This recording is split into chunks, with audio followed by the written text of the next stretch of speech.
days of Elijah, declaring the word of the Lord. And these are the days of your servant Moses, righteousness being restored. And though these are days of great trials, of famine and darkness and sorrow, still we are the voice in the desert, crying, prepare ye the way of the Lord. Behold, he comes, riding on the clouds, shining like the sun, at the trumpet call. So lift your voice in the year of Jubilee, and out of Zion's hill salvation comes.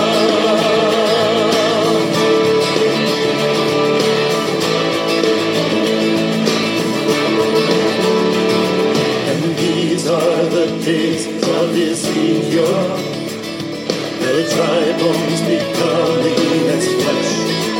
And these are the days of your servant David, rebuilding a temple of praise. And these are the days of the harvest, the fields are wide in the world. And we are your laborers in your vineyard, declaring the word of the Lord. Behold, he comes, riding on the clouds, shining like the sun, at the trumpet call. So lift your voice in the year of Jubilee, and out of Zion's hill salvation comes. Behold, he comes, riding on the clouds, shining like the sun, at the trumpet call. So lift your voice in the year of Jubilee, and out of Zion's hill salvation comes.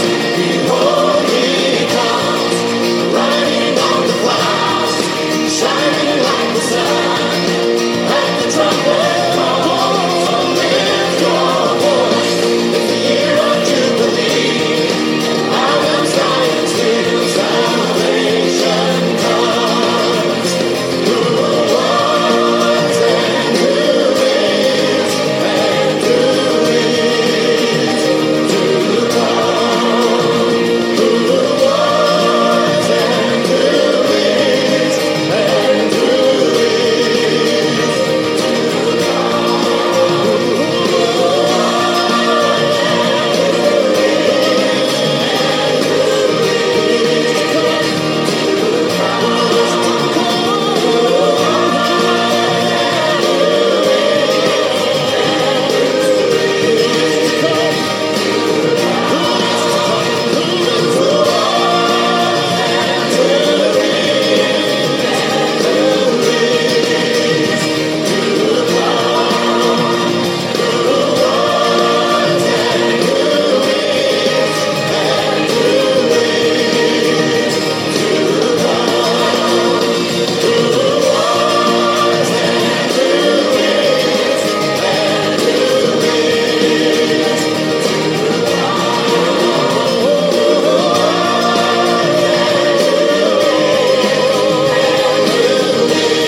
sermon by quoting Genesis 1:14, and God said, let there be lights in the heaven to divide the day and the night, and let them be for signs or signals. When I was in Washington talking to Pastor Mark Blitz, He asked me if I'd ever considered the study of the lunar eclipse with regard to a prophetic signal. I said, no. He said, you should. So I came home, and thinking about what the pastor had said, I sat down at my computer and began to work. I knew that our Bible, this one, was written on the lunar calendar. Our calendar, the Western civilization calendar, is the Gregorian calendar from Pope Gregory of Rome. That means it's pagan in origin. It's not God's calendar. Our calendar and the calendar of this book do not match. Sun God is for Sunday. Moon God is for Monday. That's a sermon for another time. Believe me, much of what Christianity salutes is pagan to its roots. The thought registered in my brain that maybe the heavens are God's billboard and he's sending us a signal, but we're not getting it. So I began to look up.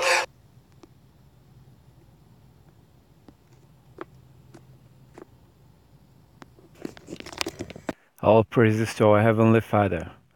I wanted to start this presentation today with this Christian pastor, Pastor John Hagee. Because oftentimes we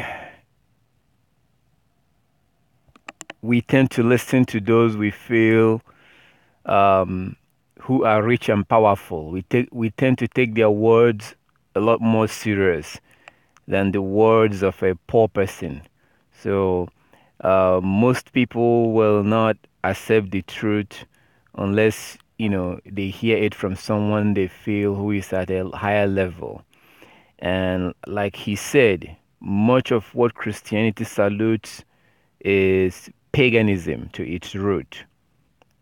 Much of what Christianity salutes today is pagan to its root. And that includes Christmas, Easter, New Year, all of these things. These are paganism. You don't see the apostles in Acts of Apostles celebrating the birth of Christ. There's nowhere where they were celebrating the birth of Christ. I do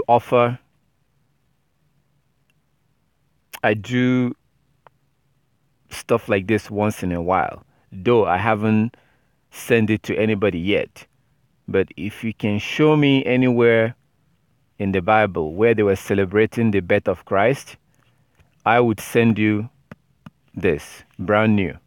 I don't care where you are in the world. I will send you brand new Bible with Apocrypha. So this has your regular books, but it also has the Apocrypha, the ones that they removed. If you can show me anywhere in the Bible where it says where the apostles was celebrating the birth of Christ. So, because if we are to do it, the apostles would have been doing it. But they did not. So much of what Christianity salutes today, like the pastor said, much of what Christianity salutes today, it's paganism to its root. It's pagan to its root. But do we really care? Most of us don't really care. Most of us know, we know the truth. We know that what we are following is not the truth. We know that, and yet we still ignore it. Most of us, we love Christianity because Christianity makes us feel good, and it makes us, we like the idea that all we have to do is believe. All we have to do is believe and we're saved. We love that idea because we want to continue reserving the right to eat whatever we want to eat. We want to continue reserving the right to do whatever we want. We want to reserve that right. So Christianity is a religion that came from Satan, as you heard from this Christian pastor. Much of what Christianity salutes, as he said that much of what Christianity salutes, it's pagan to its root. how can that be from the Most High if much of what they salute is pagan to its root? So there's actually a scripture or a Bible verse that shows that Christianity came from Satan. That's 2 Thessalonians chapter 2. If you look at 2 Thessalonians chapter 2, 2 Thessalonians chapter 2, you will see that it talked about 2 Thessalonians chapter 2 actually is a prophecy about Christianity that the world is following today. 2 Thessalonians, let's see if we can pull that up. 2 Thessalonians chapter 2. 2 Thessalonians chapter 2. That's actually a prophecy about Christianity, warning us about Christianity. 2 Thessalonians chapter 2. So 2 Thessalonians chapter 2, this is a prophecy that was warning us about Christianity. It says, "Now we beseech you, brethren, by the coming of our Yeshua HaMashiach," meaning Christ, "by our gathering together unto him, that ye be not soon taken in mind, or be troubled, neither by spirit, nor by word, nor by letter, as from us, as that the day of Yeshua is at hand." Verse 3, 2 Thessalonians chapter 2, verse 3. "Let no man deceive you by any means, for that day shall not come." That day, meaning the second coming of Christ, that day shall not come, except there come a falling away first, and that man of sin be revealed, the son of perdition. So according to 2 Thessalonians chapter 2 verse 3, it says that let no man deceive you by any means, for that day shall not come, except there come a falling away first. So falling away from what? Falling away from the truth. Because Christ was walking around teaching people to go back and keep the law. In Matthew chapter 9 verse 13, Matthew 9:13, he said that he did not come for the righteous, but he came to bring sinners to repentance. He came to bring sinners to repentance. That's what he said, and we know that according to 1 John chapter 2, or 1 John 3:4, that sin is a transgression of the law. Sin is breaking the law of the Most High. So in Matthew 9:13, Christ said that he did not come for the righteous, but he came to bring lawbreakers to repentance. He came to bring sinners to repentance. It's very clear. He actually told us exactly why he came. Christ actually told us why he came in Matthew chapter 9 verse 13. He came to bring sinners to repentance, lawbreakers. So when it says in verse 3, in 2 Thessalonians chapter 2 verse 3, "Let no man deceive you by any means, for that day shall not come, except there come a falling away first."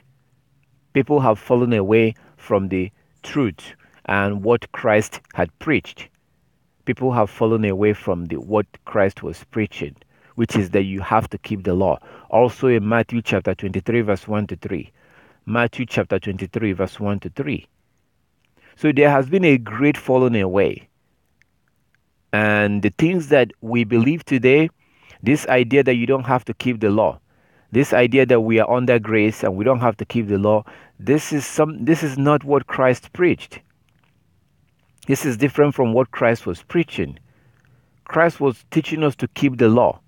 And that's why it says in Revelation chapter 22 verse 14, Revelation 22:14, Christ himself tells you that blessed are those that keep his commandments. They are the ones that will have the right to eat from the tree of life.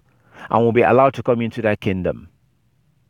Come into the new Jerusalem, into the new city, the new kingdom. The kingdom that you and I live in right now is a man-made kingdom. A man-made kingdom. A man has designed this kingdom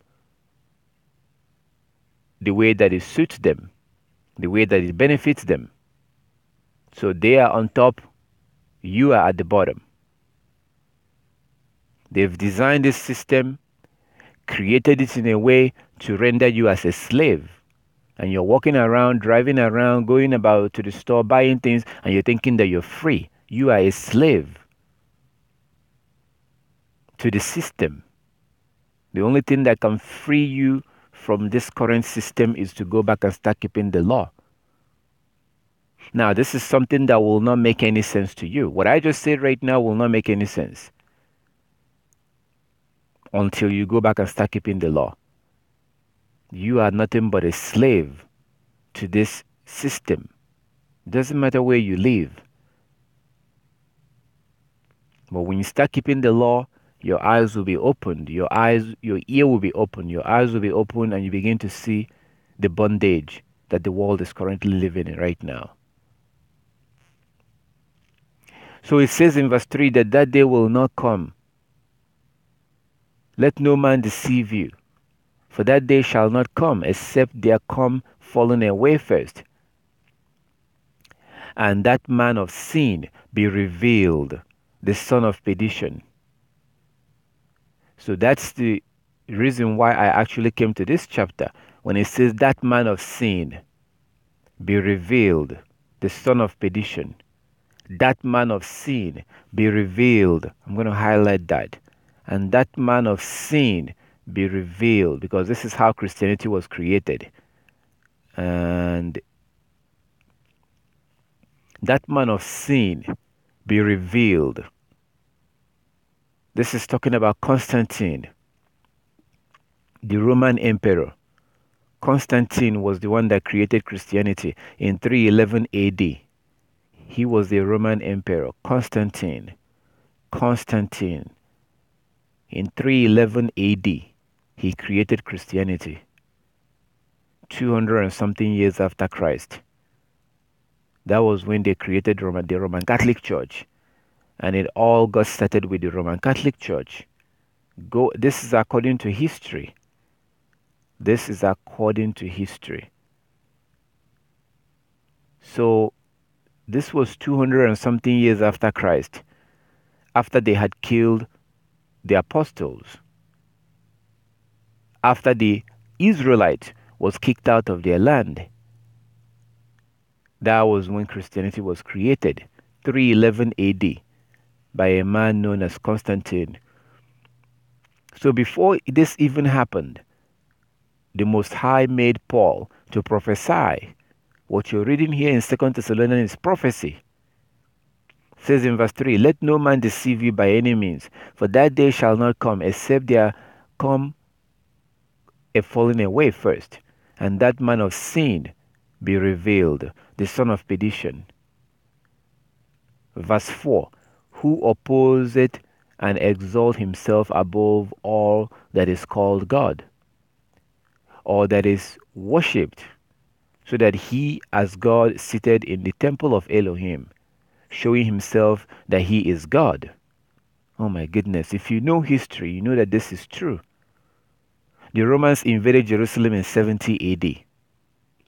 70 AD, they did exactly what Christ said that they would do. If you read Luke chapter 21, Luke chapter 21, Yeshua HaMashiach, Christ talked about how the Romans will invade Jerusalem, destroyed everything. That was when the Hebrews was kicked out and they migrated towards Africa. And the Romans now rebuilt Jerusalem. So all this nonsense you see over there right now, see all this like the Wailing Wall, these are all nonsense. These are stuff that the Romans had rebuilt. The Romans rebuilt it. It's like when you look at America right now. When you look at America, what America looks like right now was not what it looks like when the Native Americans, with the Indians, when they were in their land. It was not what it looked like. So the Americans stole it. They stole the land and then they rebuilt it. So as they rebuilt it as it suits them, it basically wiped out whatever mark that was left by the Indians. So I think this is a very good example. It's a beautiful example because you have people, natives, that was in America, right? They were living in America, and then the Americans came in, basically wiped them out, killed most of them, steal their land, and then build on it. It's the same thing that happened in Jerusalem. So you want to start by reading Luke chapter 21. Read Luke chapter 21. Go to YouTube. Go to your local library. Try and study about the Roman invasion of Jerusalem. The Roman invasion of Jerusalem, it happened in 70 AD. And that was when the Romans took over Jerusalem. And the Hebrews, many of them was killed. Whatever was left went into Africa, just like their ancestor had done in the past when they went into Egypt. Whenever Hebrew Israelites are distressed, they crossed over into Africa, just like they did initially when they willingly went into Egypt and stayed there. When Mary, the mother of Yeshua, was having problems, the angel appeared to her and told her to go into Egypt, right? So if you read that Luke chapter 21, you see that the same thing that even Christ Yeshua himself told the Hebrews, that this time that is coming, that event that is coming ahead of you will be a major event, and the whole city of Jerusalem will be destroyed. And he warned our ancestors to flee. Don't even fight. Run for your life, because this is going to be a rat. It's going to be a rat from the Most High. That destruction of Jerusalem will happen because of the anger of the Most High. Why? Why is the Most High angry? Why was he angry to the point of sending people to destroy Jerusalem? Why? Because he's been sending the prophets, Jeremiah, Isaiah, all these prophets that he kept sending to our ancestors, warning us to keep the law, to keep the law, to keep the law, to keep the law. Did we listen? We never listened. Look at Jeremiah chapter 17 verse 4. Jeremiah 17:4. This is one of those warnings that the Most High gave our ancestor through his prophet. Jeremiah 17:4. Jeremiah chapter 17 verse 4. And thou even thyself shalt discontinue from thine heritage that I gave thee, and I will cause thee to serve thine enemies in a land which thou knowest not. For ye have kindled a fire in my anger, which shall burn forever. So the key words here is heritage. Discontinue from your heritage. This is very important because he said that this will happen. Discontinue from your heritage. Another key phrase here will be, I will cause thee to serve your enemies. Because this is the situation that we're in right now.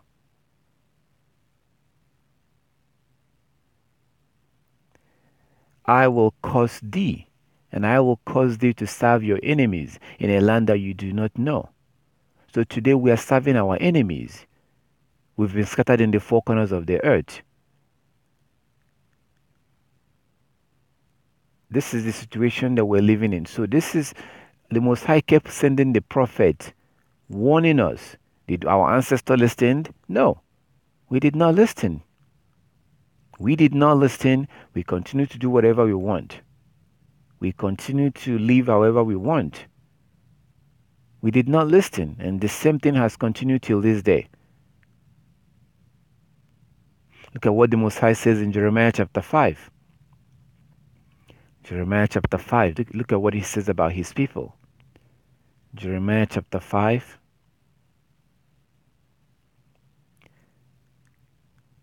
Jeremiah chapter 5 from verse 20. Declare this in the house of Jacob, and publish it in Yehuda, saying, Hear now this, O foolish people, without understanding, which have eyes and see not, which have ears and hear not. The Most High is calling his own people foolish. And today, that foolishness is unbelievable. It's beyond foolishness. We are so dumb that we can't even see what's going on. We can't even see that our salvation depends on the law. Most of our people are just completely stupid, beyond foolish. We have eyes, but we can't see.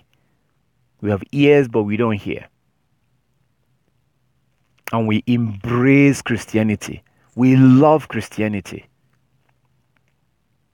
because we want to continue to live however we want to live. We want to continue to live our life however we want. We don't want to hear the truth. Anybody who will declare to us and tell us exactly what we want to hear, we will make them rich, send them money, go to their church, sit down and let them psychologically masturbate us, make us feel good in the things that they're telling us. We don't want to hear the truth. Anybody who is talking about going back and keeping the law, we don't want to hear that. Look at what it says at the end.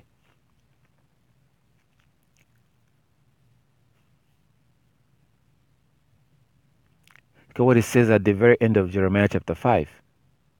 The prophets prophesy falsely, and the priests bear rule over their means, and my people love to have it so. The prophets are prophesying falsely. The priests are bearing rule over their means. And what did the Most High say? We love it.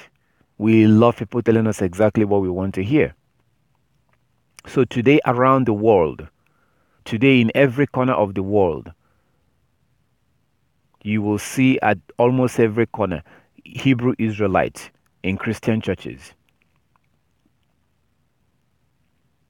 being lied to, being brainwashed. And we love it.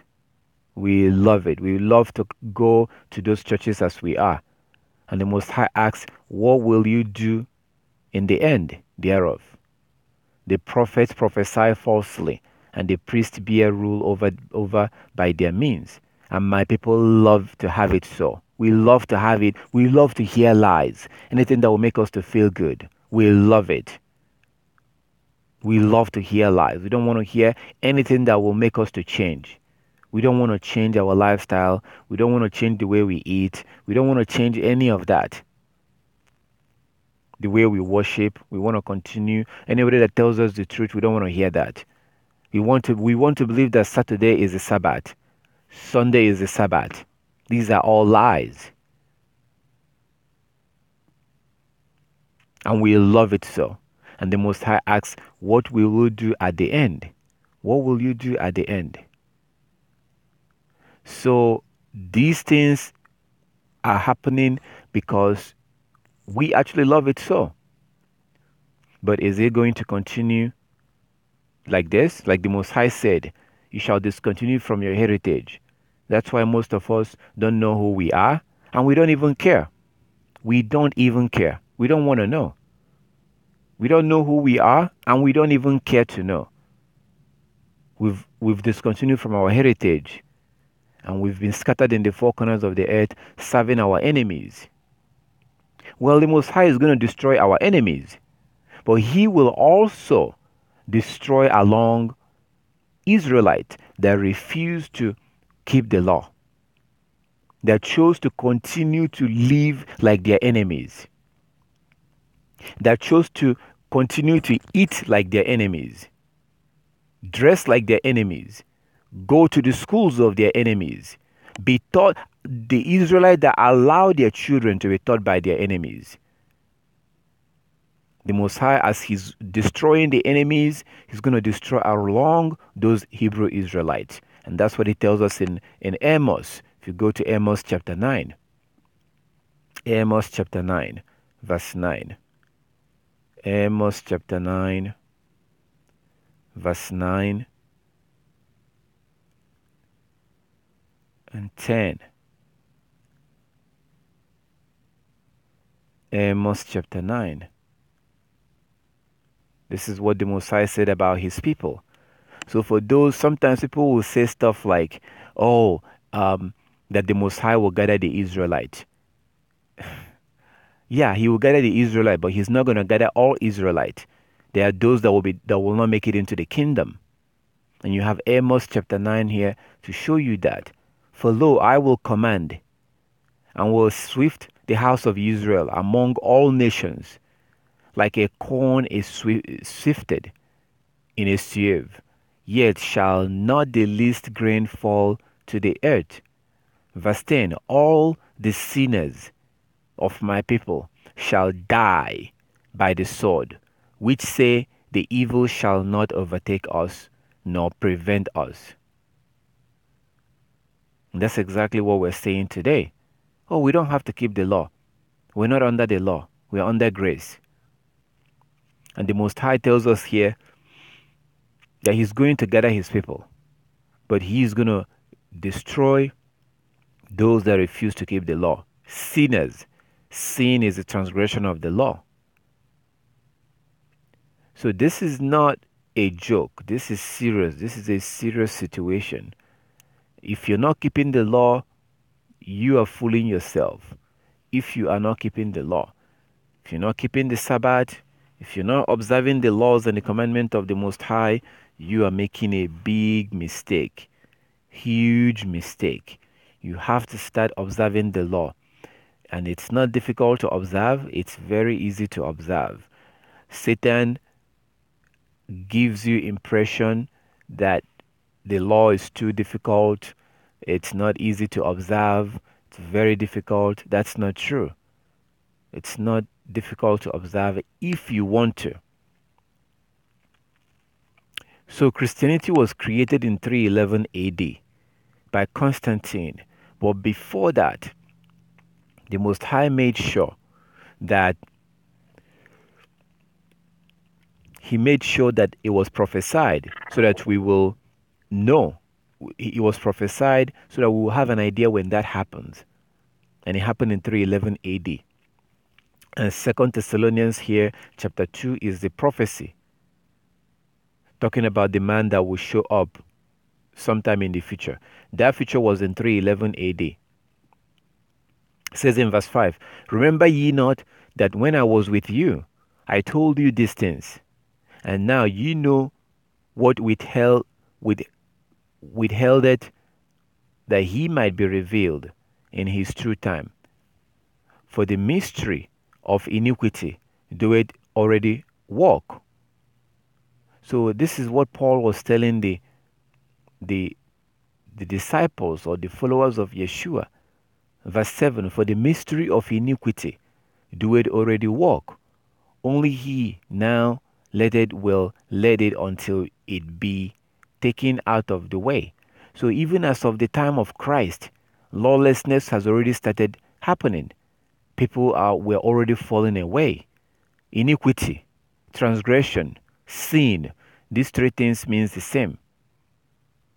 The word sin, transgression, iniquity is the same thing.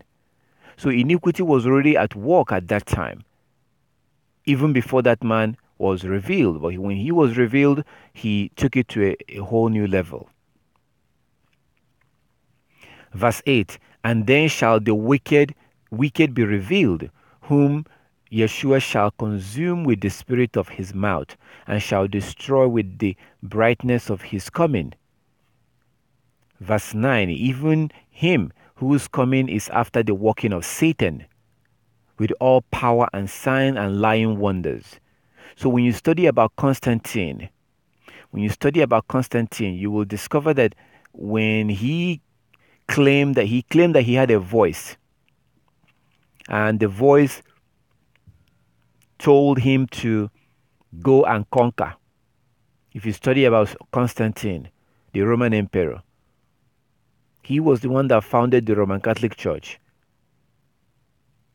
And that's where Christianity came from. Christianity that you see today has nothing to do with Christ. Christianity of today has nothing to do with Christ. When is the last time you saw a Christian with fringes? You may not be able to see it clearly.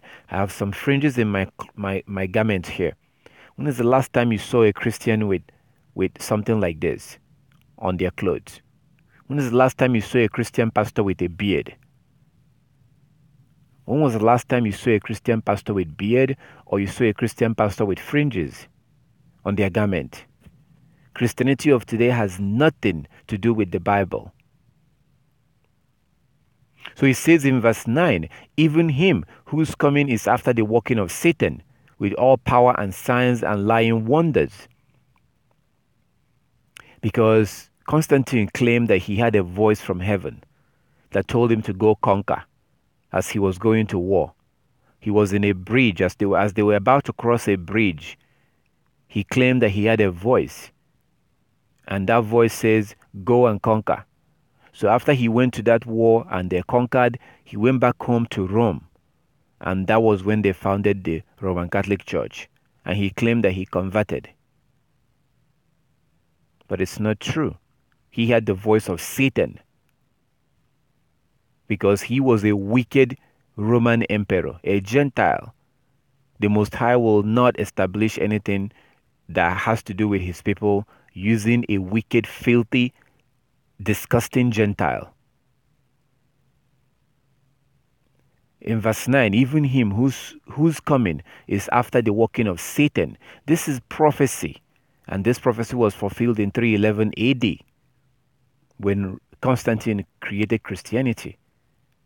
So you want to start by studying the history of the Roman Catholic Church, because these churches that you see today, came from Roman Catholic Church. And the Roman Catholic Church is the source.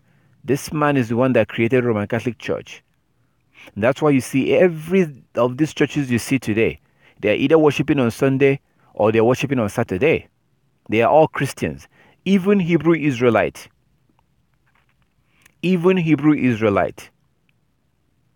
that are worshiping on Saturday, they are practicing Christianity. They are practicing Christianity because Saturday is not the Sabbath and Sunday is not the Sabbath. Saturday is not the Sabbath. Sunday is not the Sabbath. Sabbath is regulated by the moon. The moon regulates the Sabbath. So when you see all these Christians, all these Hebrew Israelites that worship on Saturday, they themselves are also practicing Christianity. The Most High created the sun and the moon for us to use it as our calendar. He created the sun and the moon. The sun regulates the day. The moon regulates the night. And it doesn't matter where you are. You could be in the Middle East. You could be in America. You could be in China. It doesn't matter where you are. You and I see the same sun. And we see the same moon. Because the Most High created the sun to regulate the day and the moon to regulate the month. And that's where the word month came from. So anybody or any group or church or congregation that worships on Saturday, they are part of Christianity. Because Christianity gave you Saturday worship and Sunday worship. And this is what Satan has always done. Satan is very good at this. He is the author of confusion. Do you see what he has done? He created Saturday worship, Saturday, and Sunday. Because these filthy, disgusting Gentiles, they worship the stuff that the Most High created rather than worshiping the Most High. And you still see this till today. Look how crazy they go during the lunar eclipse. Whenever there's a lunar eclipse, you see it on the news. People are going crazy. They are obsessed. They are obsessed with the sun and the moon. But they don't want to have anything to do with the creator of the sun and the moon. That is beyond foolishness. And that is the reason why the Most High is slowly wiping them out. Because they don't belong in this earth. They don't belong here. The only reason the Most High raised them up is because of the disobedience of his children. So he raised them up to punish his children. But now he's done. He's done with them. This is the reason why the Assyrians are not here today. The Assyrians.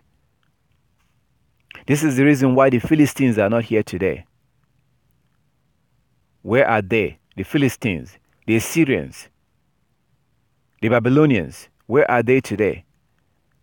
Because when the Most High is done using you to punish his people, he do away with you. And that's what we're beginning to see today with the Gentiles. So anybody that refuses to let go the way of the Gentile is an idiot, a fool. Because the Most High told us in Jeremiah, in Proverbs chapter 3:31, Proverbs 3:31. Proverbs 3:31. And this is exactly what almost all of us are doing today. Proverbs 3:31. Envy thou not the oppressor, and choose none of his ways.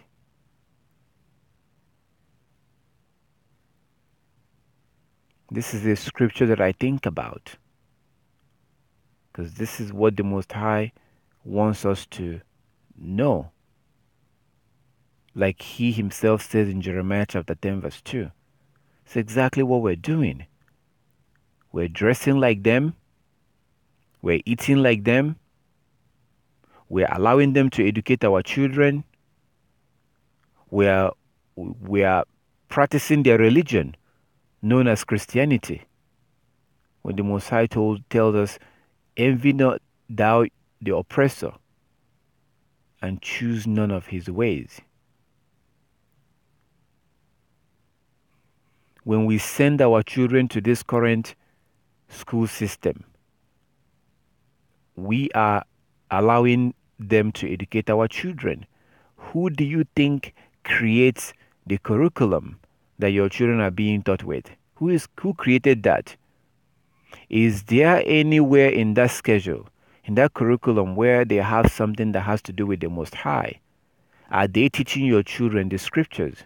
Are they educating your children with the scriptures? See, this is how much of a hypocrite we are. We're such a hypocrite and such a liar to allow people that we know that the Gentiles, they hate the Most High. They are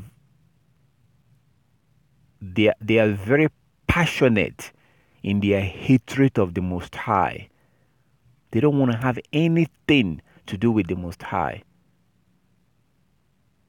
And they are very, very careful to make sure that they oppose everything that Yah tells us to do. They oppose it passionately. They take pleasure in going against the Most High. And these are the people that we're allowing to educate our children.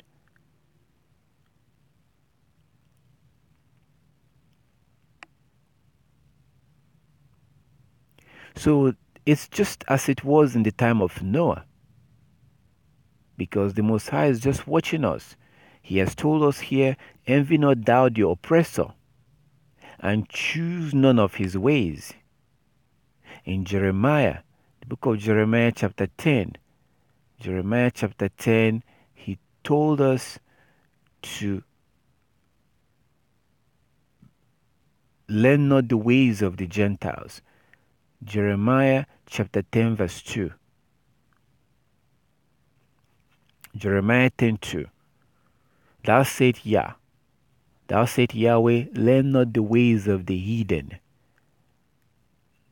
and be not dismayed at the signs of heaven, for the heathen are dismayed at them.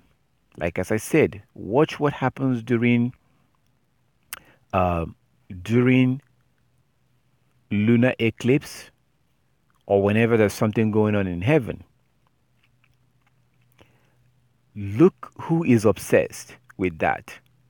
They're selling those eyeglasses that you can use to look at the sun and stuff like that.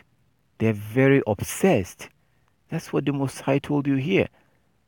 So they are very obsessed and they're so excited about the things that Yah created, but they don't want to have anything to do with the Creator himself. What kind of people is that?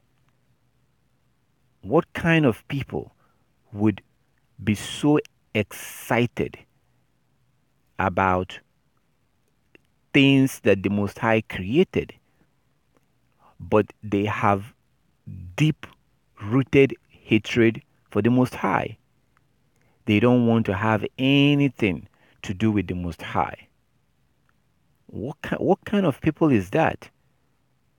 So this is the reason why the Most High told us to have nothing to do with them. They shouldn't be educating our children. We shouldn't be going to their church. And we shouldn't be practicing anything that they practice, eating like them. So I had said something about how the heathen are very careful. Okay, they're very passionate in opposing the Most High.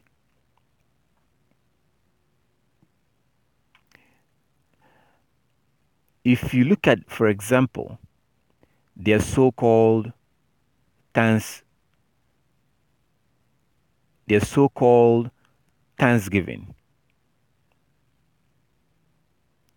When you look at their so-called Thanksgiving, look at what they do look at the bird that they eat. They don't eat chicken. They don't eat lamb. They don't eat goat. They eat turkey.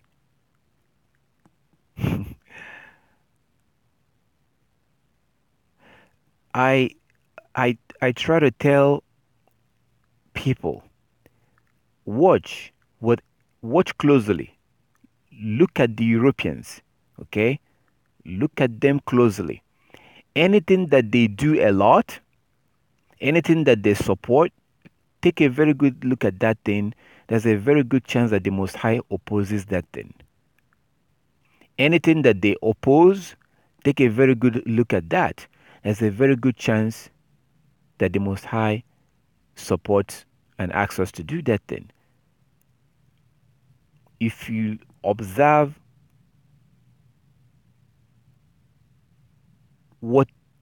anything that they promote or anything that they are against, most of the things that we practice today, most of the things that we do today, we learn these things from them. We learn these things from them, and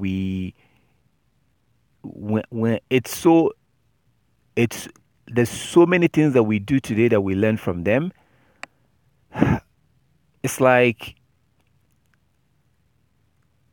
you don't even know, when you begin to know what the Most High wants us to do, you don't even know where to start. You hear people talking about dating, boyfriends, and stuff like that. These are things that the Most High don't want us to do. All this stuff that the way we dress, the way we eat, the stuff we eat, and we're so much in trouble. You have no idea. Because the Most High is not going to change His word. He's not going to change His word because we, for whatever reason, did not want to listen to him to not follow the Gentiles. He's not going to change his word. Who are the Gentiles? The non-Israelite, non-Hebrew Israelite, non-Hebrew Israelite. So today, that will be the Chinese, the Japanese, the Latin Americans, the Europeans. But there's two types of Gentiles. There are two types of Gentiles. So in Ezekiel chapter 7, you see that the Most High talked about the kind of Gentiles he was going to send against you. Ezekiel chapter 7, 24. Let's go down to 24. This is what the Most High said, and this is what you are dealing with today. So Ezekiel chapter 7, 24. Wherefore I will bring the worst of the heathen, and they shall possess their houses. I will also make the pomp of the strong to cease, and their holy places shall be defiled. Do you know where the second largest gay parade is in the world? That's in Tel Aviv. That's in the land of Israel. So it says here, and their holy places shall be defiled. When you have these filthy, disgusting animals parading themselves there every year, that they are doing their gay pride parade, this is what the Messiah told you that he will do. He said that he will bring the worst of the heathen. The worst. That's who he will send against you. So there are two types of heathen. There are two types of heathen. All heathens are not the same. The Chinese are heathen, but you don't see them bothering you. You don't see them giving you troubles and bothering you. They are heathen. They are ignorant. They don't know anything. They don't oppose the Most High. They don't know the Most High, but they don't oppose him either. They're just ignorant. They just need to be taught. The Chinese, the Japanese, they are heathen. They are Gentiles. But they are not the worst of the Gentiles. Go try convincing the Europeans about keeping the law and see what happens. So this is what we are up against. And like as I said before, our people we have eyes, but we cannot see. We have ears, but we cannot hear. And at the end of the day, the Most High, like it says in Matthew 22, it says in Matthew 22:14, Matthew 22:14, Matthew 22:14. For many are called, but few are chosen. Many are called, but few are chosen. Many are called, but few are chosen.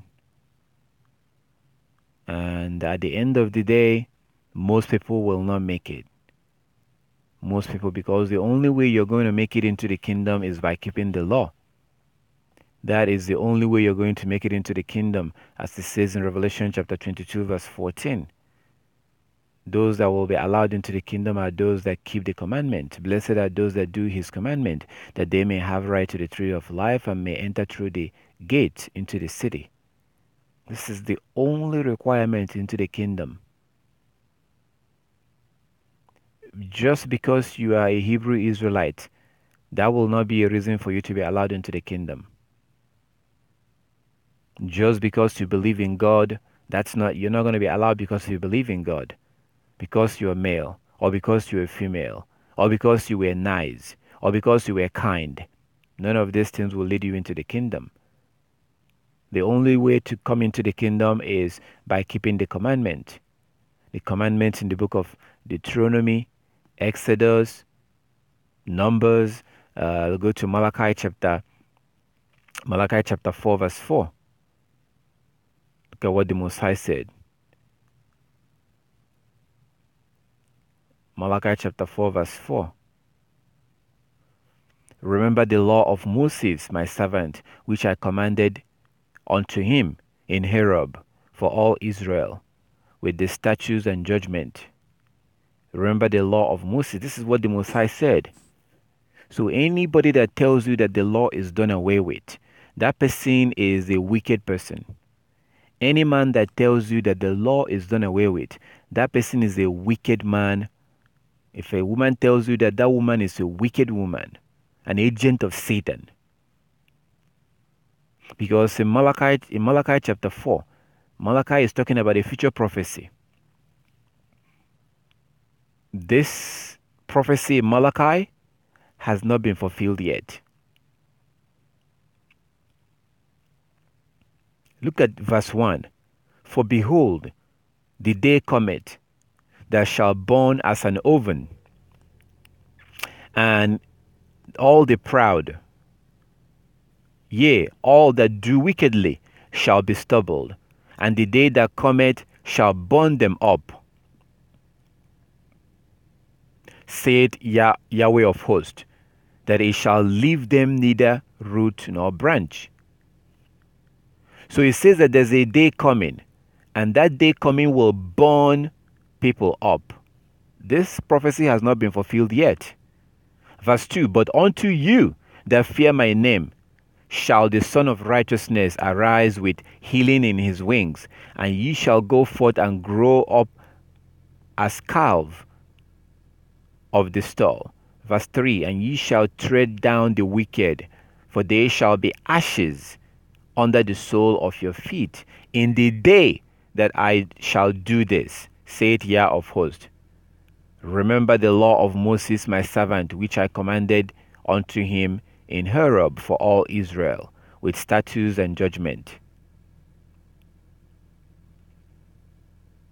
How can you look at this chapter and say that the law is done away with? How can anyone look at this chapter? How can anyone read this chapter and believe that the law is done away with? How is that possible? Because here the Most High is talking about a future prophecy, something that he will do in the future. Let me slow down. Think about this. Just think about this. How can you read Malachi chapter 4 and still believe that the law is done away with? How is that possible? How can you read your God, your Creator, telling you about something that he will do in the future, something that hasn't happened yet? This prophecy here has not been fulfilled yet. So how can he give you a prophecy, something that will still happen in the future, and at the end he tells you to remember to observe the law of Moses? That those that observe that law of Moses are the people that he will save from that event, that punishment, that destruction that will happen in the future. He tells you in Malachi chapter 4 verse 4 to remember the law of Moses, because that is the only way you're going to be able to avoid the punishment that is coming. How can anybody in their right mind read Malachi chapter 4 and still believe that you don't have to keep all the laws?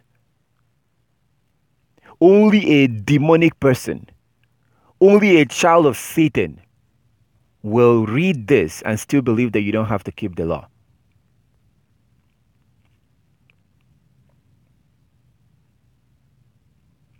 But that's what they teach in Christianity. This is what they teach. And most of us, we love it. We love to have it so. We love it because we don't want to keep the law. We want to continue doing whatever we want. We want to continue eating whatever we want. We want to continue just doing whatever we want. We want to continue just living our life however we want. That's why we accept Christianity. Sometimes I hear people talk or speak against Christianity. Like, blaming the Christians. Like I'm talking about the organization. When I hear people blame the organization for brainwashing the people, I don't blame the organization alone. I blame those that keep on following Christianity. Christianity does not force anybody to follow it. The sons and daughters of the devil that gave you Christianity does not force you to follow Christianity. We choose to follow Christianity because it makes us feel good. It tells us exactly what we want to hear. We do exactly what we want to do, and we still believe that we know God. That's why we follow Christianity. So I don't blame Christianity 100%. I also blame us. That's why the Most High describes us in Jeremiah chapter 5 from verse 20. He describes us as being foolish. And today we are beyond foolish and beyond stupid to not be able to see the truth.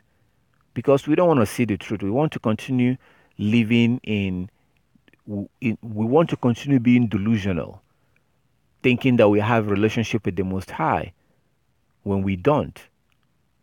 We don't have any relationship with Him, because it says in Jeremiah, Proverbs 28 verse 9, Proverbs 28 verse 9, that he that turns their ear from hearing the law, even their prayer is an abomination. Do the Most High answer our prayer today? No. That's the truth. He doesn't. We will pretend as if He does. He does not.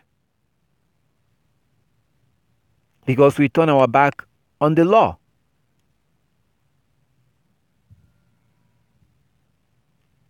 I've never seen such a dishonest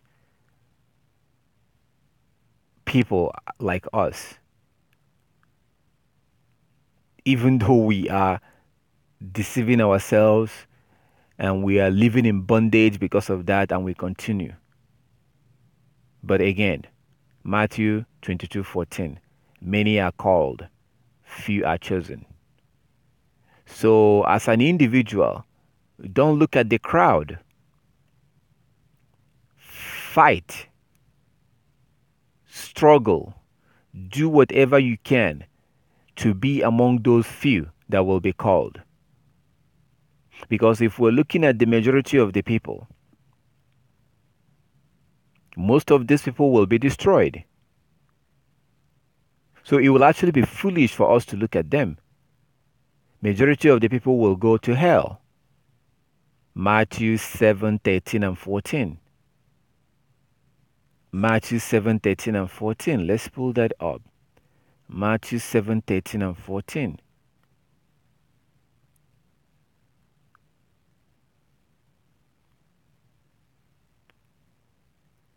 Matthew chapter 7 verse 13 and 14. So I have to also do this because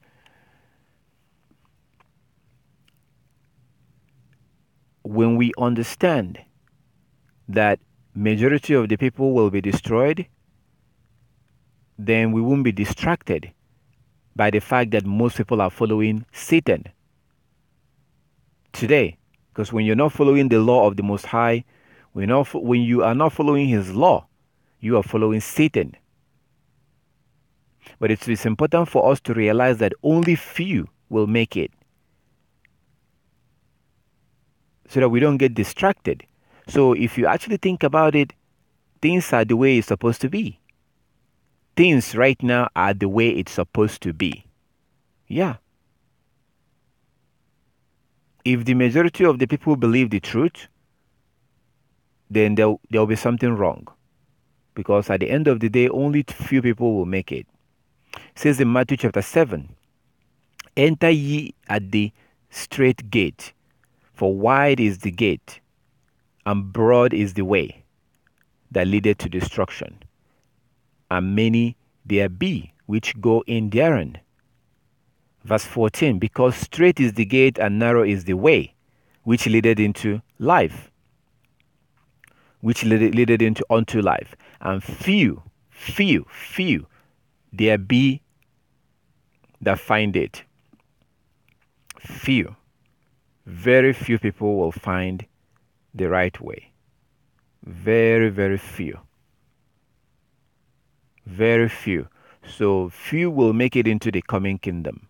We also have that Matthew 22:14. Matthew 22:14. Also look at the word few. For many are called, but few are chosen. Many are called, few are chosen. Many are called, few are chosen. I'm going to go to one more scripture before we will try to take phone calls for those that would like to call in if you have any question. So I'm going to go to Second Esdras. Second Esdras. If you go to Second Esdras, let's see if we can pull that up. Go to Second Esdras. Second Esdras chapter 8, verse 1 to 3. Second Esdras. You will also see that word few people. So Second Esdras chapter 8, he answered me and said, the Most High made this world for the sake of many. The Most High made this world for the sake of many, but the world to come for the sake of only a few.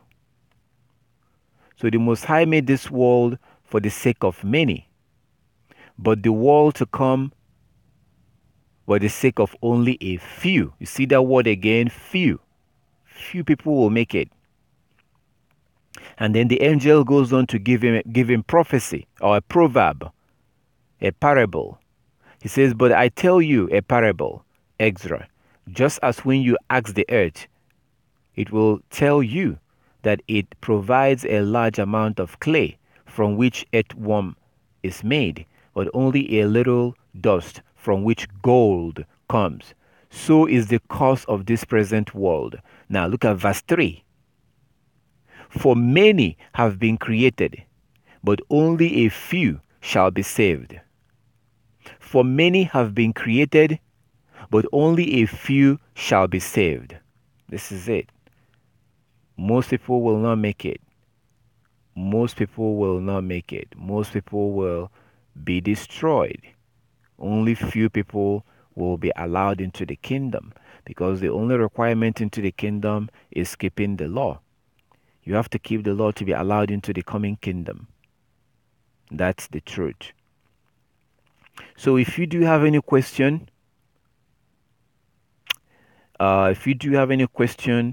you are more than welcome to call the number you see on this screen. You call that number if you have any question about the law, about the Sabbath, about biblical marriage. I'm sure that there's somebody right now who is watching this and you're living with a woman who is not your wife. Each time you lay with her, you're committing adultery. If she was not a virgin when you married her, she is not your wife. If she was not a virgin or a widow when you married her, she is not your wife. A woman has to be a virgin or a widow. What is a widow biblically? A widow is a woman that got married as a virgin. She got married and then her husband dies. Then she's a widow. If you marry her right after her husband dies and no other man has touched her after her husband, then she's a widow. She can be your wife, like Ruth in the book of Ruth. So today, most men in this world, especially in the Western world, not so much in the Middle East, especially in the Western world, most men are living with women who are not their wives. Most women are living with men who are not their husband. You cannot ignore this, because each time you have sexual contact with that person, you are committing adultery.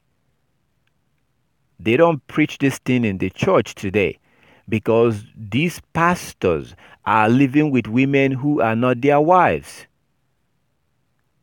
These pastors are living with women that are not their wives. How can they preach this? It's right there in the Bible. Each time you lay with a woman who lost her virginity to someone else, you are breaking the law. It's adultery. I guess now you're beginning to understand why only few people will make it. Only few. And you will not hear this because most of these pastors are guilty of this. How can they preach this? How can they show you what the scripture says about biblical marriage when they themselves are laying down with women that are not their wives? Now you're beginning to understand why people talk about grace a lot. Grace, grace, grace, grace. But Paul asks in Romans chapter 6, are we going to continue breaking the law that grace may abound? So when someone actually presents this, they are considered to be crazy. Who wants to hear this? Do you really want to hear what you're hearing right now? I don't think so. Because it causes you to have to make a change. You have to make changes. You have to change your life. You have to make a change. That's the true gospel. That's the true gospel. And that's why the prophets were killed. Because people don't want to hear, people did not want to hear what they had to say. That's why they were hated. But any man that is telling you that God loves you, God will bless you, next year will be better than this year, the Most High loves you, any man that tells you that, his church will be filled up with people. If I am right here on YouTube telling you stuff like that, telling you how God loves you, telling you how God is going to bless you, how God is going to provide for you, if I'm telling you that, I'm sure there will be more than 1,000 people watching me right now. There will be so many people watching me if I'm telling you exactly what you want to hear, making you feel good. So this is nothing new, like we saw in Jeremiah chapter 5. Jeremiah chapter 5:31. The prophets were prophesying lies. And people love it. They love to hear those things. It's still happening till today. It's even worse today. So if you do have any question, you're more than welcome to call the number you see on your screen. If you have any question about biblical marriage, the Sabbath, or any other law about clean and unclean food, you're more than welcome to call the number you see on your screen. Also, those on Skype, you can also call in. You can also call the Skype if you're connected to us on Skype. You can call that number. You can call in through Skype, and we'll be able to go through the question right here. So the Most High is going to punish those that refuse to keep His laws. He will punish those that refuse to keep the commandment. And that's why you have to make the changes that you need to make. What shall it profit a man to gain the whole world and lose his soul? If you gain the whole world, you're still going to live with nothing. This is like a scam. It's like fraud.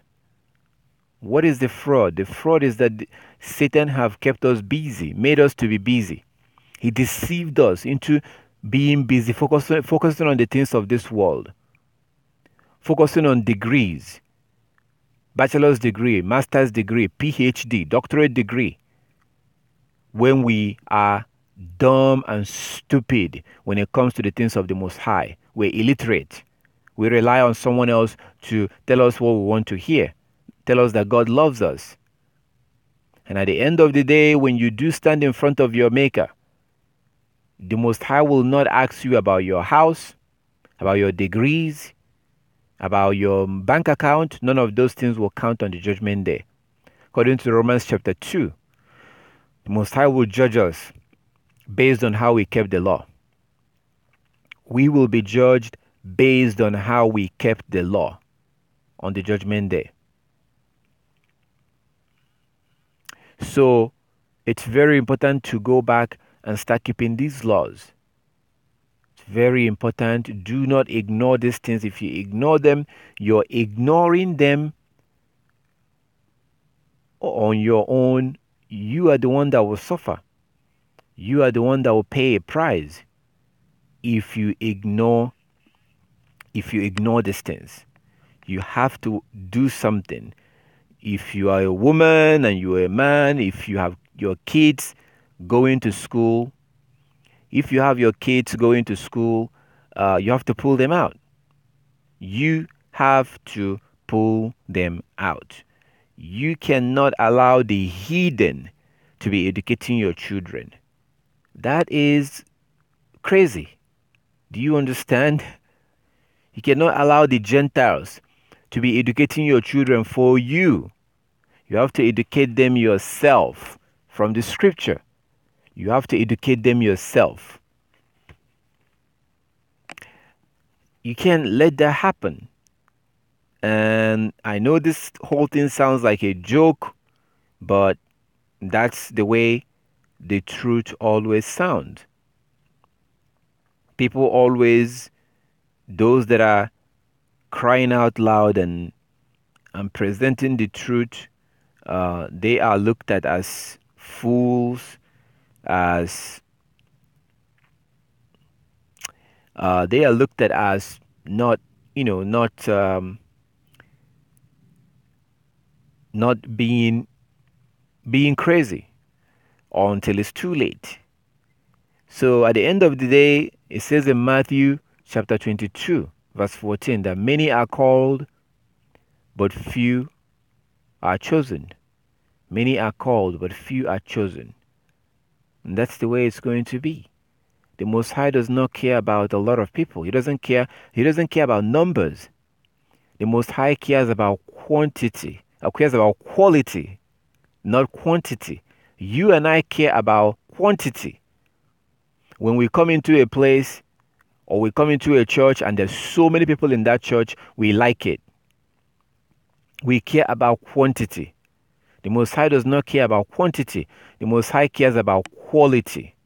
He cares more about quality. He doesn't care about quantity. We men, we look at let's see.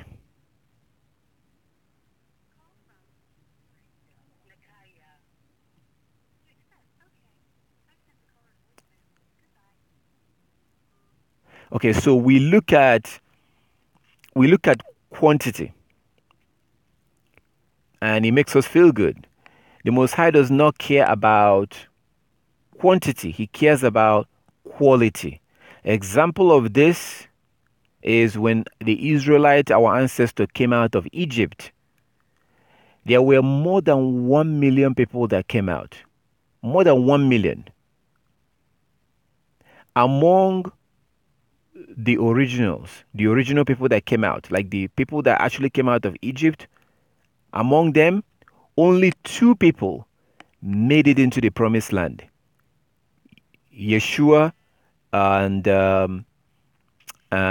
Caleb.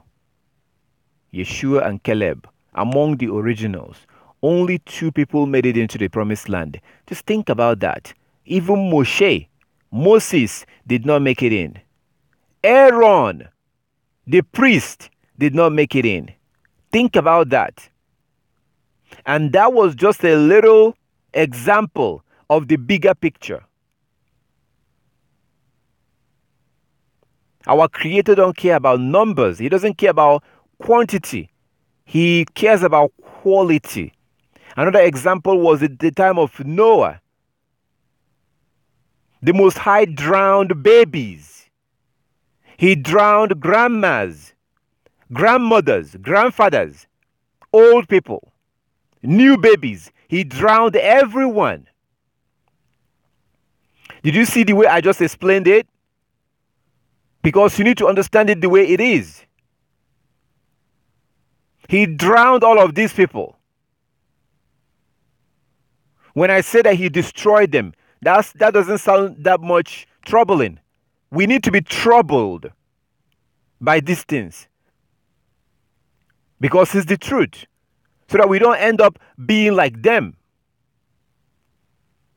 Because what the Most High will do in the future is even worse than what he did in the past. They were drowned, but this time it's going to be fire.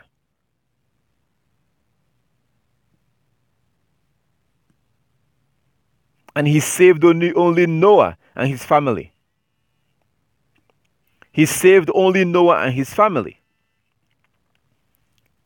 So he doesn't care about number.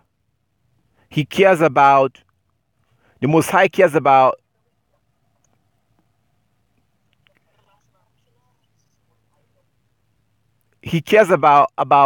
quality, not quantity. About quality. And those two examples is a very good example. When they came out of Egypt, only 2 people amongst the original was able to make it into the promised land. And then during the time of Noah too. And the same thing will happen again. So many are called, few will be chosen.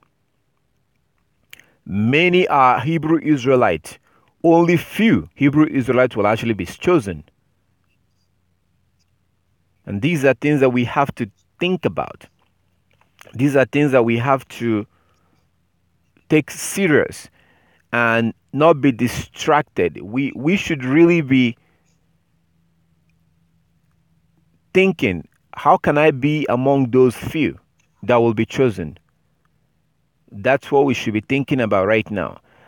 What can I do to be among the few people that will be chosen? Because you see that in Matthew chapter 22 verse 14. And then you also see it in the book of 2nd Esdras chapter 8 verse 1 to 3. This world that we live in right now has been created for many. But it says in verse 3, 2nd Esdras chapter 8 verse 3, that the world to come is for few, and many people have been created, but few will be chosen. Many people have been created, few will be saved. Do you see the similarity between Matthew 22:14 and 2nd Esdras chapter 8 verse 1 to 3? They're very similar. So the Most High at the end of the day will only be saving few people. And anybody who is wise should be thinking, what can I do to be among the few that will be chosen? What can I do? What is it? What can I do to be among that few? And Christ Yeshua HaMashiach have told us in Revelation chapter 22 verse 14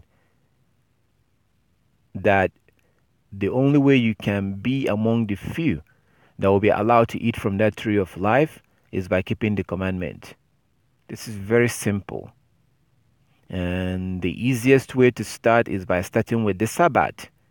Because the Sabbath is something that comes up every week. Start with the Sabbath. Put on your fringes. Stop lying if you do. Because basically all of us, including myself, all of us, and even myself, before I began to take the law seriously, I used to lie. If you ask me something, depending on the question, I used to lie. I used to lie to people, and it was normal. They call it white lie, and we just lie like it's nothing. Think about that. We just lie, and we just lie, and we just keep on going as if it's nothing. But when I began to take the law seriously, I was like, no, no, I can't continue lying. I can't continue because it's right there in the book, in the Bible, that no liar will be allowed into the kingdom. And I really, really want to make it into the kingdom. And if I do, then I know that I'm not supposed to be lying. And these are little things that we need to let go. Lying, deceiving people, and stuff like that. These are, especially lying, is one of the things that Satan is going to be using against you on a daily basis. These are the little things that he's going to be using against you on a daily basis. So we've done a presentation. I've done something where I actually show you guys how to avoid lying.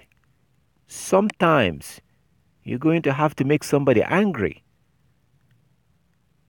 You know, sometimes you're going to make somebody be annoyed. You have to annoy somebody. And if I have to annoy you to please my God, I will. If I have to make you angry to please my God, I will. What do I mean by annoyed? Because there used to be a time that somebody will ask you a question. Maybe you don't want to tell them the truth. You will lie to them. And they will feel good because you just told them exactly what they want to hear. So they feel good. You yourself, you feel like you've solved the problem. You move on. But guess what? You just lied. And you're piling up sin upon sin. The Most High will not be happy with you. If you die at that moment, you will not make it into the kingdom. So when you now realize that we're not supposed to do stuff like that, like lying, then there are moments when someone will ask you a question. You might tell them, I don't really want to talk about that right now. Or let's talk about this some other time. You tell them something because you don't want to answer the question. Or you can tell them, I would rather not answer. So guess what? They're going to be annoyed. But you yourself, you did not lie. So what they will think is that they will think that you're just being, they will feel bad. They will be angry that you're not being forthcoming because you're not telling them what they want to hear. But it's better for you to make somebody angry than to make your God angry. So these are stuff we have to be very careful about and stay away from things like this, because no one that ignores the law will be allowed into the kingdom. Many are called, few will be chosen. So if you do have any question, like as I said, you're more than welcome to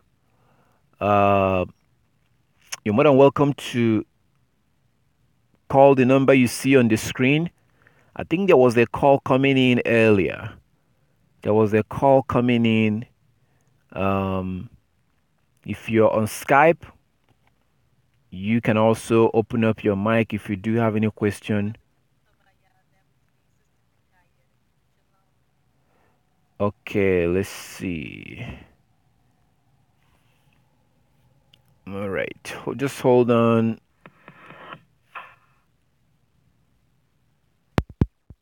Can you hear me now? Yes, brother, I can hear you. That was me calling, Sister Nakaya. Shalom. Okay. Shalom, sister. Yes.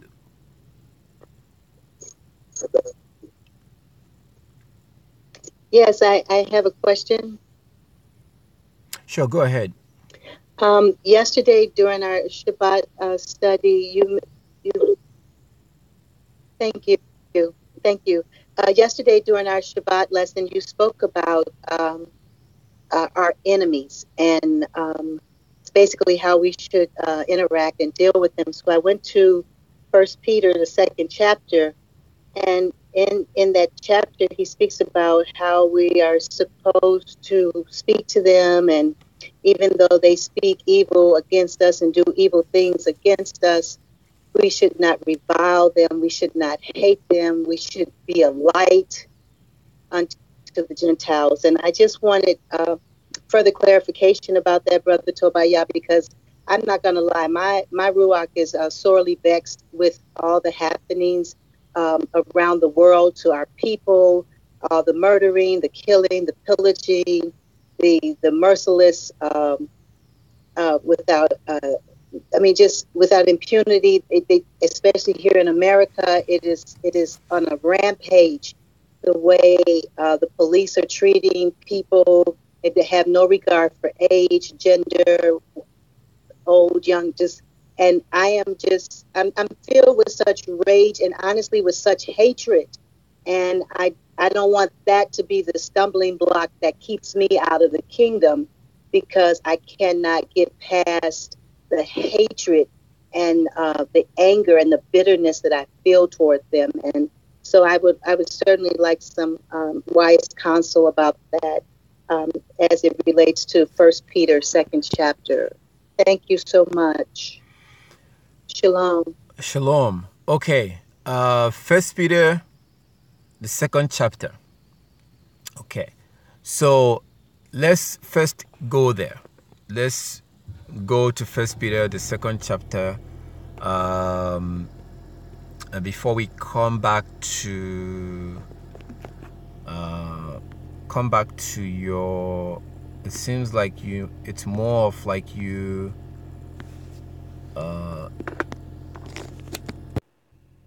seeking counsel, more of like, okay.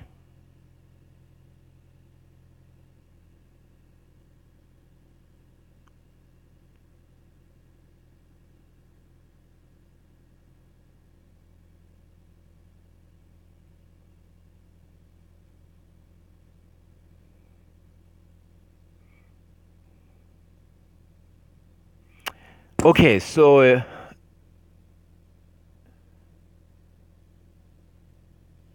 let's see.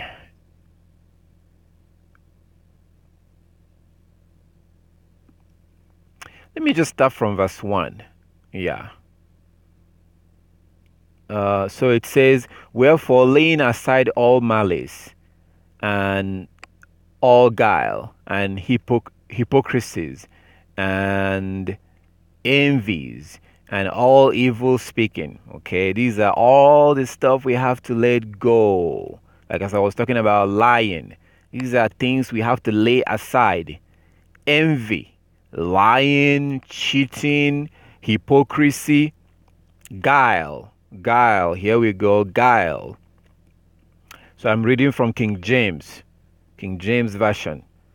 So lying, stealing, hypocrisy, all of this stuff we have to lay aside.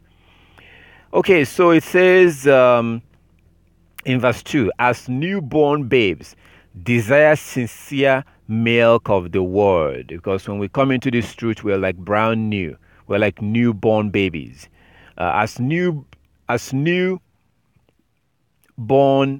babes, desire sincere milk of the word, that ye may grow thereby. Verse 3, if so be ye have tested that Yah is gracious, to whom, okay, verse 4, to whom coming as unto a living stone, disallowed indeed of men, but chosen of Elohim and precious. Verse 5, ye also as lively stone are built up a spiritual house and an holy priesthood, to offer up spiritual sacrifice acceptable unto Elohim by Yeshua HaMashiach. Verse 6, wherefore also it is contained in the scriptures, behold, I lay in Sion a chief cornerstone, elect, precious, and he that believeth on him shall not be confounded. Verse 7, unto you therefore which believe he is precious, but unto them which be disobedient, the stone which the builders disallowed, the same is made the head of the corner. Verse 8, and a stone of stumbling and a rock of offense even to them which stumble at the word, being disobedient, whereunto also they were appointed. Verse 9, but ye are a chosen generation, a royal priesthood, a holy nation, a peculiar people, that ye should show forth the praises of him who had called you out of the darkness into marvelous light. Verse 10, which in time past were not a people, but now the people of Elohim, which had not obtained mercy, but now have obtained mercy. Verse 11, dearly beloved, I beseech you, as strangers and pilgrims, abstain from fleshly lust which war against the soul, having your conversation honest among the Gentiles, that whereas they speak against you as evildoers, they may by your good works which they shall behold glorify Elohim in the day of visitation. Okay, sister, can you still hear me?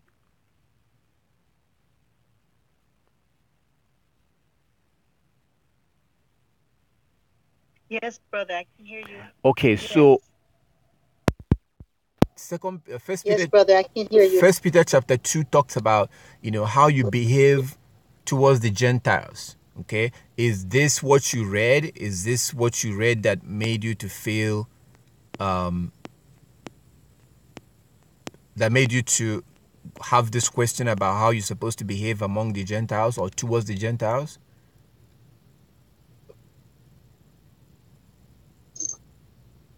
Yes, brother. I felt after reading this that I should not have this reviling and animosity and distrust of them, because they too have the obligation to keep the laws, statutes, and commandments of the Most High. They too have the opportunity for repentance. They too have the opportunity to enter into the kingdom. And so I don't want to be left out because of the hatred that I feel toward them for all the atrocities that they have committed. I know that we are a disobedient people. I understand that this is part of the chastisement, but when our people are being shot down and children are being shot and no one's being held accountable, it was justified shooting. They're lynching us and they're saying that it's suicide. I mean, it's so. I mean, if I'm driving, I'm literally terrified if I see a policeman behind me because I don't know if I'm stopped, if I'm going to make it out of that situation alive. So I just have such a distrust and hatred for them. And this is telling me that even though they speak evil of us, even though they treat us bad, that we should not treat them the same way. At least that's my understanding, and I could be reading this or perceiving this wrong. My perception may be totally off. But I don't want my hatred when in the very first verse it says we need to lay aside the malice, the guile, the hypocrisies, the envy, and the evil speakings. Because I call them filthy dogs. They're rabid, murdering, rape baby, raping dogs. They're just so profane in all that they do, pushing all their sexual deviance on our children. I mean, it's just, in there. I mean, it's awful, and I just hate it. I hate it, and I hate them. So I'm just being really honest. I hate them. Okay. And I don't want to So be anywhere around them. I don't want to be. So let's just for don't. example. I don't want to go to a restaurant where they're working, or I don't want to go to them for anything. Okay. So there are many different places we could start, but what Peter is telling you here, he simply says in verse 12, having your conversation honest among the Gentiles, that whereas they speak against you as evildoers, they may by your good works, which they shall behold, glorify Elohim in the day of his visitation. So, you know what? Let's go to, before we come to David. Okay, because there's so many things in the book of Psalms. Before we come to David, let's go to Sirach. Okay, let's go to Sirach. Do you have access to the book of Sirach?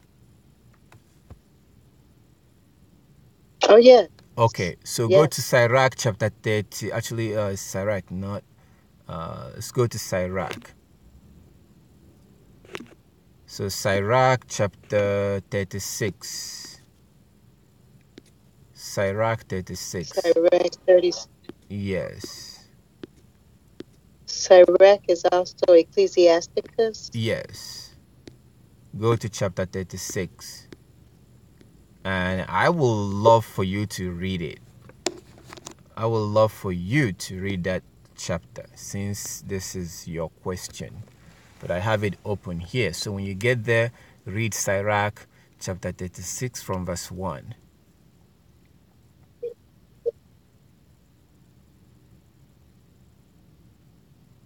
Okay. The book of Sirach, Ecclesiasticus, chapter 36, verse 1. Have mercy upon us, O Yahuwah Elohim, of all, and behold us, and send thy fear upon all the nations that seek not after thee.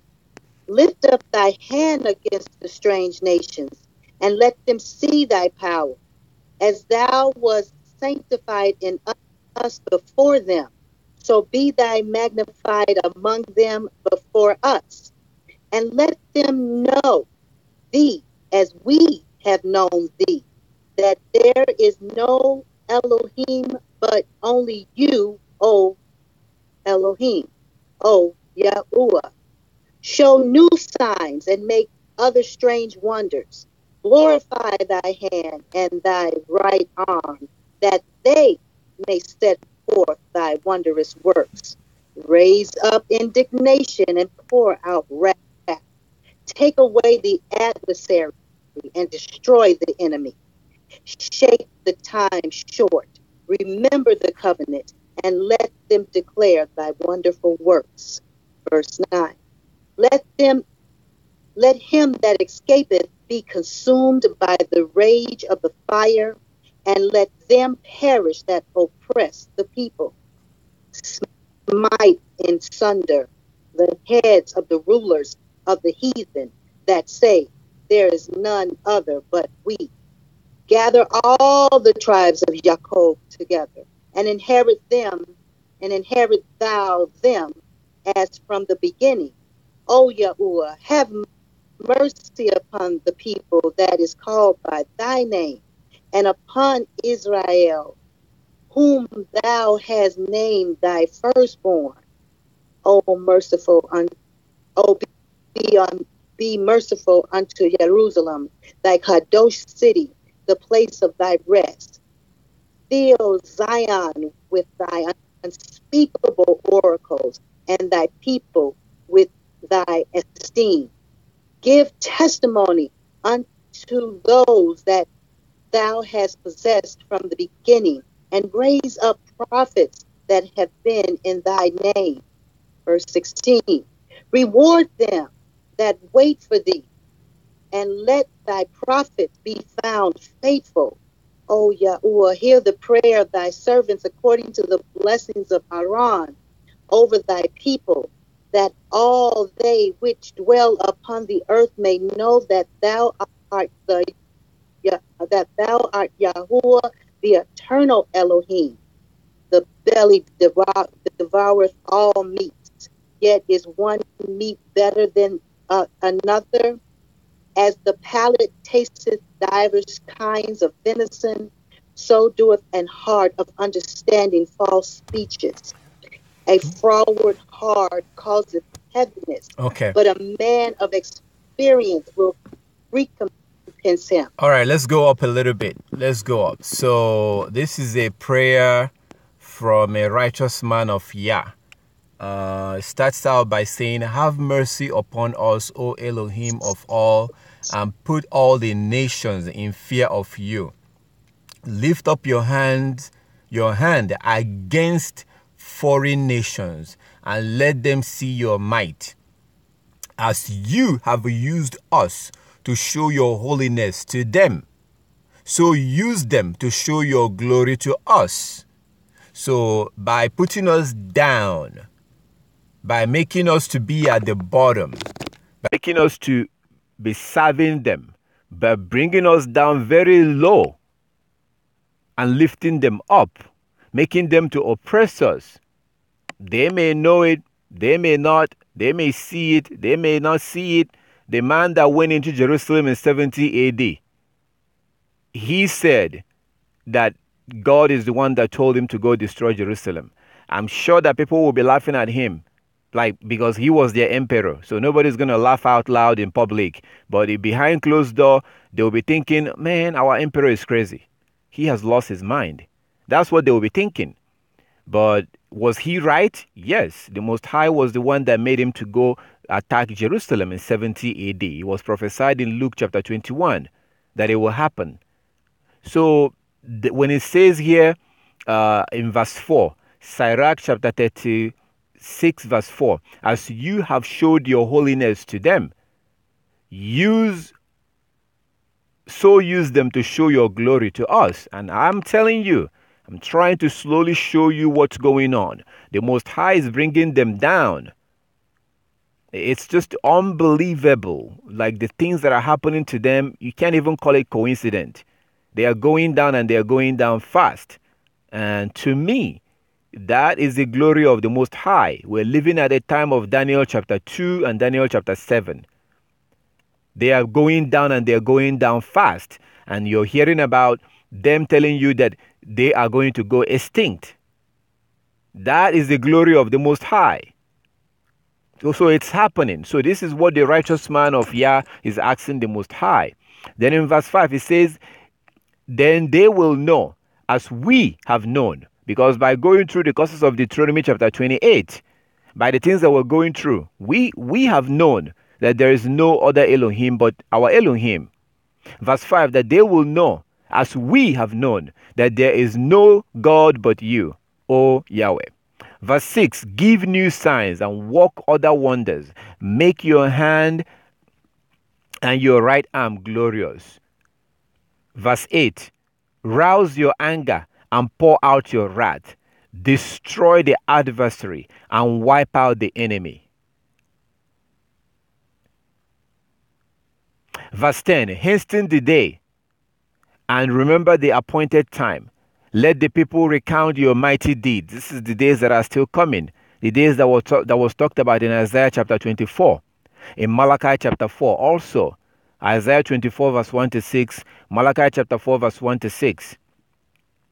Let the survivors be consumed by the fury wrath, and may those who harm your people meet destruction. May those who harm your people meet destruction. This is scripture. This is the prayer of a Hebrew Israelite, praying against the enemies of the Hebrew Israelite. I didn't write this. Christ had access to this. The apostle has access to this. So when it says in verse 10, hasten the day, hasten the day, that's the day that the Most High has told us many times, the day of Yah, the day that his wrath will begin, just like it was in the past, during the time of Noah. There's another day coming, and you can read more about that day in Isaiah chapter 24, verse 1 to 6. So this man is praying here, asking Yah to make that day to come, the day of destruction, the day that the Most High will wipe out all those that refuse to keep his laws. He's praying here, asking the Yah to make that day to come fast. Hasten the day, and remember the appointed time. Again, Isaiah 24, verse 1 to 6. Malachi chapter 4, verse 1 to 6. These are different prophets writing about that day. And this man is praying here, asking Yah to hasten that day. Hasten the day, and remember the appointed time. And let people recount your mighty deeds. Let survivors be consumed in fury wrath. And may those who harm your people meet destruction. So he's praying against the enemies of the Hebrew Israelites.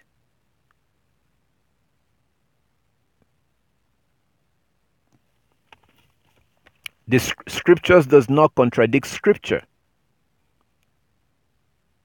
Peter had access to this book. When your Bible was translated,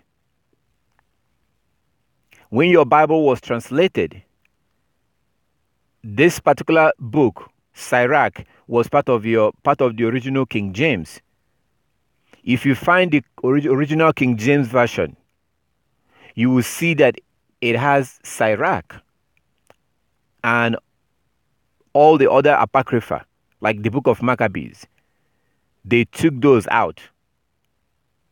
They took it out because of certain things that you see, like this one, that they don't like, because they want to create a narrative, and they've created a narrative. And that narrative is that you're supposed to love your enemy. But that's completely misunderstood. And we have to understand the context to which it was written. So when Yah told you to love your enemy, it's talking about your people, those of your own nation, those of your people. We love to claim that the Bible is inspired by Yah. We love to claim that all scriptures are inspired. This is scripture too. This is scripture. But maybe you would tell me, well, this is not scripture because it's not in your Bible. You may tell me that this is not scripture.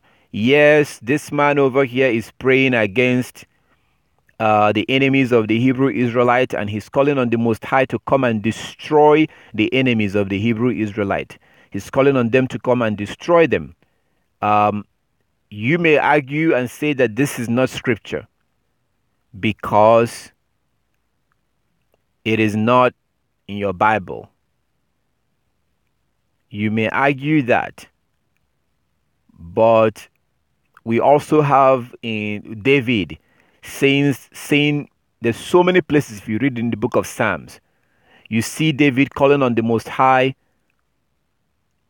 to basically wipe out the heathen, to wipe them out of the face of the planet.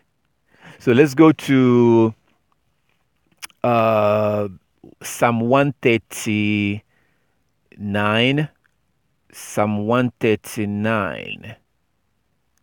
Let's go to Psalm 139 from verse 20. Psalm 139. This is what David says. So for those that will claim that, oh, well, Sirach is not really in my Bible, I hope the book of Psalms is in your Bible. So in Psalms chapter 139, this is what David says. David says this, for they speak, let's start from verse 19. Surely thou wilt slay the wicked. This is David. Isn't this similar to what we saw in the book of Sirach? In the book of Sirach, we see him calling on Yah to come and destroy those that hate Israel, those that harm the Israelites. Here, David is telling you that surely Yah is going to destroy the wicked. Surely thou shalt slay the wicked, O Elohim. Depart from me, therefore, ye bloody men. For they speak against thee wickedly, and thine enemies take your name in vain. Do I not hate them, O Yahweh, that hate thee? And am not grieved with those, and am not I grieved with those that rise up against thee? Verse 22, I hate them with perfect hatred. I count them my enemies. So this is what David was saying, that he, David, hates those that hate the Most High. And he counts them to be his enemies. He hates them with perfect hatred. Again, does the scripture contradict scripture? So, there are many places in the book of Psalms. There are many places in the book of Psalms where you see David calling on the Most High to destroy the enemies of Israelite. You see David in the book of Psalms talking about how he himself will be destroying his enemies, and his enemies are going to be calling upon the Most High to save them, and the Most High will not hear them. You see David calling on the Most High to strengthen his hand for war. To strengthen his hand for war. This is filled, it's all over the book of Psalms.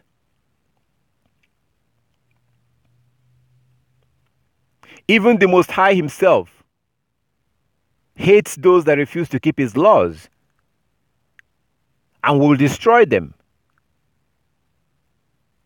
So, when you understand what the scripture is really talking about in this particular question, the scripture never told you to go out and love your.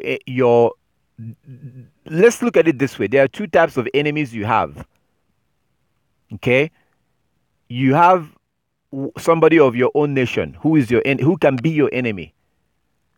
Like we have a story when some Hebrew Israelite raped a woman and killed her. The rest of the tribes came together and fought that tribe, because the rest of the other 11 tribes told the tribe where those men came from. They told them to produce those men, produce the men that did this, so that they can be killed. Because if you rape a woman, you die. So you see the rest of the tribes coming together and telling that tribe, we just need you guys to produce the men that did this. The tribe refused to do it. They decided to protect those men. So the rest of the tribe came together and went and fought that tribe. So here you see Israelites fighting amongst each other. The rest of the tribes coming together to fight one tribe that refused to produce the men that raped a woman. So we're fighting against each other. So there are instances where a brother or a sister may start having problem, or in-laws. This is a family issue. And like I gave you an example between the tribes, there was one time they fought each other. So that's what the Most High is talking about when he tells you to love your enemy. He's not talking about the heathen that he sent against you, that he himself will destroy. He's not talking about those people. He's talking about when he tells you to love your neighbor, he's talking about somebody of your nation. A Hispanic is not my neighbor. Somebody from Mexico is not my neighbor. I don't have anything to do with them. They have nothing to do with me. We are not related in any way. He's a Gentile. He's somebody of another nation. So when the Bible tells you to love your enemy, it's talking about someone of your nation. Your brother. So this is part of the damage that has been caused by Christianity.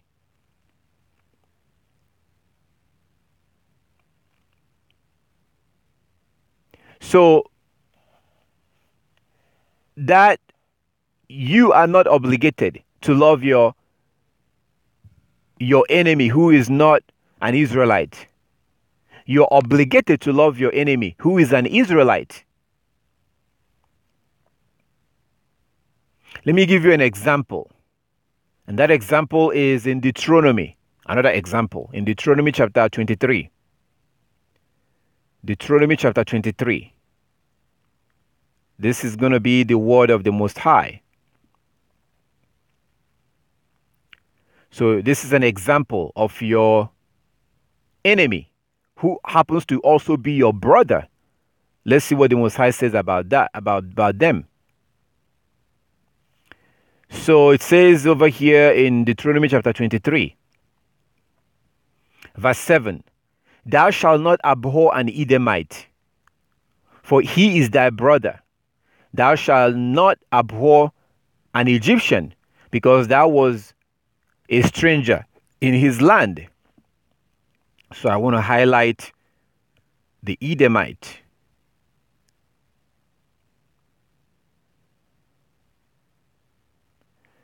Thou shalt not abhor an Edomite, for he is your brother. The Edomites are people that came from Esau. These are people that came from Esau, the descendant of Esau.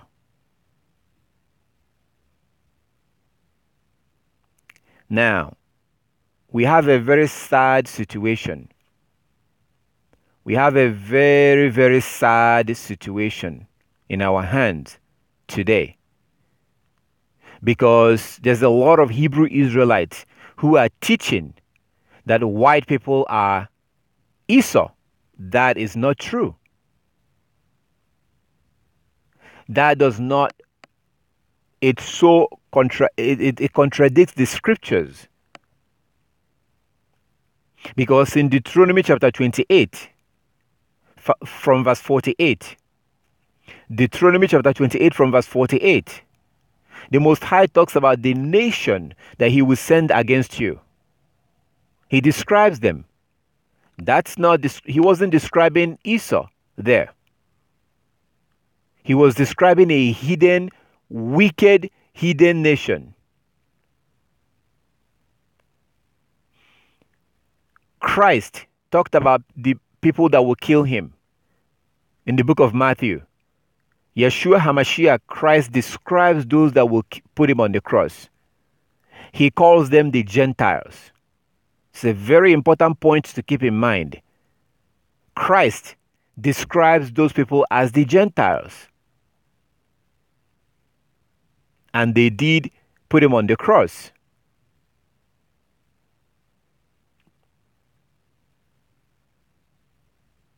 So they cannot be Gentiles and be Hebrews at the same time, if you understand how this works biblically.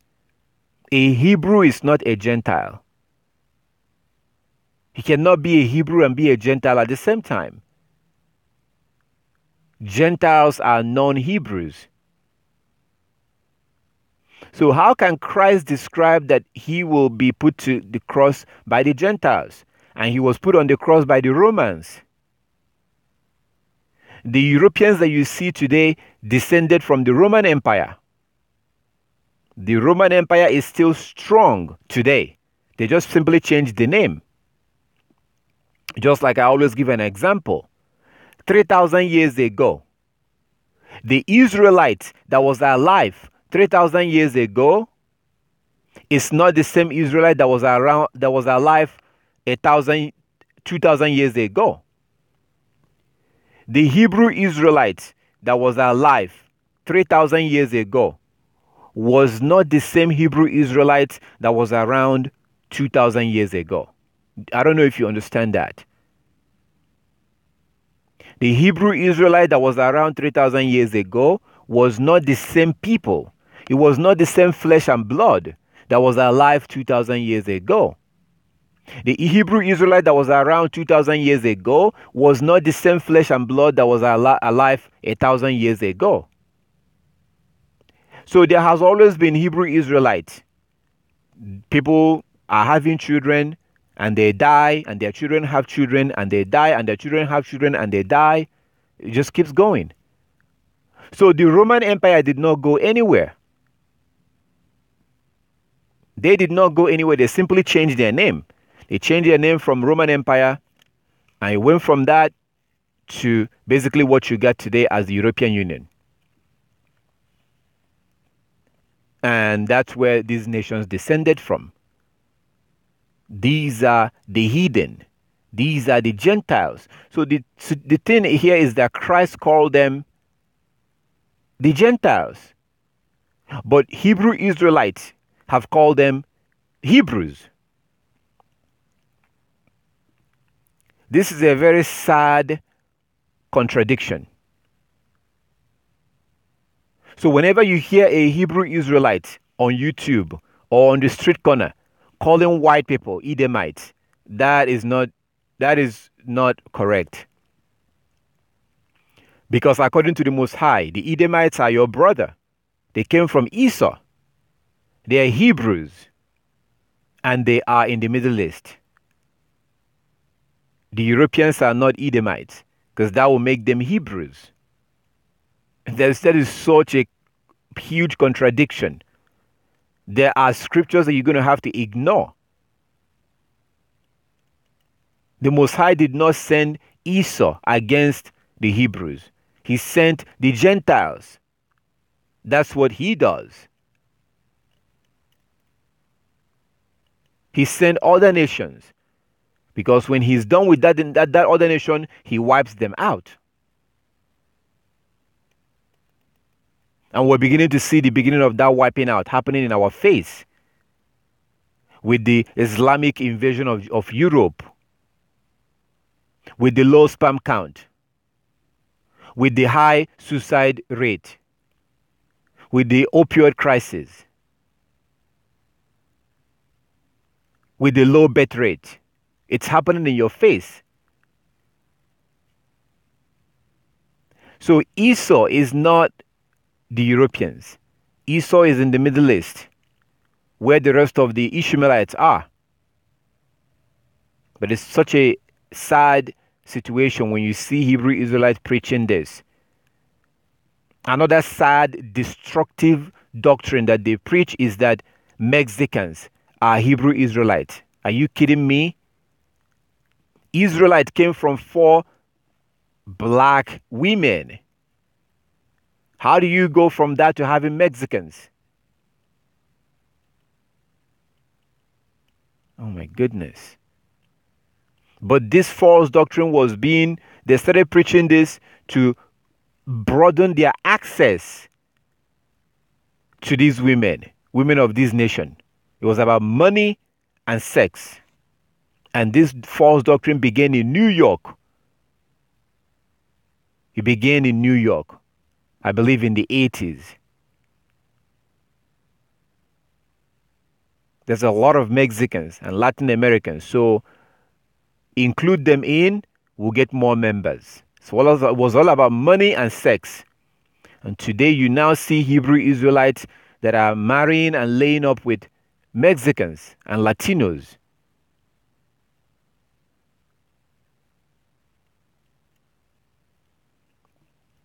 So back to Esau. Thou shalt not abhor an Edomite, for he is thy brother.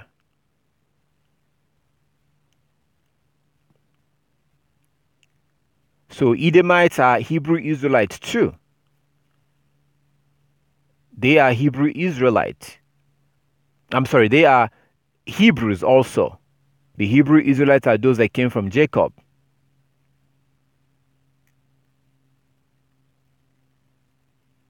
Those that came from Esau, they are also Hebrews.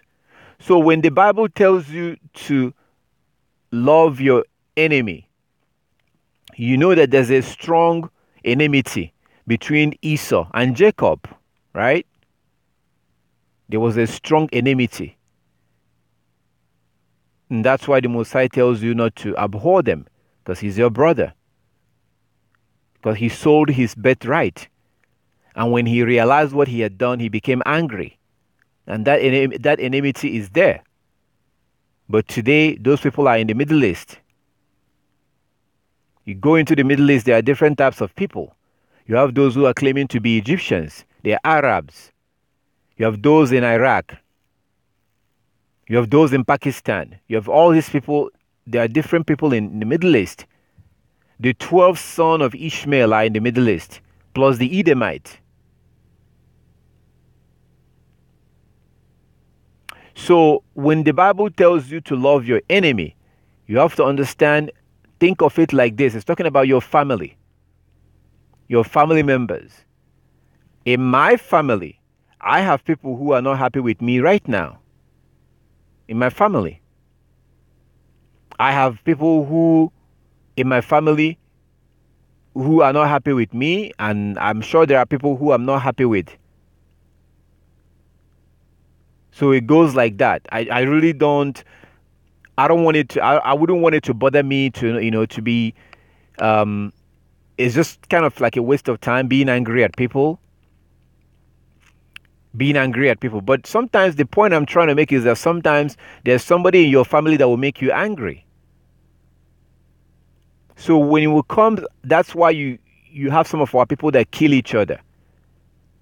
That's what it's talking about. So for someone to do something to you to the point that you want to harm them, they are your enemy at that time, at that point. For somebody to do something to you, for someone to offend you to the point that you want to harm them, they are your enemy at that point. Do we not have our own people that look like us harming each other?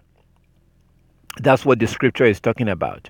That's your enemy. So when you're dealing with your brother or your sister, even if you're not from the same mother and the same father, if it has come to the point that you feel so angry and so mad at them, you're still supposed to love them. And if we will obey this, we will have less problem like we do today. So when the scripture tells you to love your enemies, it's not talking about loving everybody in the world. Because Christ don't love everybody in the world. Christ does not love everybody in the world. He tells you in the book of John, the people that he's praying for, he's not praying for the whole world. He doesn't care about the whole world. Because the Most High hates people that hates his law. He hates those that hate his laws. And that is scriptural. That is biblical. The Most High hates people that hate his laws. So he doesn't love everybody. He said that he hates Esau. Christ does not love everybody. If you keep the commandment, he will love you. You don't want to keep the commandment, he will destroy you. He is not coming back to destroy people that he loves. He's coming back to save people that he loves, and then he will inflict punishment on those that he hates. Those that hate the law of the Most High hates them. So when the Bible tells you to love your enemies, it's not talking about the other nation. You are not obligated to love the Chinese. You are not obligated to love the Indians. You are not obligated to love Mexicans. You're not obligated to love the Europeans. You are not obligated to do that. You are obligated to love one of your own nation. So when you go back to that book of in 1 Peter chapter 2, Paul is not telling you, he even describes the Gentiles as being your enemy, basically. He says having your conversation honest among the Gentiles, that whereas they speak against you as evildoers. Do you see that? So Paul is telling you, even though they speak against you, even though they are calling you evildoers, that they may by your good works, which they shall behold, glorify Elohim in the day of visitation. So Paul describes them as seeing you as an evildoer. You start following this scripture, start following the Bible, and it will not be long before they start seeing you as an evildoer. They think you're crazy. They think you've lost your mind. If you live in their country and you want to pull your children out of the school system, they'll probably take your children away from you because they think you're crazy. So Paul is not telling you that you are not obligated to love your enemy. Mind your business. Leave them alone. You cannot convince them. You can never convince them. You can never convert them. You will not be able to do it. If they did not listen to those that came before you, they will not listen to you. So the best thing is to mind your business. Actually, go ahead and do what the Most High tells you to do.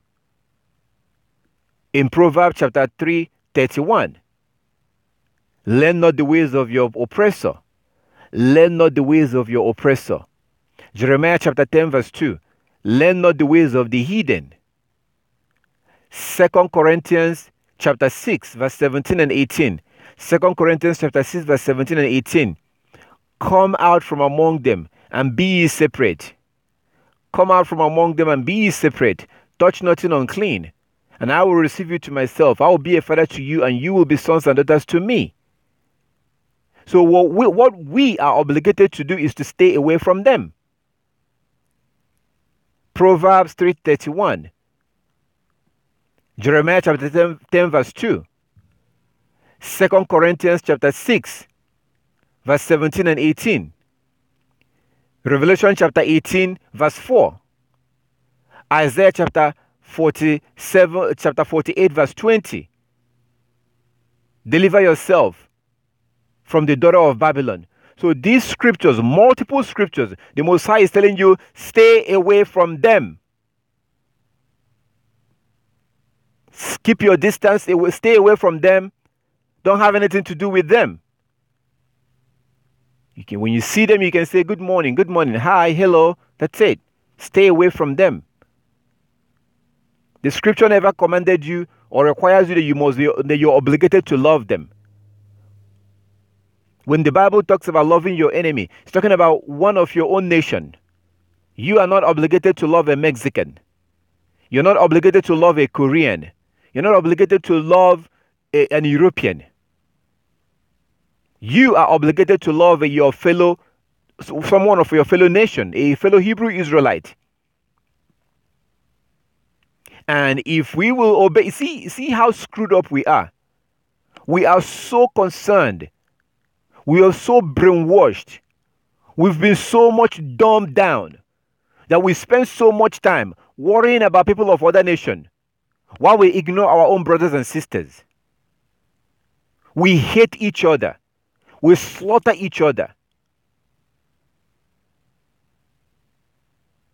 We disdain each other. We don't want to have anything to do with each other. We do all this to each other while we take our energy and we focus our energy in loving our real enemies. Those that hate you. Those that have deep-rooted hatred for you. We spend so much time trying to love them while we ignore our own people.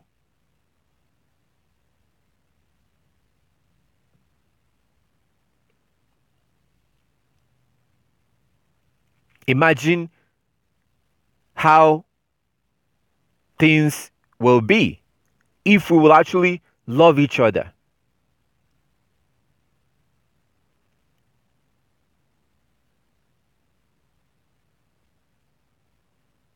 When we want to do business, we'll skip over our own brother and our own sister who is in the same business, and we'll go and we'll reward other people of other nation.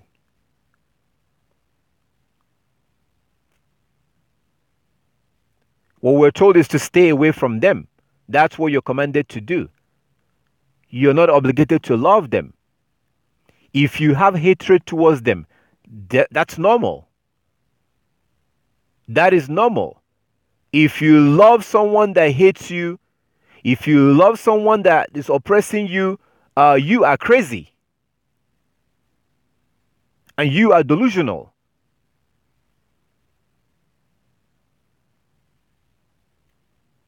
That's why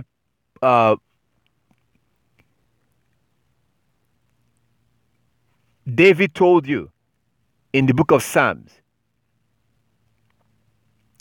David said, I hate them that hate thee with perfect hatred.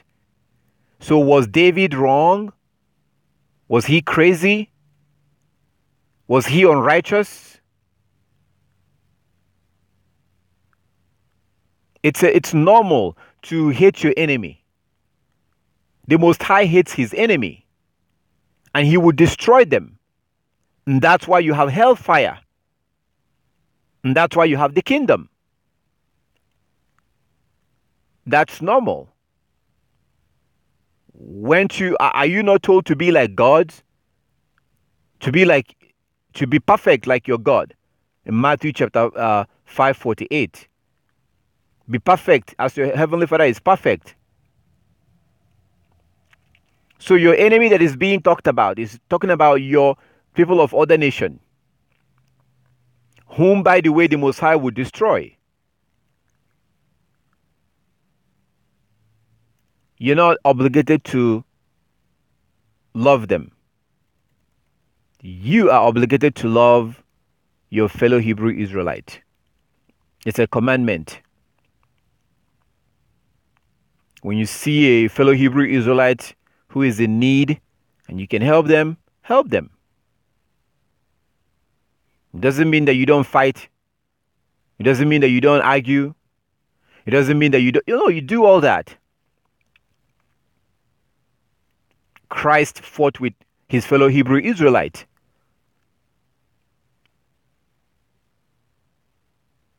He called them names.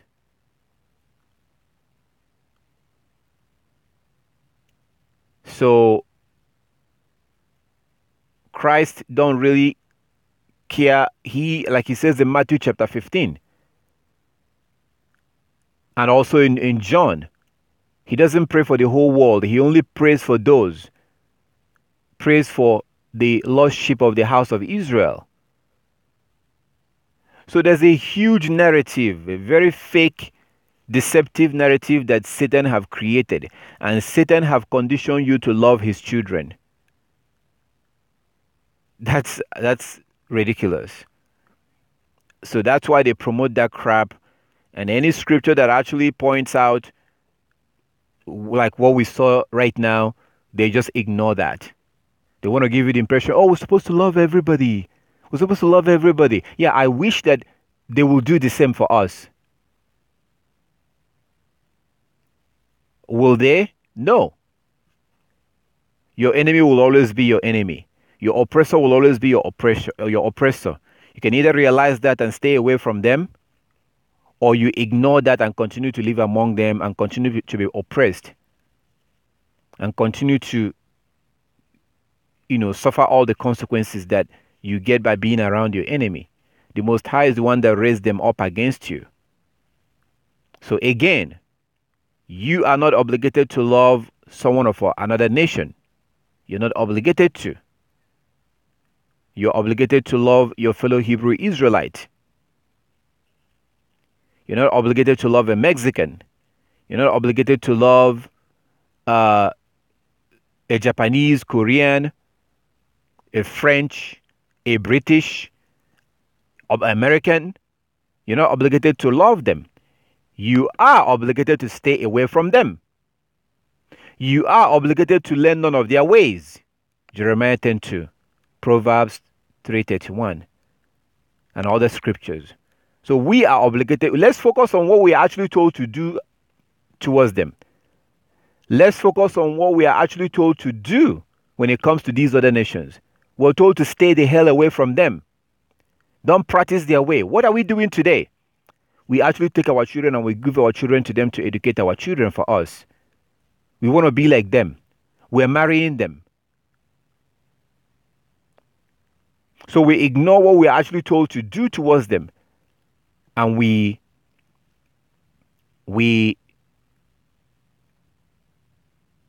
just, everything is upside down. That particular Deuteronomy chapter 23 that I read earlier. Let me go back to that. Deuteronomy chapter 23. Look at what the Most High told the Israelites regarding the other nations.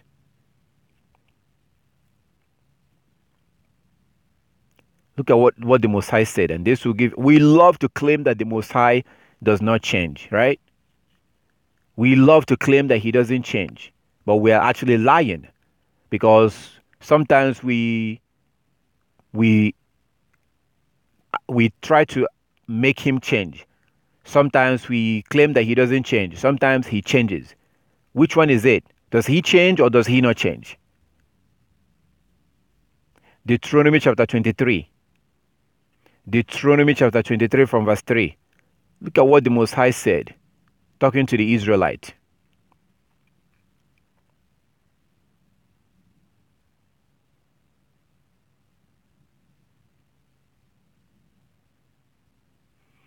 Deuteronomy chapter 23 from verse 3. An Ammonite or a Moabite shall not enter into the congregation of Yah. Even to their 10th generation shall they not enter into the congregation of Yah forever. Because they met you not with bread and water in the way when you came out of Egypt. And because they hired against thee Balaam, the son of Beor, of Petor of Mesopotamia, to curse thee. Nevertheless, Yahweh thy Elohim will not hearken unto Balaam, but Yahweh your Elohim turned the curse into a blessing unto thee, because Yahweh your Elohim loves thee. Verse 6. Thou shalt not seek their peace, nor their prosperity, all the days forever. This is how the Most High is telling you to treat those Moabites and the Ammonites. Thou shalt not seek their peace, nor their prosperity, all the days forever. Did you see that? These are people of other nations that refused to help you when you came out of Egypt. They refused to give you water to drink when you were thirsty. They refused to give you bread to eat when you were hungry. They turned around and they hired someone to put a curse on you. And the Most High told you here not to seek their peace or their prosperity forever.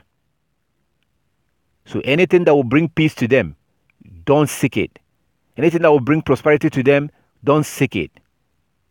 That's why Christ told you that he doesn't pray for the world. He doesn't pray for the whole world.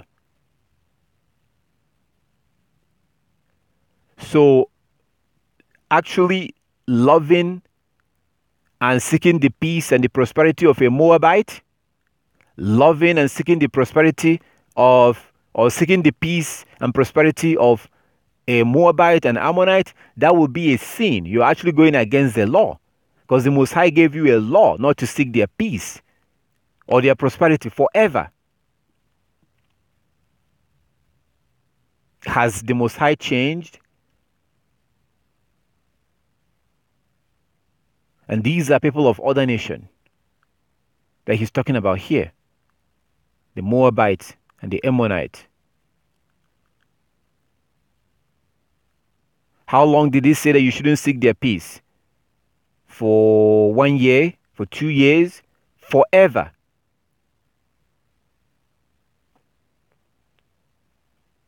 Then he come down to verse 7. Thou shalt not abhor an Edomite, for he is thy brother. There has been problems between the Israelite and the Edomite. There has been fight ever since their father sold his birthright. There has been enmity because the Edomites, as they grow, as the new generation comes up, they hear the history. They hear what happened, how their father lost his heritage. They are not happy when they hear that. So there's always been a problem between the Israelite and the Edomite. They are not happy, which is understandable. They felt that all the blessings that Israel got was supposed to be their father's blessing. So that they have that animosity. And yet, the Most High told you not to abhor them because they are your brother. That's what it means to love your enemy. And the Edomites are a good example of our enemy. Because we are still brothers. They are Hebrews, we are Hebrews. No matter what the situation is, no matter the fight, no matter they are still our brother. Now the Ammonite and the Moabite, that's a totally different situation. They are not our brother at all. And you see what the Most High tells you to do here when it comes to the Moabite and the Ammonites. So again, one of the things that Satan have done, he has deceived the whole world. Our people are so crazy when it comes to loving the people of other nation. We love them. We see them as gods. We love the people of other nation, and we hate our own. We hate our brothers. We hate our sisters. The people of other nation can never do wrong. Watch what happens. If you have never tried this, I would love for you to try it. Whenever you are around our people, I want you to talk about what the other nations have done to us. Talk about the slavery. Talk about the destruction of Jerusalem. Talk about the things that the other nations have done to us. And watch how our people will start defending those other nations. They will literally start defending them. So you will find yourself that you will be the bad person, not the other nations that have done all this. Not the other nations that have killed, raped, and murdered our people. Divided and conquered our people. As soon as you bring these things up, our own people will be against you.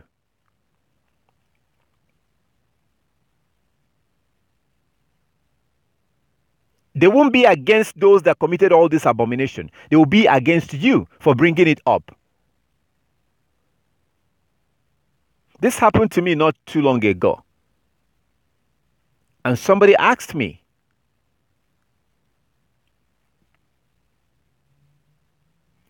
I pointed out something that the Gentiles are doing, something that the Europeans are doing. And this person asked me, they said to me, why do you hate these people so much? Now, we were having a discussion. And that discussion was about marriage.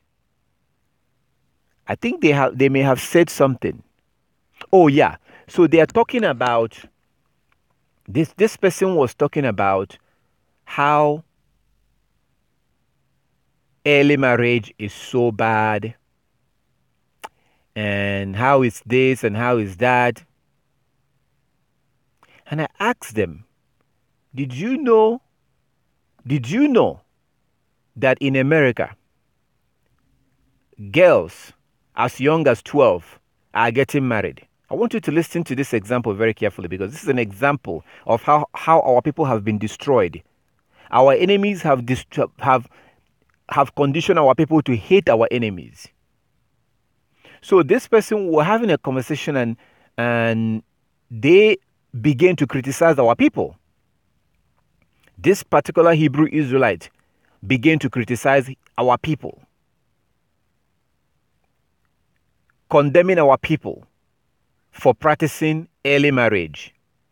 So as they were condemning our people, I asked the person, do you know that the Americans are doing the same thing? They told me, no, I don't believe that. I don't believe that. That's what they were telling me. I don't believe that. I don't believe that they're doing it. So our people are the ones who are savages. Our people are the ones who are evil for doing that, for allowing their children to get married at a young age. So I simply asked them, do you know that Americans are doing the same thing? They said, I don't believe that. I don't believe that. I said, okay. I said, if I show it to you, would you believe? They said, I don't believe that. I said, all right. So I went on YouTube and I sent them two different videos that shows that girls as young as 12 years old are getting married in America. All you have to do is just go to court. The parents and the man that wants to marry the girl will go to court. This is what they do till today. You go to court and you're in front of a judge, you say, I'm the parents, we are the parents, and we're allowing this man to marry our child. That's it. That's all you have to do. Girls as young as 12. It's happening every year. But they won't show you that. But they come down to Africa and they lecture us, telling us that our children have to finish college before they get married. Why are they doing it? So that our children will go on to lose their virginity. This is a delay game. So when the goal is to delay your children getting married as long as possible, to delay. Because when you're told that your child have to finish college before getting married, there's about 99% chance that your child will lose her virginity in school. There's almost 100% chance that your daughter will lose her virginity by the time she finishes college. And that's what this is all about. That's why they came and they brainwash you, they lie to you, and they give you the impression that your children are too young, they have to finish school. And we buy the lie, while they themselves are allowing their young daughters to get married. So that was why I asked this person. I asked the person, do you know that they're doing this thing that you're condemning our people for doing? Do you know that the Americans are doing it? They said no. So I sent them two videos. And they watched the videos. After they watched the video, we spoke again. And instead of addressing the video that they watched, because they don't believe that Americans are doing it, they don't believe that Americans are allowing girls as young as 12 to get married. They don't believe that. So when I showed them video, it was clear. I sent them two videos. As soon as I sent them the video and they watched it, the first question they asked me is, why do you hate Americans so much? And I was like, so I am now the evil one. So pointing out what they're doing, that's evil. So you, a Hebrew, can spend your time vilifying our people and saying all the kinds of stuff, giving the impression that they were evil for doing this. But then I show you that your enemies, who taught you that you shouldn't do this, while they are doing it, I point that out, all of a sudden I hate them. To which I responded, yeah, I hate them. I hate them because of the stuff that they have done and because of what they do. So it's not about the actual content. It's not about what they are doing. I am evil for pointing out what they're doing. They are not evil for doing evil. But when I point their evil out, I am evil for pointing out their evil. That's the world that we live in right now. That's how destroyed our people are. So try it. Give it a try. Whenever you have some time or whenever you're talking with somebody, try and point out how evil these nations are. How bloodthirsty. The abomination they've caused in this world. Point those things out. What they've done to our ancestors. The divide and conquer. All the destruction that they've caused. Point it out. And watch how your brother or your sister is going to accuse you of being, of having hatred, of hating them. That's how far we've come. Our people are so mentally destroyed.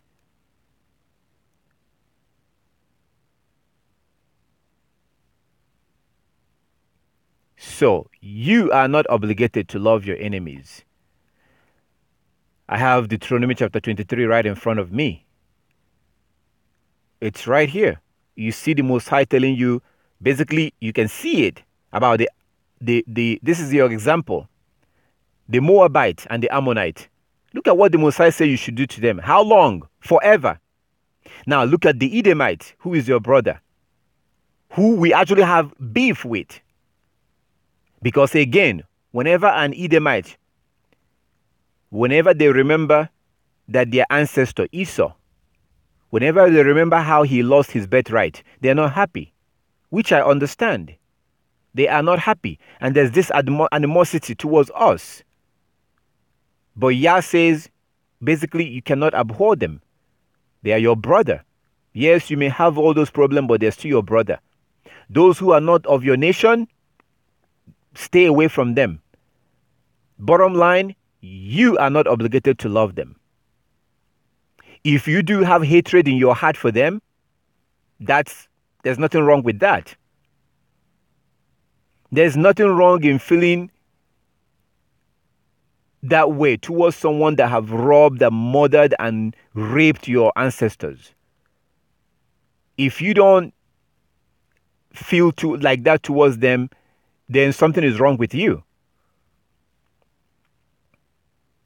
And anyone that thinks that it's okay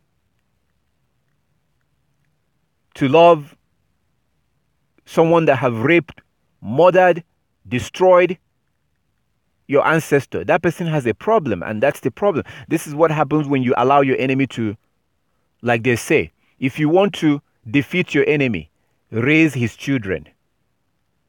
This is why they want to get your children so bad. This is why they want to get your children at a very young age, so they can brainwash them. Have them be around their enemy. Grow up around their enemy. Play with their enemy. And get emotionally attached with their enemies.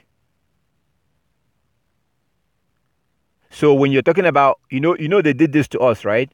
They're like, that's not a big deal. Well, that was then. That was then. That was then. Let's go to Isaiah chapter 14. Let's see about then. That was then. Isaiah chapter 14.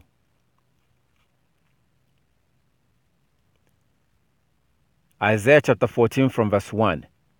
For Yah will have mercy on Jacob. Yah will have mercy on Jacob and will yet choose Israel and set them in their own land. Right now we are not in our own land. And strangers shall be joined with them. And they shall cleave unto the house of Jacob. Verse 2, Isaiah chapter 14, verse 2. And the people shall take them and bring them to their place. And the house of Israel shall possess them in the land of Yah or Yahweh for the servant, for servant and for handmaid. And they shall take them captives, whose captives they were. And they shall rule over their oppressors, who took the Hebrews as slaves, who were oppressing the Hebrews during the slavery, who took them during the transatlantic slave trade, who were forcing them to work in the cotton field, who were raping the Hebrew men to humiliate them in front of their wives. Who did all this? So for those of you stupid, foolish people who are saying that that was the past, here's a prophecy for you that talks about the future. Why don't you go and convince the Most High to change his mind and cancel this prophecy? Because this is going to happen in the future.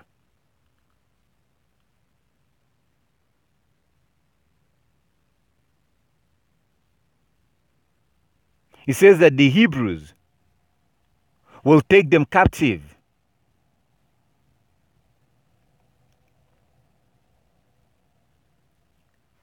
They shall take them captives, whose captive they were, and shall rule over their oppressors. Do you know where this is going to happen? This is going to happen in that kingdom that you're looking forward to.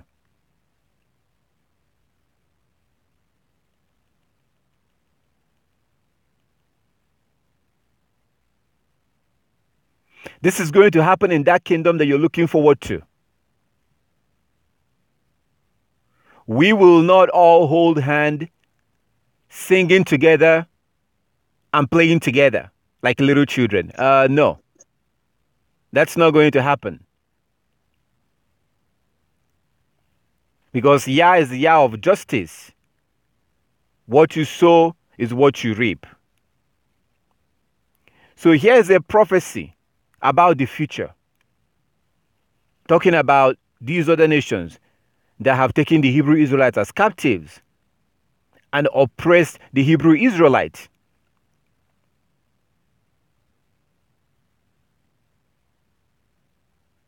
This is a prophecy about the future. So if you think that those that feel animosity, those that feel hatred towards their enemies, if you think that they are misguided, why will the Most High hear in this prophecy that has not been fulfilled yet? Because the Hebrews are not in their land yet. Those who are in that land right now are imposters. They are imposters who claim that they are Jews but are not. They are the Gentiles, like Christ told you in Luke chapter 21, that the Gentiles will trample on that land until the times of the Gentiles are fulfilled.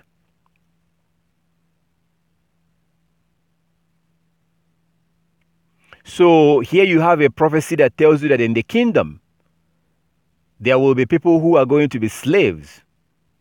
In the kingdom. So those who are oppressing the Hebrew Israelites right now will be slaves in the kingdom. This is Isaiah chapter 14.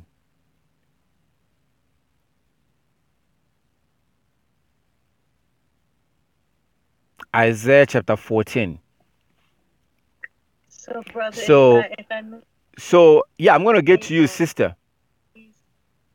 So when you put all this together, when you put all these scriptures together, then when you go back to the one that we read earlier, you will now understand why he was praying that prayer.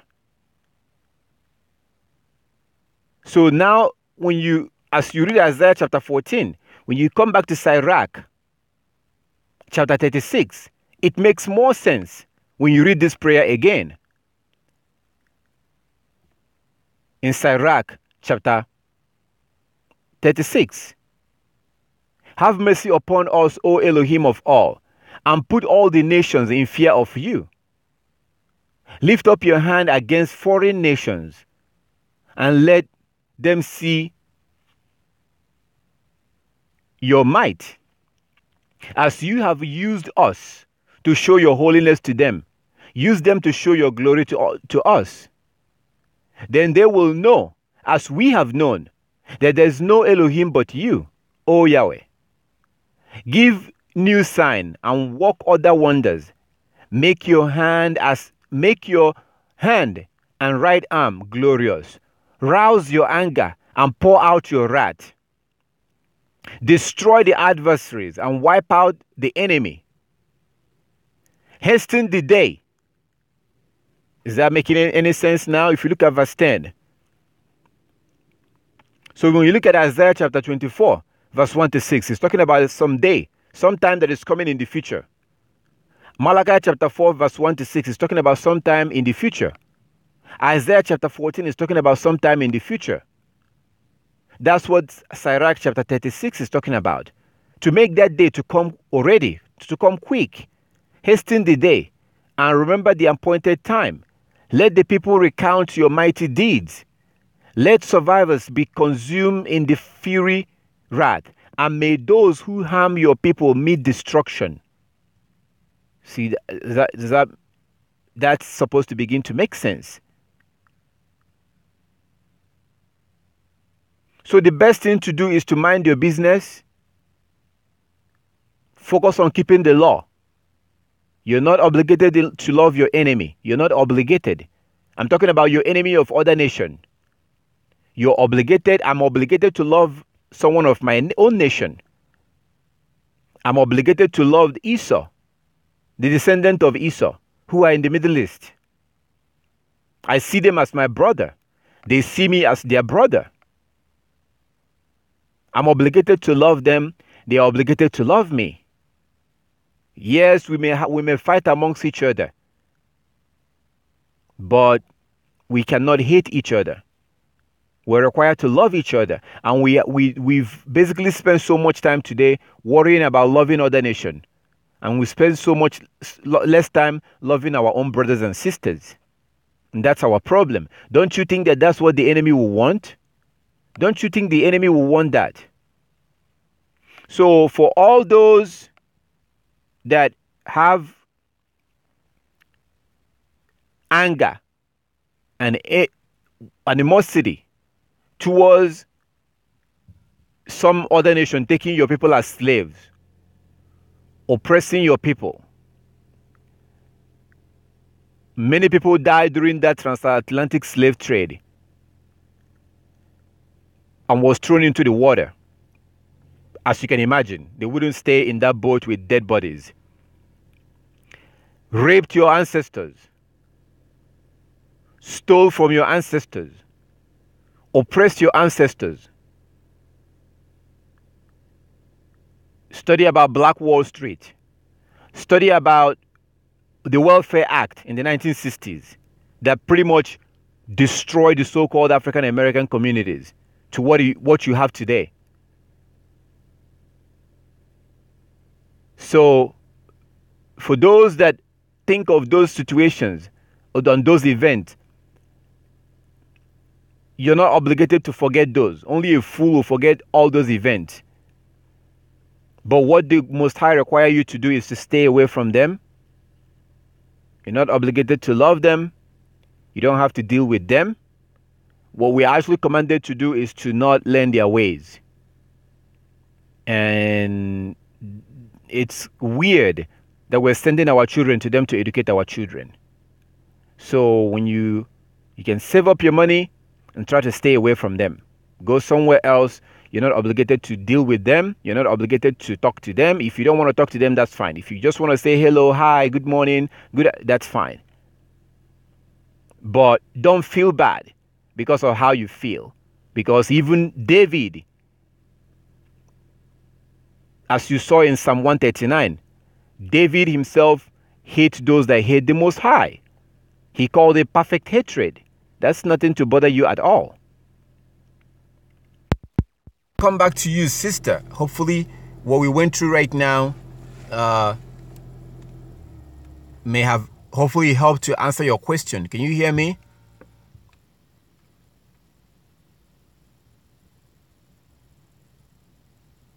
Yes, brother, I can hear you. And again, as always, thank you so much for the edification, the line upon line and precept upon precept. And I just want to end on saying that I am being rebuked because instances of the Messiah showing kindness unto the heathen. Case in point, when the centurion came and asked that that the Messiah heal the man under his authority, and also the woman who came to the Messiah, the strange woman, the Phoenician woman that came to him asking help for her daughter, and the Messiah showed kindness. And Paul telling us to be that Paul should be a light unto the Gentile, and that we should so be a light unto the world.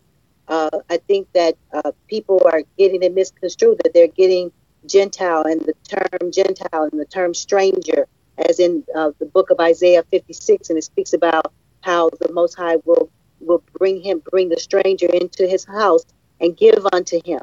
And I think that many of us in Israel, as we come out of Christianity and come into this truth, that we're getting all of this misconstrued and we're getting it all confused.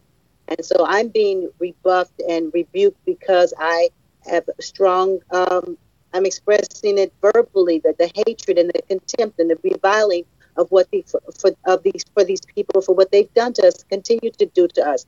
So I will continue to study, but you certainly have vindicated me that I am not obligated. I don't have to be a light unto them in the way that that Christianity has put it out there. Okay. No, I'm not seeking their life. Okay, when it says to be a light, kill them. I'm not plotting against them. No. Before, but as you said, I don't have to have anything to do with them. Okay, before I want to stay on this point because you brought it up before, and you're bringing it up again now. So I want to address this point so you can understand what it means. What do you think it means to be a light? What does that mean?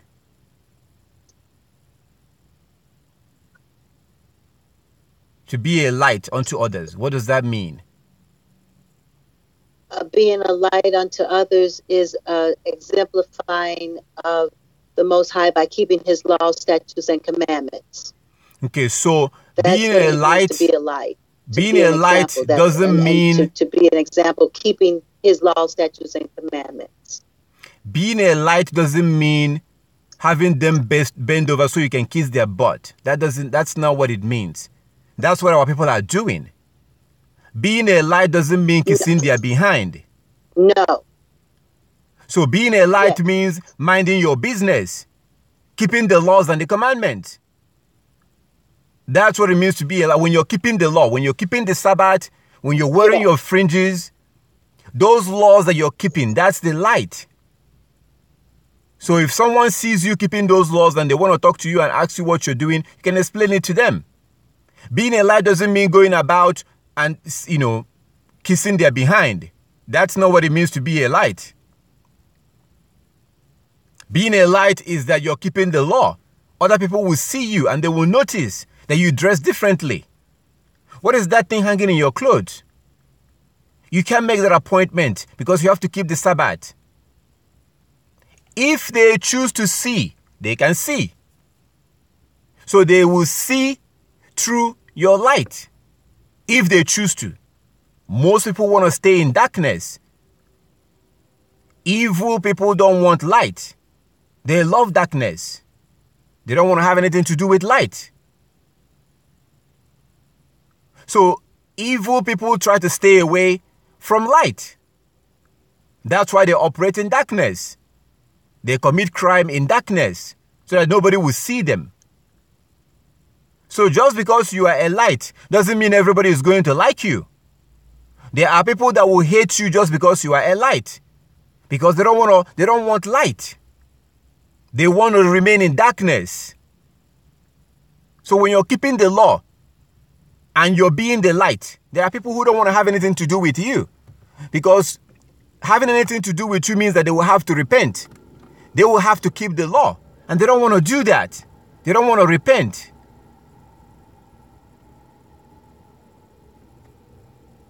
The apostles, were they not the light to the Gentiles? Do you know who killed Peter? Wasn't he a light to the Gentiles? And yet he was killed by the Gentiles. They crucified him upside down. Peter was a light to the Gentiles. he was still killed by the Gentiles. Let us be realistic and not be naive. Who threw John in prison? Yehonan. Who threw him in prison? The Gentiles. Wasn't he being a light to them?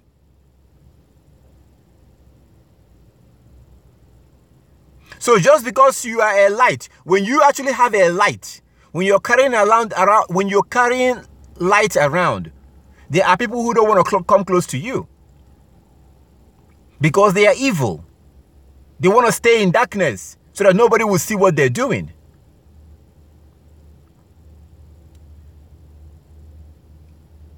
So when the Bible tells you to be a light, it doesn't mean that you go and start hugging and kissing everybody you see that is a Gentile. Because when you're actually being a light, they will most likely kill you. They will most likely throw you in prison. Those same Gentiles that you're supposed to be a light to will most likely kill you, just like they killed the apostles that was being a light unto them. That's a fact. That is a fact. Those apostles and disciples was being light to the Gentiles, and they were killed by the Gentiles. What makes you think that your own case will be different? So when it says to be a light unto them, it doesn't mean that you forget about everything that happened in the past, because you can forget all you want. The Most High will not forget. And you have a prophecy that tells you how he's going to deal with them in the future. They will be slaves of the Hebrew Israelites.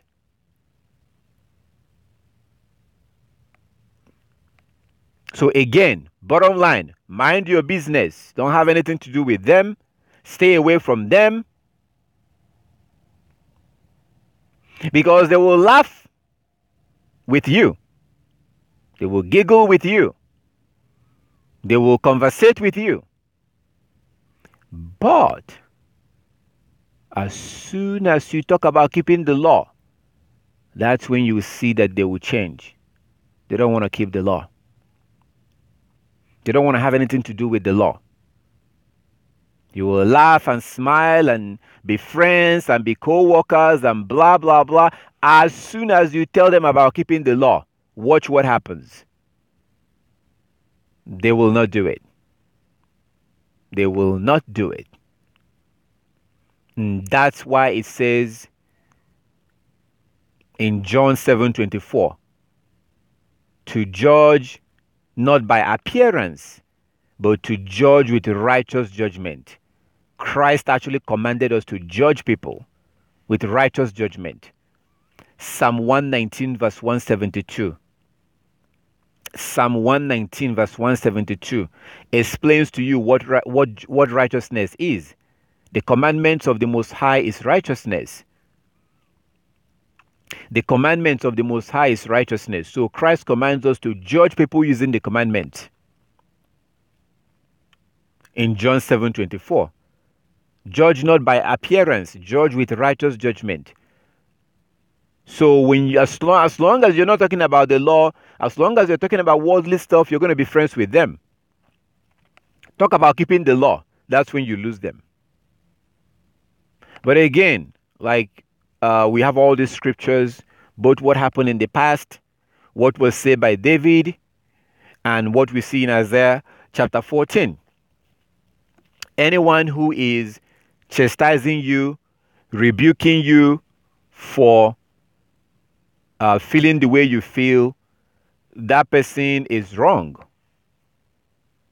Because these are people that have been brainwashed. What in the world, let me ask you, what do you expect will happen when someone goes to college, lives in the same dorm with Gentiles, go to classes with Gentiles? Let me take it even further to what happens in that college. Have sex with Gentiles. What do you think will happen when you speak against the Gentiles?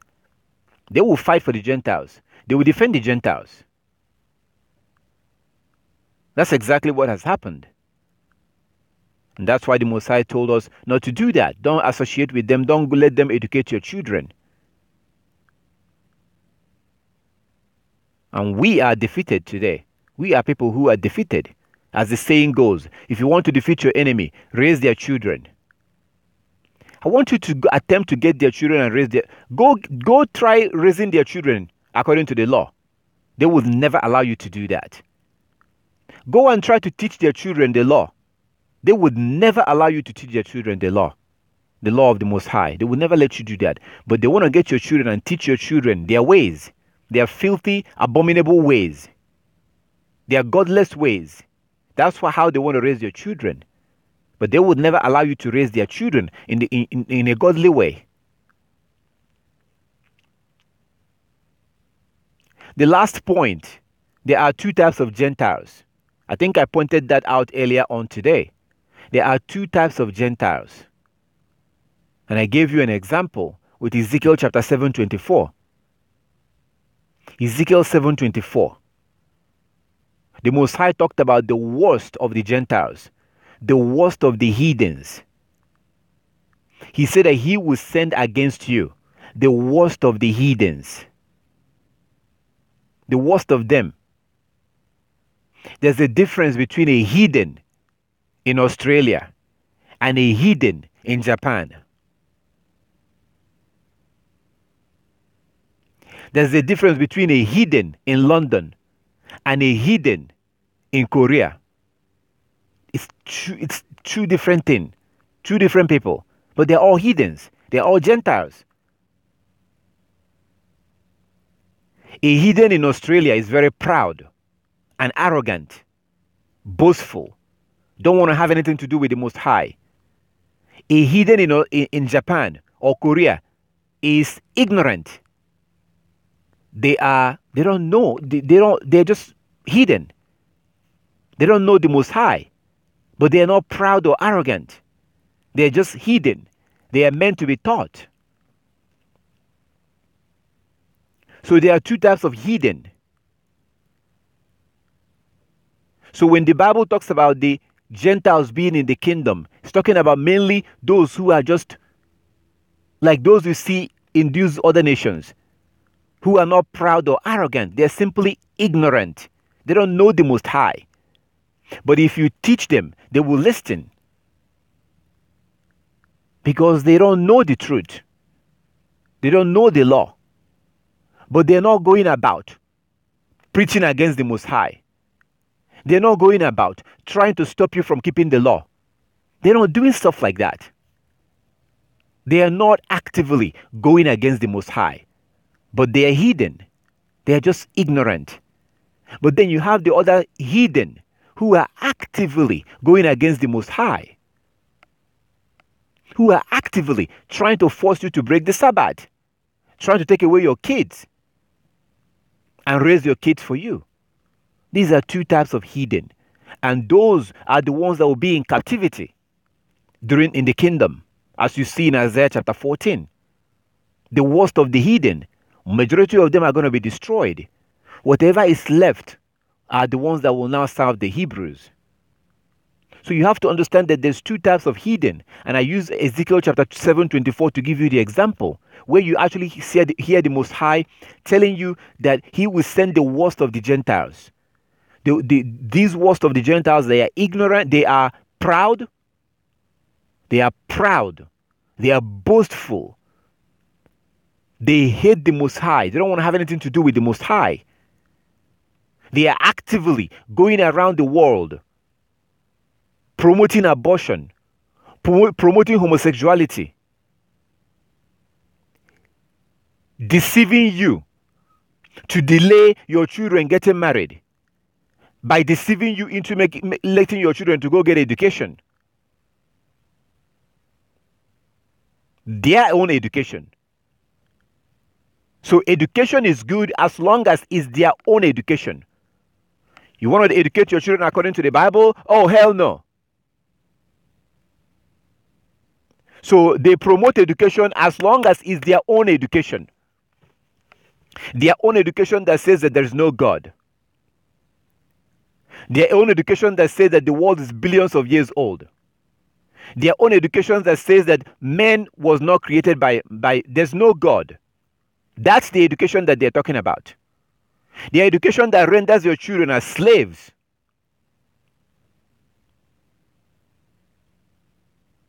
I don't hate education. I hate Western education. I hate European education. I love education as long as it has to do with the scripture. As long as it has to do with the scripture, I love education. I despise Western education.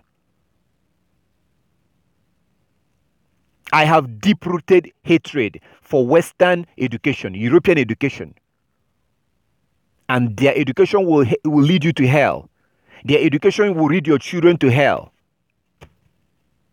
Because their education renders your children slaves. This is the crap they give to your children when your children obtain their degree. This crap over here will render your son as a slave. Because this degree guarantees that your children are going to serve somebody. This degree, your master's degree, your bachelor's degree, your doctorate degree, your PhD, is useless if you don't go and serve somebody.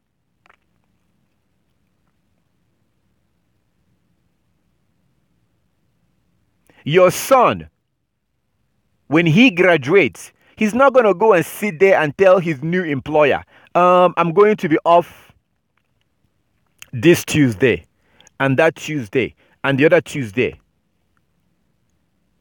When he's being hired, he's not going to be telling them about the Sabbath. They will tell him, okay, good, we'll call you back, and they will never call him back. So the Western education is designed to send your kids to hell. It's designed to keep your children away from obeying the Most High. I'm not even going to go into the abomination that happens in their universities.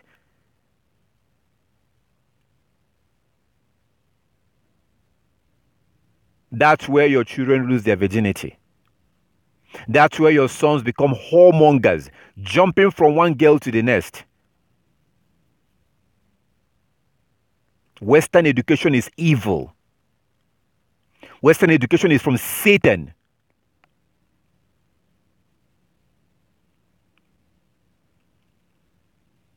There are two types of Gentiles.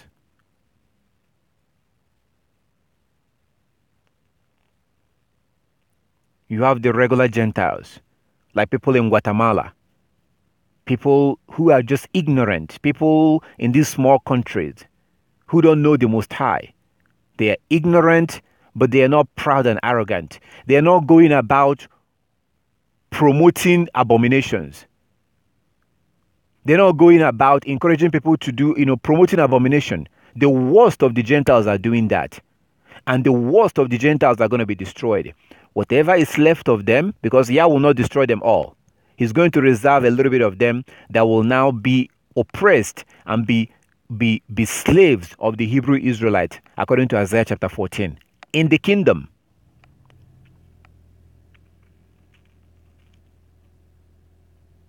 So, when the Bible talks about the Gentiles being in the kingdom, I'm going to leave you with Isaiah 65, so you can see what the Most High says about them. So there are two types of Gentiles. The humble Gentiles. They are humble. They are not proud. They are not arrogant. They don't really have anything against the Most High. The Japanese have nothing against the Most High. They don't know Him. They hear about Yah. They hear about the Most High. But they're not doing anything against Him, as like doing stuff against Him. They're not actively going about promoting things that are against the law. They're not forcing people to break the law. The Japanese are not doing that. The Guatemalans are not doing that. These other nations are not, they are just ignorant. They hear about the Most High, but they don't know the Most High. They're just ignorant. But then you have the other Gentiles who are actively going around the world promoting all this abomination. How do you think Sunday worship was promoted? People went around the world and promoted Sunday worship. People went around the world and promoted Saturday worship. Do you know what they're called? They're called missionaries. Where did they come from? Japan? China? Korea? No! They came from Europe. Went about the world promoting Sunday worship and Saturday worship. And they are still doing these abominations till today. Americans, Canadians are still going around the world promoting abortion in the name of human rights. They're going about promoting feminism. Do you think that the Most High supports feminism? They're going about promoting homosexuality, which is against Leviticus 20:13. Do you see the difference? Do you see some Gentiles who don't know the Most High, but they are not actively opposing the Most High? But then you have the other Gentiles who know about the Most High and they are actively going around till today, promoting, preaching against and promoting against the law of the Most High. They are the ones who will be destroyed, and whatever is left of them will be slaves in the kingdom. The other Gentiles that are ignorant, they are the ones, whatever among them, not all of them, but those who are just ignorant, like the Koreans, like the Japanese, the Guatemalans, the Mexicans, those of them who accept to keep the law, they are the ones that will be in the kingdom. But you can see them today that they are not hostile towards the Most High. They are just ignorant, but they are not being hostile towards Him. Those that are being hostile are the ones that will be destroyed. But again, the Most High will resolve some of them, because they are the ones that came from their ancestors was the one that hold our ancestors as slaves. They were the ones that took our ancestors as slaves. So the Most High, in order to fulfill what He said in Isaiah chapter 14, in order to fulfill that, He's not going to destroy all of them immediately, because then Isaiah 14 will not be fulfilled. He will not destroy all of them immediately, but He will reserve some of them, and so that they can go on to fulfill Isaiah 14 by becoming the slaves of the Hebrews. That's same Isaiah chapter 14. If you look at Isaiah chapter 14 that we were in earlier, I'm trying to separate so that you can understand the difference between the Gentiles, two types of Gentiles. So anybody that tells you to start feeling bad and stop feeling the way you're feeling because the Gentiles will be in the kingdom, you need to understand that there's two types of Gentiles.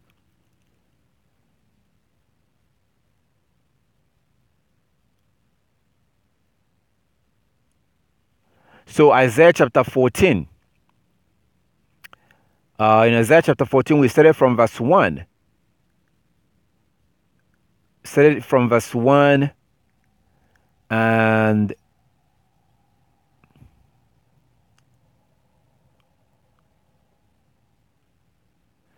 if you look at verse 20 or verse 21, it says, "Prepare slaughter for his children, for the iniquity of their fathers, that they do not rise, nor oppress the land, nor fill the face of the whole world with cities." Verse 22, "For I will rise up against them, saith Yah of hosts, and cut them off from Babylon, the name, remnant, and son, and nephew, saith Yah." So here Yah is saying, prepare slaughter for his children, for the iniquities of their fathers. Prepare slaughter for the children, for the iniquities of their fathers.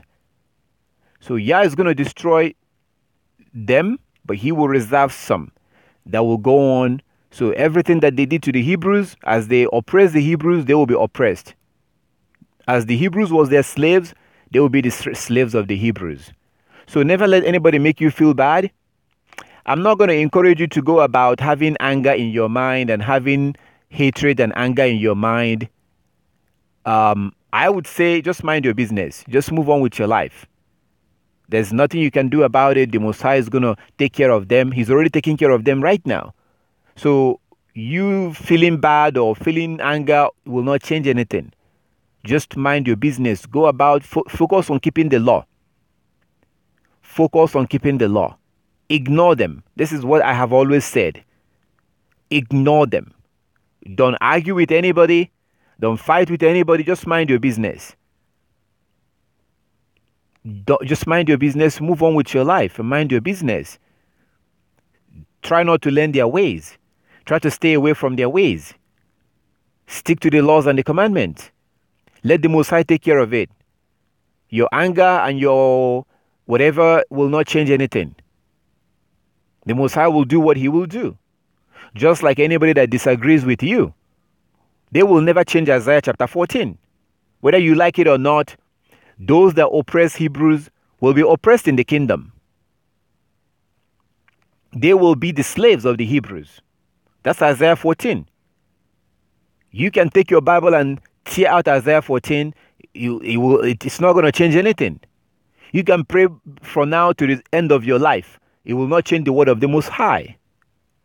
So my advice is just to move on with your life. Focus on keeping the law. Yes, they've done what they did. Yes, they are doing what they're still doing it till this day. They are still doing it. You know, I saw a video. I never even watched that video because I don't want to start having anger. I saw a video that came out, and some of you may have heard of that video. It was a very popular video. It was a video on YouTube where a police officer stopped a woman, and as he approached the woman was scared. He said to the woman, "Don't be scared. We only kill black people." That video is on YouTube. He said, "We only kill black people." When I saw that video and I read, I understand what the video was about. I never watched it because if I watch it, it's going to make me angry. But what will my anger do? Nothing. What is it going to do? I'm trying to focus on what really matters. I'm trying not to fall into a trap. I don't want to fall into a trap of, instead of focusing on the law, I'll be focusing on them and hating them. It will not change anything. Whether I hate them or I love them, it's not going to change anything. I can pray for them from now to the end of my life. It will not change anything. The Most High will do what He will do. So I chose not to watch that video because it will only make me angry. But as I look around and I see what the Most High is doing already, this is how He has always done stuff like this. When I see what the Most High is doing to them, I smile. I like it. I enjoy it. And if you think that I'm evil, okay. I don't think that they felt that way when they were doing the same thing to us. There's time for everything. That's why it's very important to be careful in what you do. Treat people the way you would like to be treated. You see the Most High talking about, you see in Isaiah chapter 14, prepare slaughter for the children, for the things that their fathers did. Prepare slaughter for the children, for the things that their father did. You talk to any Gentiles today, they will tell you, well, that's too bad that my ancestors did those things to you, but I'm not the one that did it. The Most High doesn't think so. Whatever I sow, my children will reap.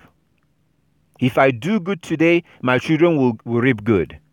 If I do evil, if I go about stealing, robbing, cheating people, killing people, my children will pay the price. That's just how it works. That's why it's very important to keep your hands clean. Mind your business. Focus on keeping the law. Don't oppress anybody. Treat people the way you would like to be treated. Treat people the way you would like to be treated in everything. Mind your business and move about. Go on your business. If you are evil towards people, evil will come to you. You steal from people, eventually people will steal from you. You may no longer be alive at that time, but it will be on your children. That's just how it works. So the things that their ancestors did, their children are beginning to reap the benefits today. Go on YouTube and see what's happening in South Africa. There was a time when they stole the land in South Africa. They went in there and they stole the land of South Africans. Today, their children in South Africa are paying the price. They are suffering in South Africa today. They're going through this because of what their ancestors did. If they had stayed in Europe and not have gone into South Africa to steal their land, their children will not be going through these things today. So try not to be distracted. If you pray between now and for the rest of your life for them, it will not change anything. That's why Christ told you that he doesn't pray for other nations. Christ, John 17. So it's not going to make any difference. If you hate them and you're angry and you're yelling at them and you're screaming at them, it will not make any difference. What the Most High have declared that will happen, regardless of how you feel. So the best thing to do is to focus on this book. Focus on the law. Keep the law, move on with your life. If you happen to be living among them, save your money, get away from them. That's it. That's the best thing. If you still have that, am I happy because of what they did? No. Am I happy because of what they're doing today? No.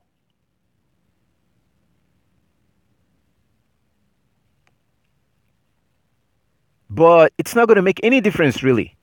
The only difference it will mean is that it motivates me to stay away from them. So people who are ignorant, our people who have been destroyed, will try to make you feel bad, will try to condemn you for having hatred for your enemy. The Most High has hatred for his enemy. It's right here in my face. For the Most High hates sinners. For the Most High also hates sinners and will inflict punishment on the ungodly. There's nothing wrong with hating your enemy who are not of your nation. You are commanded to love your enemy who is of your nation, a fellow Hebrew Israelite. But today, unfortunately, sadly, we're not doing that. We spend our energy and our focus trying to figure out, come up with new ways to love our enemies while we ignore our brothers and sisters.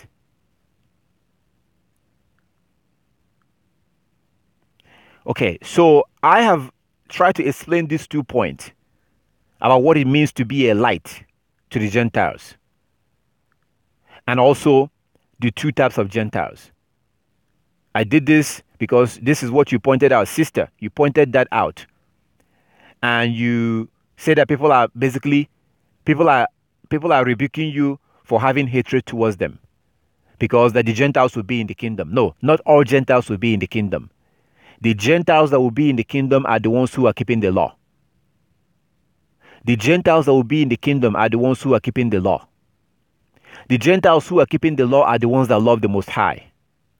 The Gentiles that are refusing to keep the law are the ones that hate the Most High. And the Most High hate them too. And the Most High will destroy them too.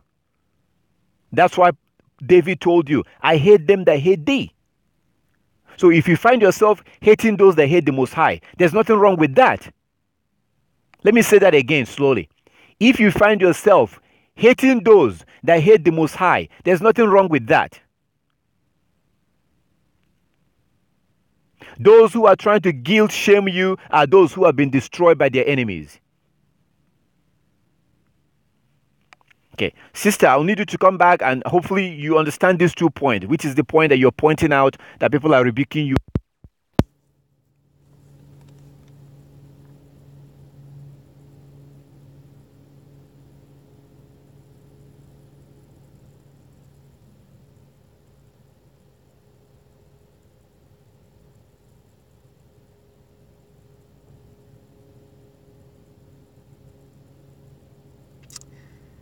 I'm not sure if we are still connected. All right. Okay. Looks like we're connecting back. Shalom. Shalom, Yes. brother. I'm here. We lost connection. Okay. Shalom, brother. I'm here. We lost connection. Okay. I will need those who are currently not speaking right now to put your phones on mute. If you don't mind, put your phone on mute so that we can go ahead. If you do have any question, just hold on. So everyone, please put your phone on mute so that the sister can go ahead and finish what she was saying. Hello? Okay, I need everyone to put their phone on mute. I only want Sister Tankia to leave her phone on so that she can finish what she was saying.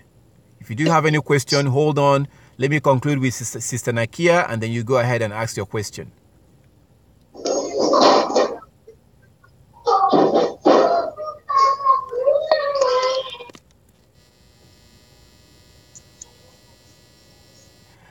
All right. I'm going to maybe have to move on because it seems that we are not fully organized over here on Skype. Please, everyone, put your phone on mute. I only want Sister Nakia to leave her phone on so that she can finish what she was saying. All right, go ahead, sister, if you can hear me, and finish your thought. Yes, brother. Thank you so much. And again, thank you for the vindication and the edification. I am being sorely rebuked and saying that my eyes are filled with darkness, full of hatred, and so forth. But you have provided line upon line and scripture upon scripture, which is the sword that I need to fight back against this. But everything that you have pointed out is so timely. And I certainly appreciate it. Thank you so very much. Thank you. All praises to the Most High. All praises to Yah. I thank Yah for everything and thank you for the question. You are always more than welcome to, if anything comes up in the future, you can always go ahead and ask the question again. But don't let anybody guilt shame you. Don't let anybody bring you down or these are people who are ignorant, and these are people who have been educated by their enemies. They've learned from their enemies, and you can understand why they will sound like that, why they will speak like that. So it's not biblical. Just because someone is saying it doesn't mean it's biblical.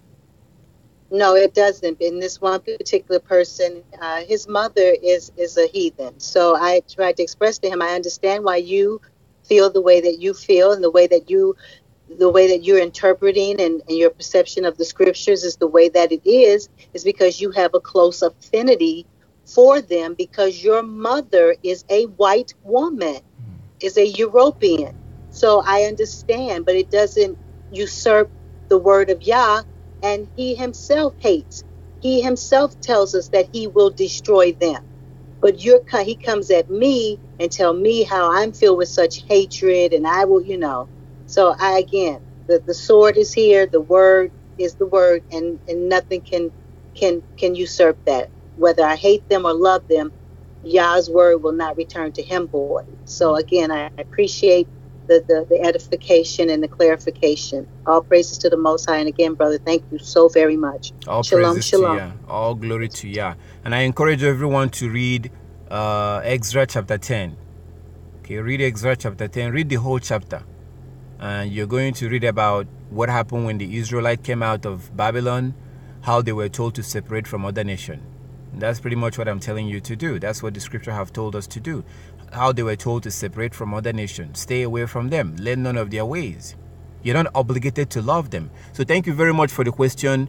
And if do we have anyone else on Skype that do have any question?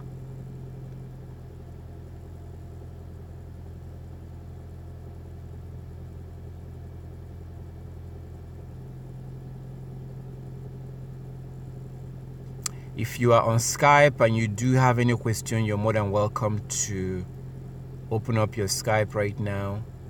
If you do have any question, if you are watching on YouTube and you do have any question, you can call that number you see on the screen. You can also call it through WhatsApp. If you happen to be in some foreign countries, there are some countries you will be in, you may not be able to call that number, so you may have to use Skype. In that case, it will be much cheaper and much better to use Skype in that case to call. So if you have any question, you go ahead and call that number. If you're on Skype and you have any question, you go ahead and if you are on Skype, you can also call. You can also, you're more than welcome to open up your Skype and ask a question.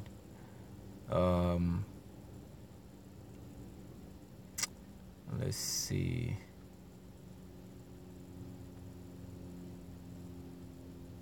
Oh no. Okay, so calls. I think we got a call earlier on. We got a call earlier on before the sister asked her question, I think. There was a call, I think it's from somewhere in Illinois. Let's see.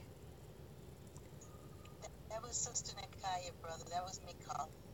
So no worries. Oh, well, was that you that called with 708? Yes, brother. That was me. 708 area code? All is well. Yes. Okay, perfect. Okay, good. Okay, so I didn't miss any call. All right. Okay, all praises to Yah. Because sometimes people do have questions that are very important to them. I want to make sure that we address everything according to the scriptures, and you can understand why some of these things will not be preached in the church, because it makes people uncomfortable. Like if you come into a regular church today, there are all kinds of people there, and there are certain things you start preaching, people are going to be very uncomfortable, because most people are very fragile. They don't want to change. They want to believe what they want to believe. They want to, continue living in fantasy that, the Most High loves everybody, and just believe in Him and trust in Him, and you will be saved. That's not true. You are saved if you start keeping the laws and the commandment. That's how you're going to be saved. If you keep the laws and the commandment, then you will be saved. Not just believing in Him and trusting in Him. If you don't keep the law, you are doomed. And this is the reason why it says in Matthew 22 verse 14 that many are called, few will be chosen. So if you do have any question, you're more than welcome to call that number. And I'm going to go into the comment section right now to see those that left comment, to go through your comments right now and see if we have any question here. All right, so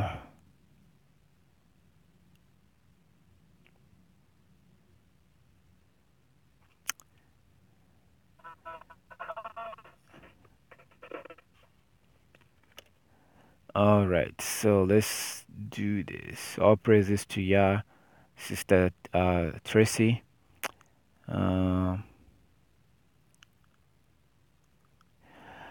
Okay, the question here says, why are we not supposed to eat turkey?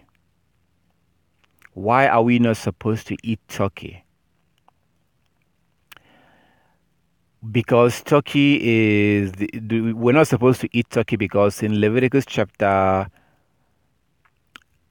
11, the Most High told us the kind of birds we can eat and the kind of animals we can eat. So in that Leviticus chapter 11, He listed all the birds we cannot eat. He says vulture and after their kind, them and after their kind. So He listed the birds and after their kind. And if you watch the video, which I'm sure you watched, you see that they are of the same family. Now, people will comment and say that, well, according to science, vulture and turkey are not the same. According to science, vulture and turkey are not the same. Well, you have to understand that science don't give a damn about this book. Your scientists don't care about this scripture. So the biblical definition of animal is different from the scientific definition. So when people tell me, or when people comment under that video and say that, well, according to science, where does that science come from? Where does the science come from? Who are the scientists? So here you have so-called scientists who don't believe in God, now defining the things that God created. Does that make sense to you? And we are supposed to take them seriously. Scientists who don't believe that there's a creator that created all these animals are now defining and explaining and teaching us about these animals. And you are supposed to take that seriously. So when people say that according to science, turkey and vulture are the same or are not the same, I don't really respond to that. That's childish. I am not going to take a scientist seriously who does not take the Bible seriously. If you do take them seriously, good for you. So the Most High says vulture and after its kind. There's even a turkey called turkey vulture. Turkey vulture. And that's why we don't eat it. You have a lot of animals you can eat. You can eat goat, sheep, cow, chicken. Stay away from turkey. And that's why the heathen chose turkey to be their national bird on their so-called Thanksgiving. All right, so let's move on. Turkey is in the same family as a vulture. Thank you, Sister Tracy. Why are we not supposed to shave our beards? Because the Most High told us in Leviticus 19:27 not to do that. There's a reason why he gave me a beard. There's a reason why he gave you a beard. Why are you not cutting off your ear? Why haven't you cut off your hand yet? Why haven't you plucked off your eyes? Because the Most High gave you your eyes and your ear just like he gave you your beard. Just like he gave you your tongue. Just like he gave you your nose. So why aren't you cutting that out? The Most High wants us to have a beard. That's part of your manhood. Even animals, goats, have beards. Birds have beards. They are male ones, the males. So the question should be, why should we shave our beard? It's not why should we not? Why are we not supposed to shave our beard? That's not the question. I would ask you, Kenneth, that asked this question. Why are we supposed to shave our beard? And if we are supposed to shave our beard, why haven't you plucked out your eyes yet? Because there's a reason why your Creator gave you your beard. These are all the garbage and nonsense that come from the heathen. The heathen that hate the Most High. The idea of a man shaving his beard is not natural. Unless if you are a sodomite. Unless if you are a homosexual. As a man, you're supposed to have a beard. It's unnatural to shave your beard.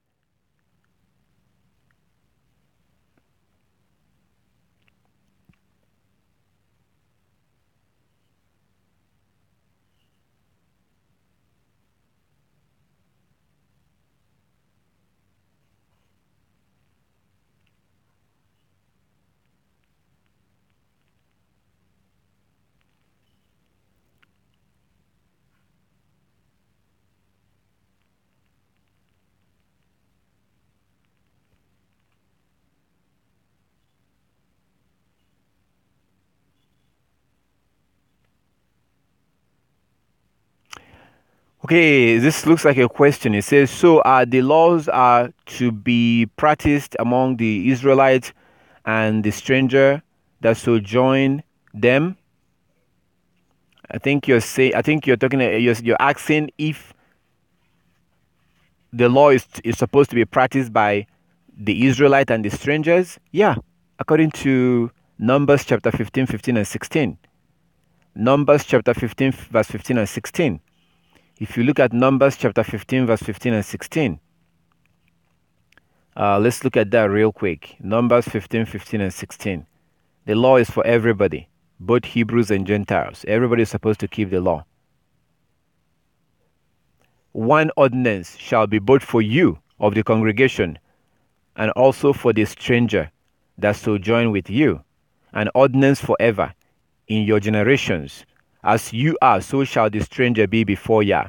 One law and one manner shall be for you and for the stranger that sojourneth with you. So the strangers, the non-Israelite that choose to keep the law, that choose to follow the Israelite, the same law applies to them. They have to keep the Sabbath, they have to be circumcised, they have to keep all the laws. Same law applies to them also. So that's the answer. This is the answer to that question. All right, let's get back to the comment section and the questions. All right, so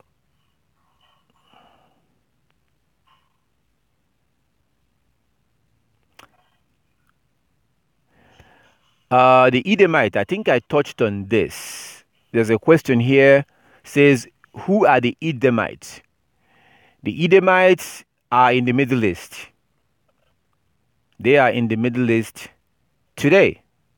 They are not the Europeans. The Europeans are the Gentiles. Okay.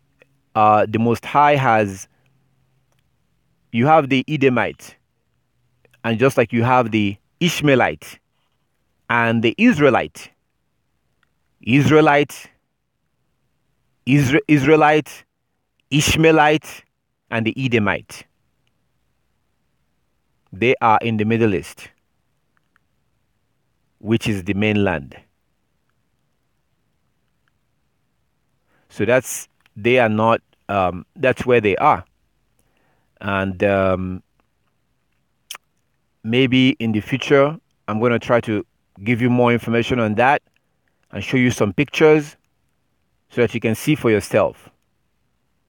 So when the Bible talks about Esau coming out with, coming out and being reddish and being reddish, or like Rudy, the way that Esau was described, I'm going to try to show you some things so you can see. Even till today, you can see that the descendant of Esau, they are like that. They are like that.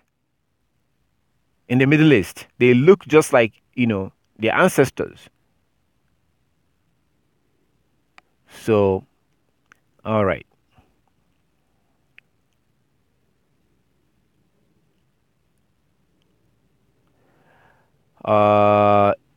This is not a question. This is just a comment. Yeah, check it out.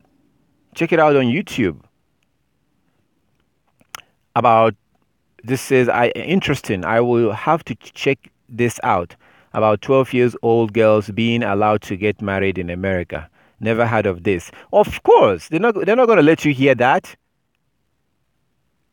If you're not spiritually awake, you wouldn't understand this. So the reason why they are delaying, the reason why they go around the world encouraging people to, finish school, finish college before you get married. This is a satanic agenda.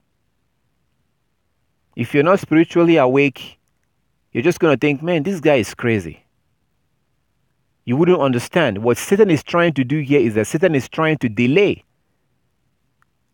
the period that your children will take to get married. That's what Satan is trying to do.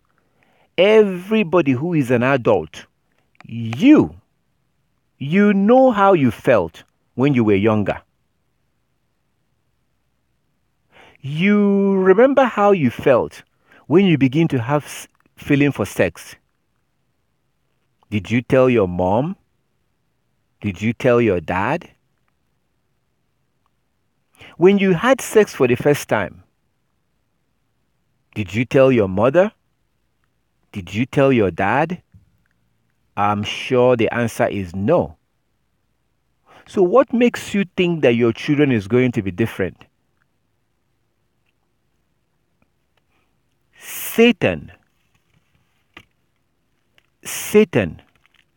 has deceived us,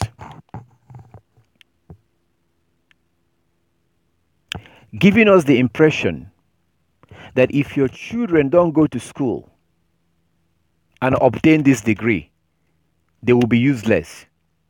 They will die of hunger. There will be nobody if they don't obtain a degree. So we focus our life pushing our children to go to school and obtain a degree. Because the children of Satan say that if they don't obtain a degree, they will be nobody.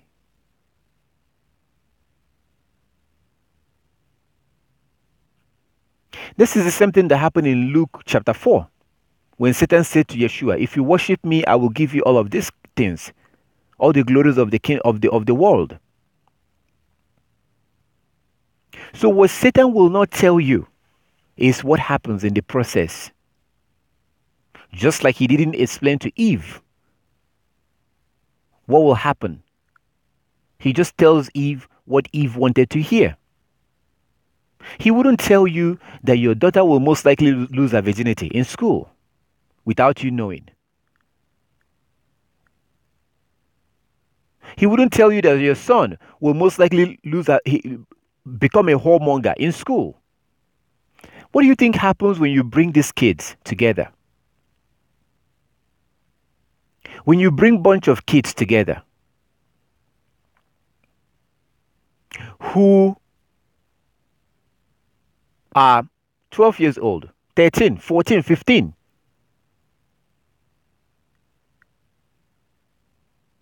these kids are horny and they're all together. And the little girls are dressing like prostitutes. What do you think? What kind of pressure are you putting on your son? What do you think will happen when you bring them together in a place like that? What do you think will happen? I don't have the video that I wanted to see if I can pull up and show you. I don't think it's on this particular, it's not here right now. But maybe some other time.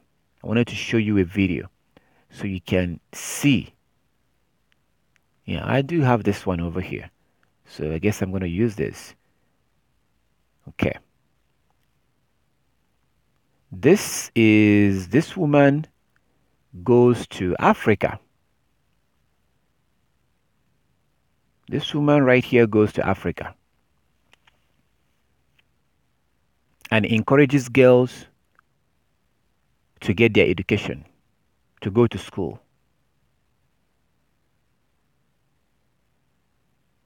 Before they get married.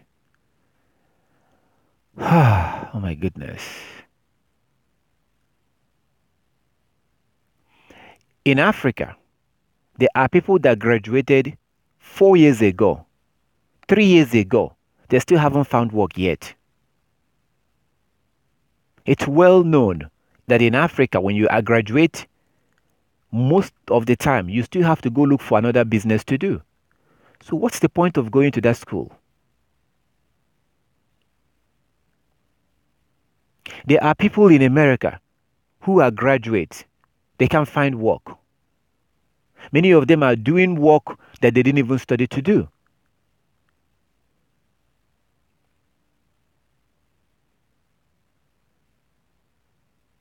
What Satan is doing here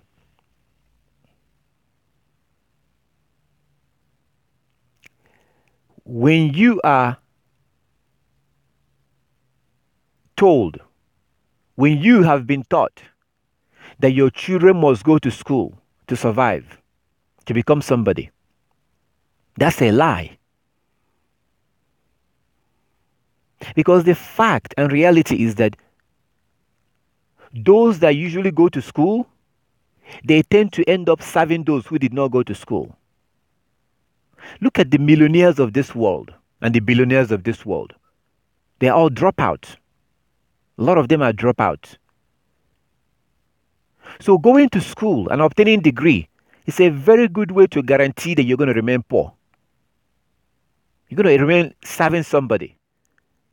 And the question that I ask people is, are you allergic? Do you hate your son being a boss? Do you hate your son owning his own business? When people do go to school and obtain that degree, they end up going to look for a job. They end up having to work for somebody.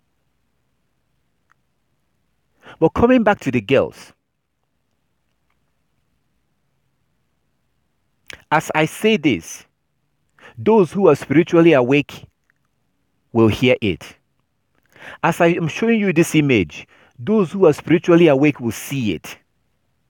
Those who are not spiritually awake will not hear what I'm saying. You may hear it, you wouldn't understand it. I'm showing you this image and you wouldn't understand it.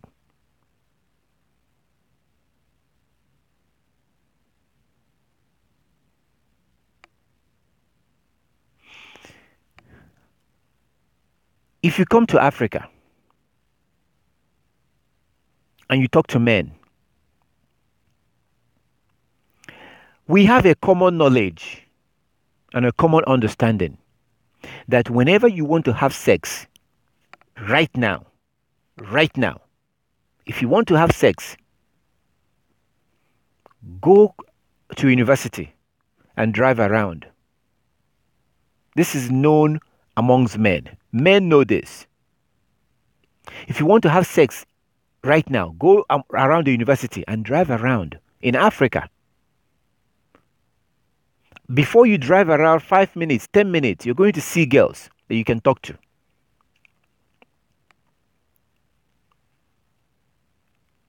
You will most likely live there with a girl that will follow you to a hotel. Because what happens is that these girls get sent to university. They live off campus and they take classes in campus. They see their girlfriends using a $1,000 iPhone, which is a lot of money in Africa. But their girlfriends are using those phones. How do they get the phone? By their so-called boyfriends, by those who are having sex with them, by their sugar daddies. They see their girlfriends living in a very nice building. That building is being paid for by a man who is married somewhere, and keep this girl as quote-unquote side chick. So this puts enormous amount of pressure on these other innocent girls. And they want to live like their friends. They may get by the first year, the second year. Eventually, they're going to fall. It doesn't matter how much law you taught them. So what the universities are producing is a bunch of prostitutes. And they still come out of that school. Even if they find work, they are being paid peanuts. So what Satan is doing is that Satan is using the Europeans to deceive the world. So when the Bible teaches you that your daughter is supposed to get married when they see their first period, according to 1 Corinthians chapter 7:36, 1 Corinthians 7:36, when you see in the Bible Genesis 24 that you see that people usually get married, Jubilees chapter 30, there are these scriptures that you read. We've gone into this in details in the past.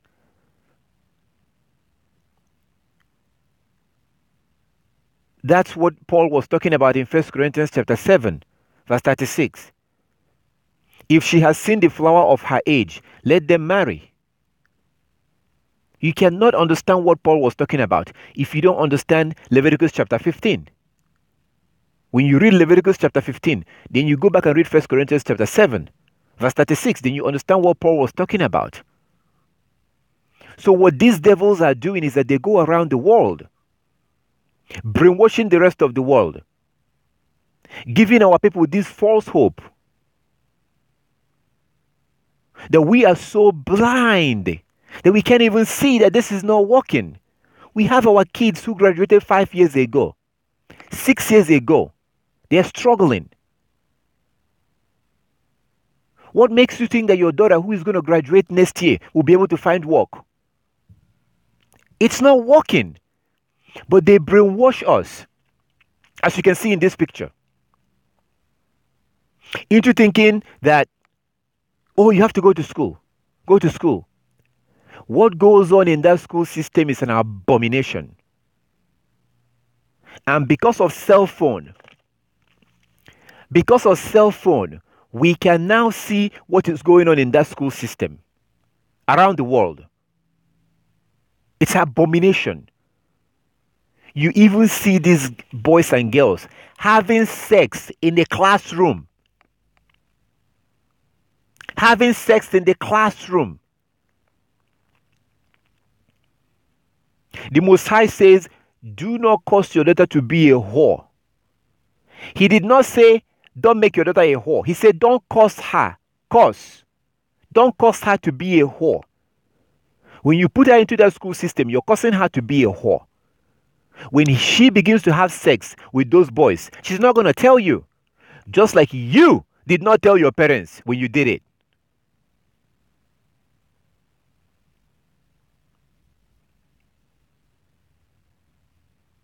This is contrary to the scriptures.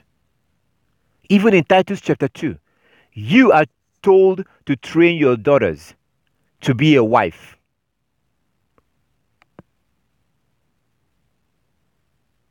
You were trained to train your daughter to be a wife. Every single girl you see in this picture are all, if they've seen their period, they're ready for marriage.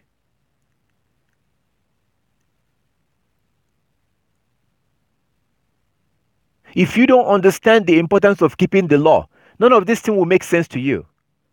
If you don't understand that the Most High has zero tolerance for sexual sin. Zero. If you don't understand that if you commit sexual sin, you will not be in the kingdom. If you don't understand that, then none of this will make sense to you. When you understand that the Most High has zero, the Most High will not tolerate any sexual sin. When you understand that, that's when you will see a problem with this picture.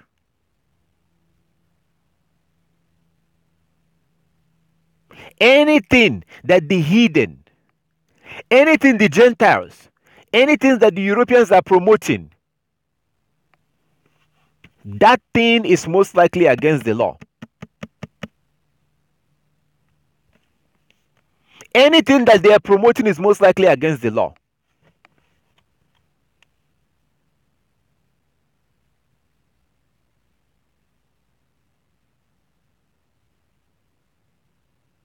I did not plan on going into this in details, but I am touching it a little bit because of the question, the comment that was made. So she does this and she gets an award. They give her award for going around the world and encouraging girls to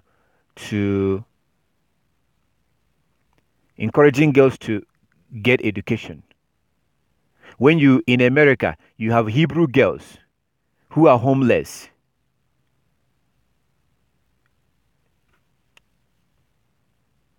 You have Hebrew girls who are homeless. I thought they said charity begins at home. I thought that's what they said.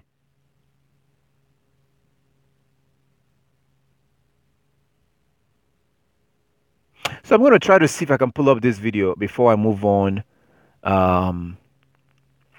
Let's see.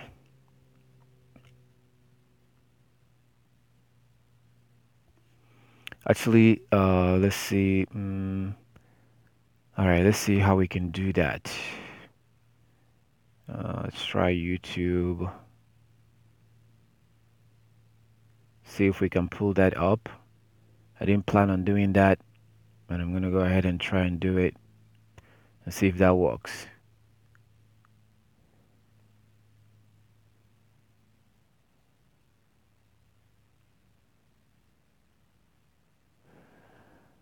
All right, so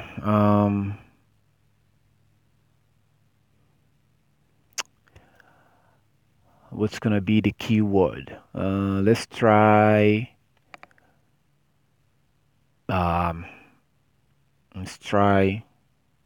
I don't like to call it child marriage, but let's try that. All right.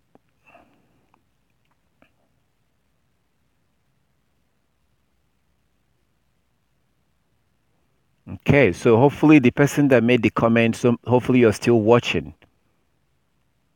So take a look at this.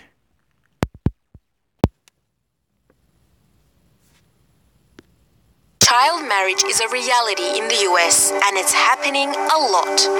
More than 200,000 children were wed over the past 15 years alone. Mostly underage girls marrying adult men, and in many cases, these girls are not going willingly. But how is this possible? Well, in all 50 states, marriage under the age of 18 is legal, thanks to a number of loopholes, typically through parental consent or court approval. And only 10 states have laws against forced marriages. Like in other parts of the world, there are many different factors playing into why it's plaguing the US as well, ranging from cultural, social, religious, and economic issues.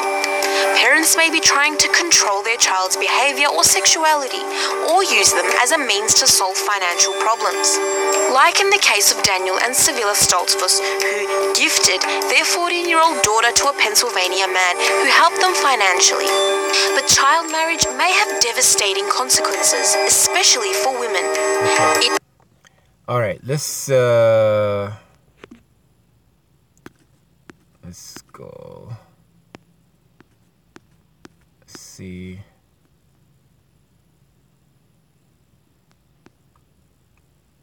Okay, I think this is from New York Post. This is something you can spend your own time and just look into it. Spend some time and look into it yourself. Let's try this one. If I were to tell you that in one particular country, tens of thousands of children were getting married in any given year, what country first springs to mind? I asked this question to a few people around the office, just to get a bit of a vibe. Afghanistan? India. Russia? Nigeria. Yeah, no, everyone who works here is an idiot. Hey! It's actually the United States. More than 200,000 children married in the US over the last 15 years. 207,468 to be exact. And that is without data from 7 states, including California. So let's break down that number. 87% were girls, the majority aged 16 or 17. 86% married adults, the oldest being a 65-year-old man who married a 17-year-old girl in Idaho. The youngest to marry were 3 10-year-olds in Tennessee. They married men aged 24, 25, and 31. The youngest groom, also from Tennessee, was 11. He married a 27-year-old woman. Now, you're probably thinking, Is this even legal? and the answer is yes. So now you might be thinking, How is this even legal? well, in 25 states, there's no legal minimum age for marriage. As in half of America, you can technically marry a 5-year-old. Now, there are barriers. Of course, you must have parental consent and or the approval of a judge. Not going to happen in the case of a 5-year-old. But it did happen in the cases of 10-year-olds. And because of these exceptions, it happens even in the states where the minimum legal age for marriage is 18. Here's the bit that I don't really get, though. In most states, the age of sexual consent is between 16 and 18. So if you're an adult, like if you're 18 having sex with a 15-year-old, you could be charged with statutory rape. And yet, thousands of American children are being allowed by US judges, mind you, to marry before they can legally consent to having sex. How does that work? According to author Nicholas Surratt, American child brides tend to be poor, rural, and religious, and not necessarily of the Muslim variety, if that's what you're thinking. The highest numbers are in the southern states, as well as Idaho, Utah, and Arizona. The numbers are declining, and advocates are pushing to keep it that way, because even in the land of the free, you probs shouldn't be that free that you can marry a 10-year-old. Okay, so there's a lot more. You can look into it more and get more information about that. The point here is that why will they allow it to happen in their countries while they go around the world lecturing other people not to do it? Why?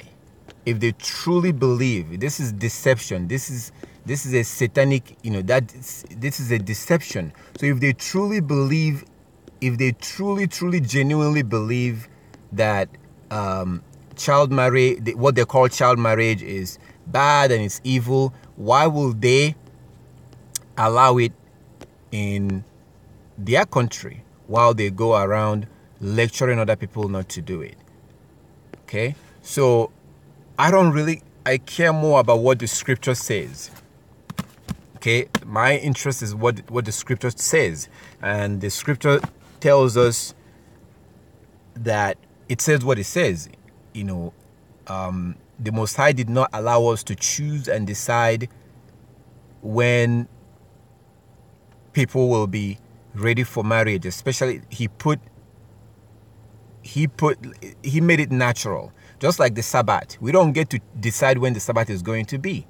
If you know about the true biblical Sabbath, you know that we don't choose.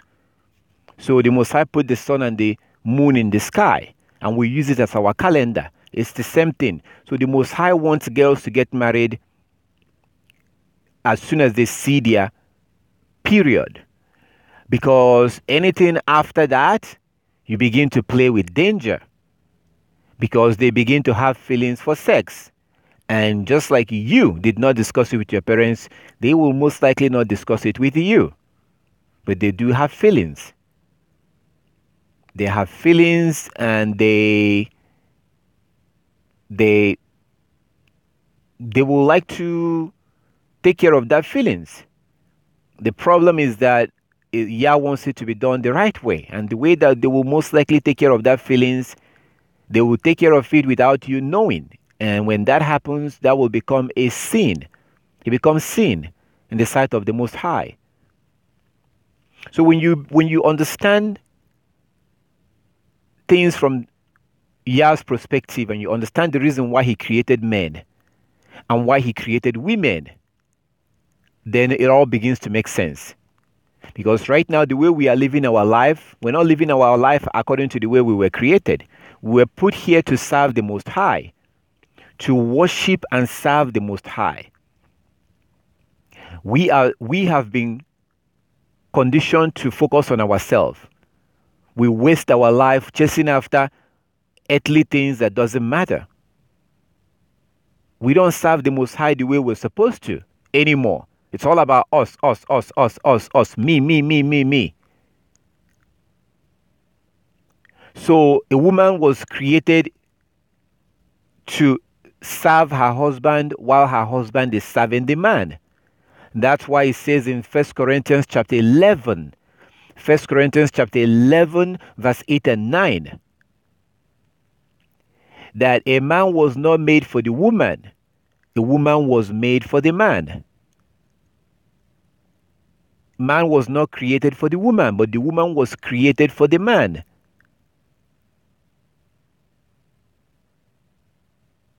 That's why Sarah called her husband her master. You don't call your partner your master. That doesn't make any sense. But most people don't know the purpose, the reason why a woman was created. Because we are now following the ways of the Gentiles, which is messed up, which is the reason why half of the marriage in America ends in divorce. Do you think that their system is working? Do you think it's working? That half of the marriage ends in divorce. That's a broken system. When your half of your marriage ends up in divorce court, that is a broken system.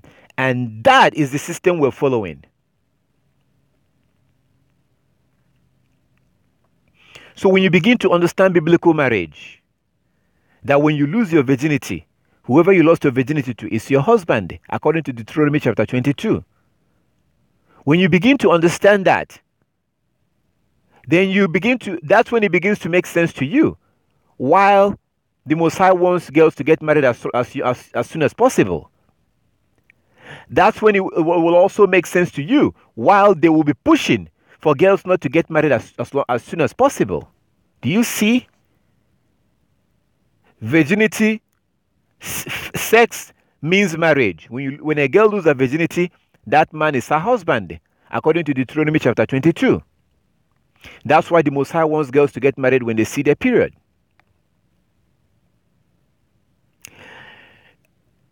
The Gentiles and the heathen are also promoting satanic values, homosexuality, abortion, lawlessness, Sunday worship, Saturday worship. They promote things that are lawlessness, against the law of the Most High. That's why they promote your daughters not getting married until they finish college. While in their own backyards, girls as young as 10 years old. I say 12. But you just saw that video. Did I make that video up? I just pulled it up from YouTube. Girls as young as 10 years old are getting married in their backyards. But they go into a plane and fly around the world, encouraging African kids to get married at the age of 20-something after they finish college. Do you see a problem in that? You wouldn't if you don't care about the law.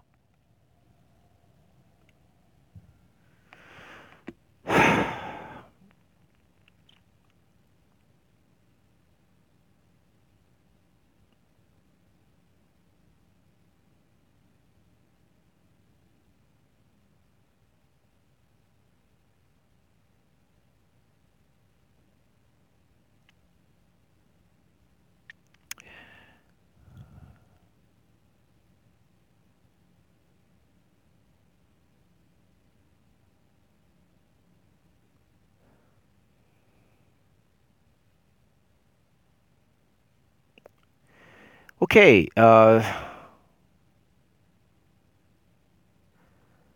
it doesn't seem like we have any other question here.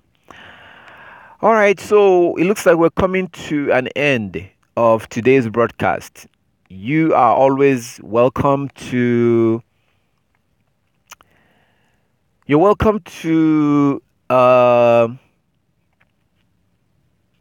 the number you see on the screen, even within the week.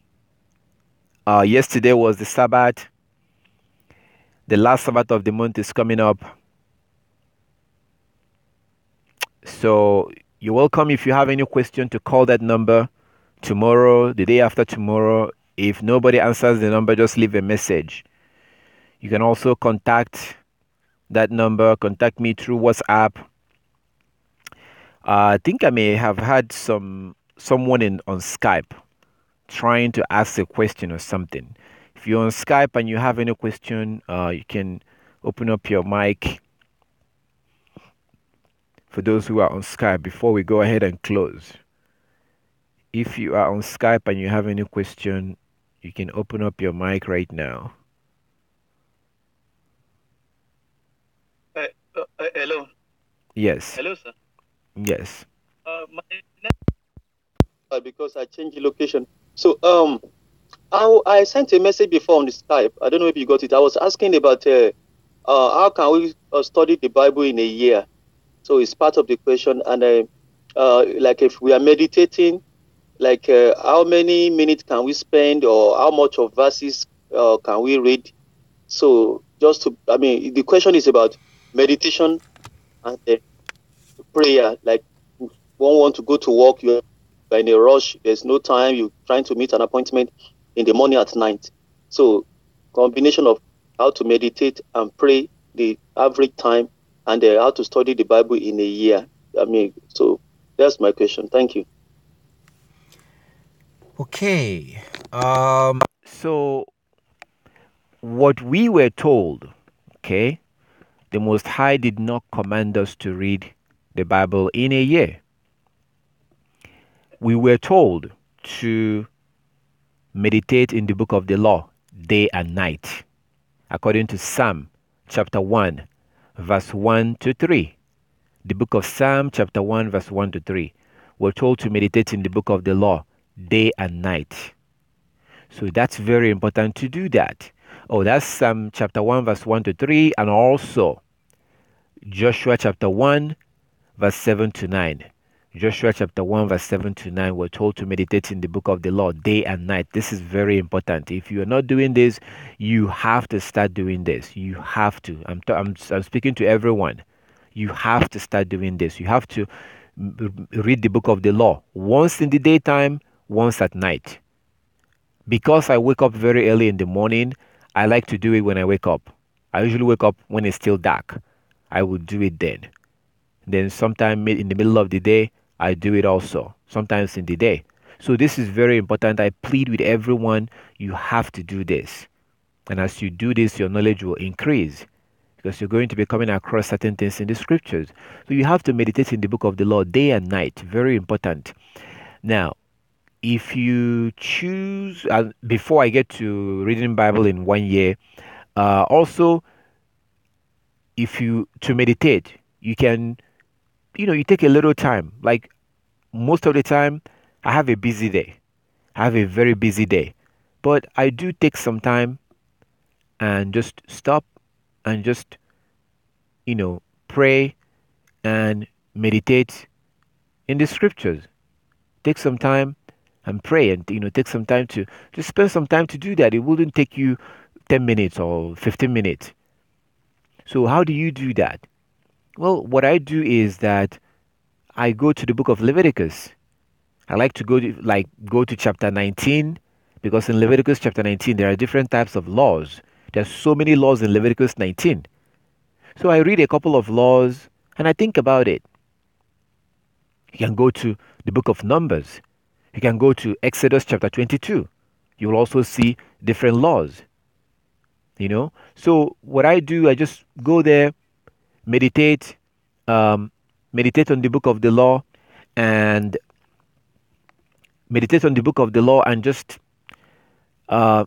just think about it. Meditate on what you read. So this is something that you take out time once in the daytime and once at night to do this. Every day, except if you are unclean for whatever reason. If you're a woman and you're in your period, then don't do that. Don't pray when you are unclean. According to Exodus chapter 19, you see that when our Heavenly Father wanted to meet with us, He wanted us to be clean, to stay away from any uncleanliness before we approach Him. So we're supposed to approach Him when we are clean. And also in Leviticus chapter 12. Leviticus chapter 12 says that when you are unclean, you don't touch anything that is holy. And the scripture is holy. The scripture is holy.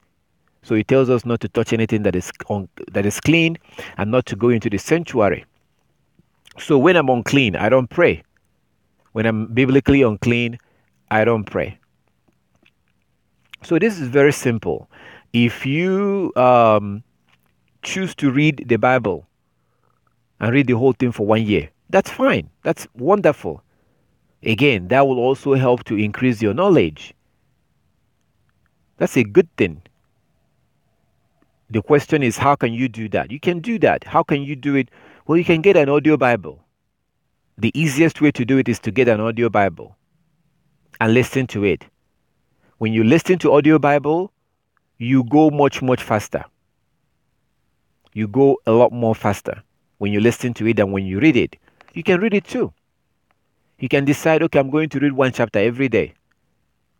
I'm going to read one chapter every day. And when I have more time, like on the Sabbath, I will read more chapters. You can choose to do that. That's up to you.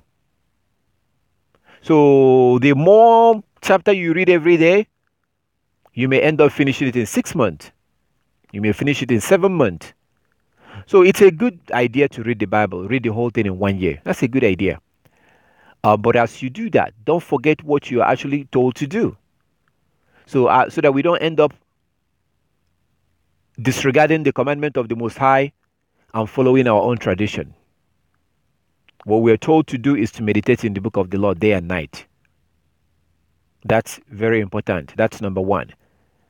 To read the Bible, the whole scripture in 1 year, that's going to be your own choice. That's going to be your tradition. But your tradition and your choice will never and should never override what you're told to do, which is to meditate in the book of the Lord day and night. So you can get an audio Bible and listen to it. You can choose to read 2 chapters or 1 chapter every day. And sometimes if you have more time, you read more chapters. And I'm sure if you do it that way, you will most likely finish it in 1 year. Okay, so does that answer your question? Yes, thank you. Yes. And then the time for the early morning, is it possible to have an idea? Like, is it when the weather is still dark or it's gray? To be able to know, because like early in the morning to pray, what time is the latest that is too late now? That most especially to do the early morning prayer time. Because I just want to know, maybe when the weather is still dark, black, or gray. You're told to meditate in the book of the law, day and night. Okay? So we know the difference between day and night. When the sky is dark, that's night. When there's light in the sky, that's day. So you want to meditate in the book of the law when it's dark at night. That will be night. When it's dawn in the early morning, that's the beginning of the day. So you can do it before you go to bed at night. That's night. The sky is dark. So we are also told to pray 3 times a day. We are told to pray 3 times a day, according to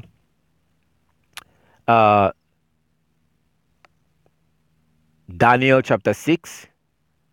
If you look at Daniel chapter 6, Daniel was praying 3 times a day. And he will face Jerusalem while he prays 3 times a day, on his knees, with his hands lifted up to the heavens.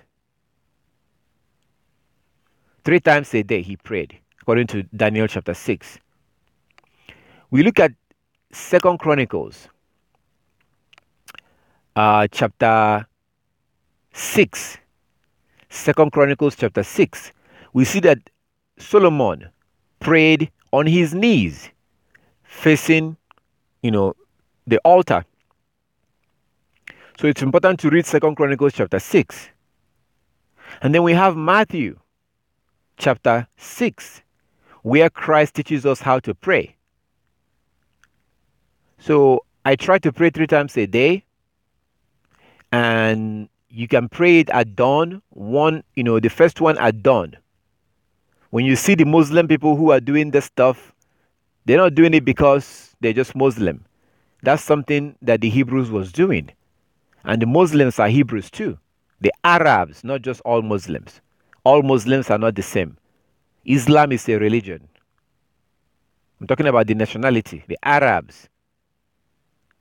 So the Arabs came from Ishmael. Then you also have the Edomites, who came from Esau. And that's how they pray. They pray multiple times a day. They are on their knees. They are bowing down. That's how our ancestors used to pray. The reason why we no longer pray that way is because we're following after the Gentiles. We're following after the Europeans. And today we sit down in our dirty butts while we're praying to the Most High. That's ridiculous. We have no fear at all. We have no respect for the Most High to sit down in our behind while we're praying to the Most High. When you look at 2 Chronicles chapter 6, you see Solomon with all his money, with all his wealth, with all his knowledge, with all his wisdom, all his power, all his glory.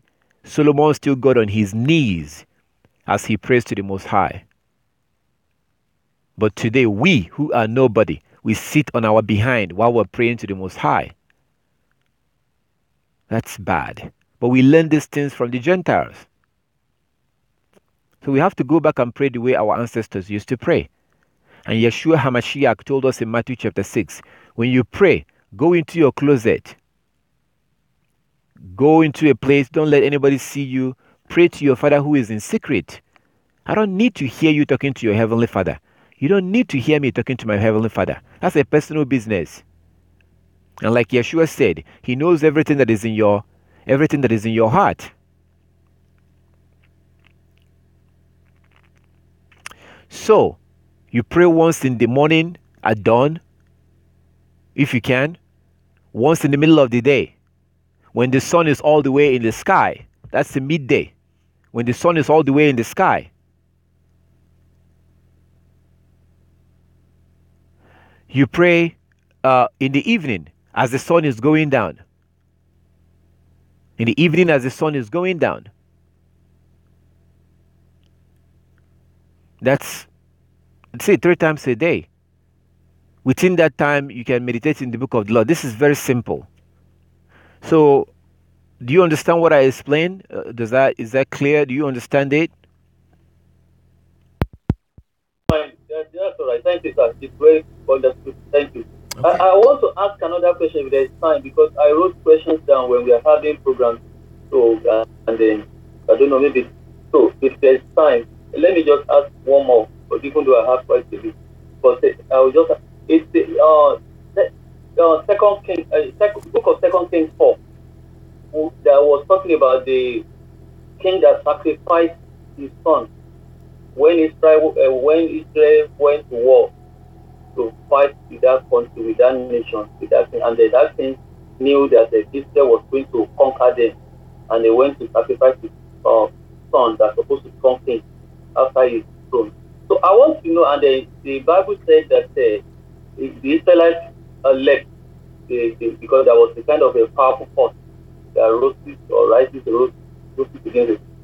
So I want to ask, where did they force? Was it from Satan or from God? That because I think Yah was like, maybe, because I don't have that Bible verse with me, although I can go there. So that so I want you to elaborate or to explain that, was it, did he make their sacrifice to Yah because the Israelites left?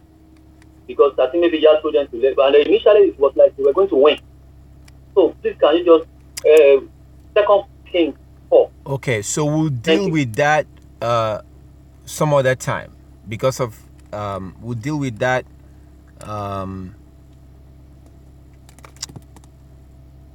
when we, so that we can go into the scriptures. Like I always say, some question like what you asked about prayer and stuff like that. I think we've gone through this before. Some questions we can easily I can try to give you scriptures that answers your question. Some we have to dig deeper and go and look at the scripture so we can have a better understanding of what it's saying. So let's do that on this, okay? Let's do that some other time, okay? Thank you, that's fine, no problem. Thank you. Yes. Thank you. So just save the questions, save them. You can also send it to me if you want, if you like, you can send it to me so that way you don't forget, okay? You can send me the questions, but we'll definitely take a look at it some other time so that we can be able to go in and have a better understanding. I mean, I don't want to sit here and I can tell you, well, it's this, it's that, but whatever answer I give you, I want you to see that it's from the scriptures. It's biblical. You can see it for yourself. So I'm not just going to sit here and give you my opinion. All right. Okay, so I guess this is going to be it for today's broadcast. Like as I said, you are more than welcome to call the number you see on the screen. within the week. If you want, you can call the number anytime. If you have any question, I'm going to look through the comment section and see if we have any more questions here. Says Romans 3:28. I don't know if that's a question. Hello, shalom, everyone. What's that for Bible translation? And also, not also call black people enter into the Shamayin as well. Romans 1:28. Satan created all religions such as pagan Christianity. All right.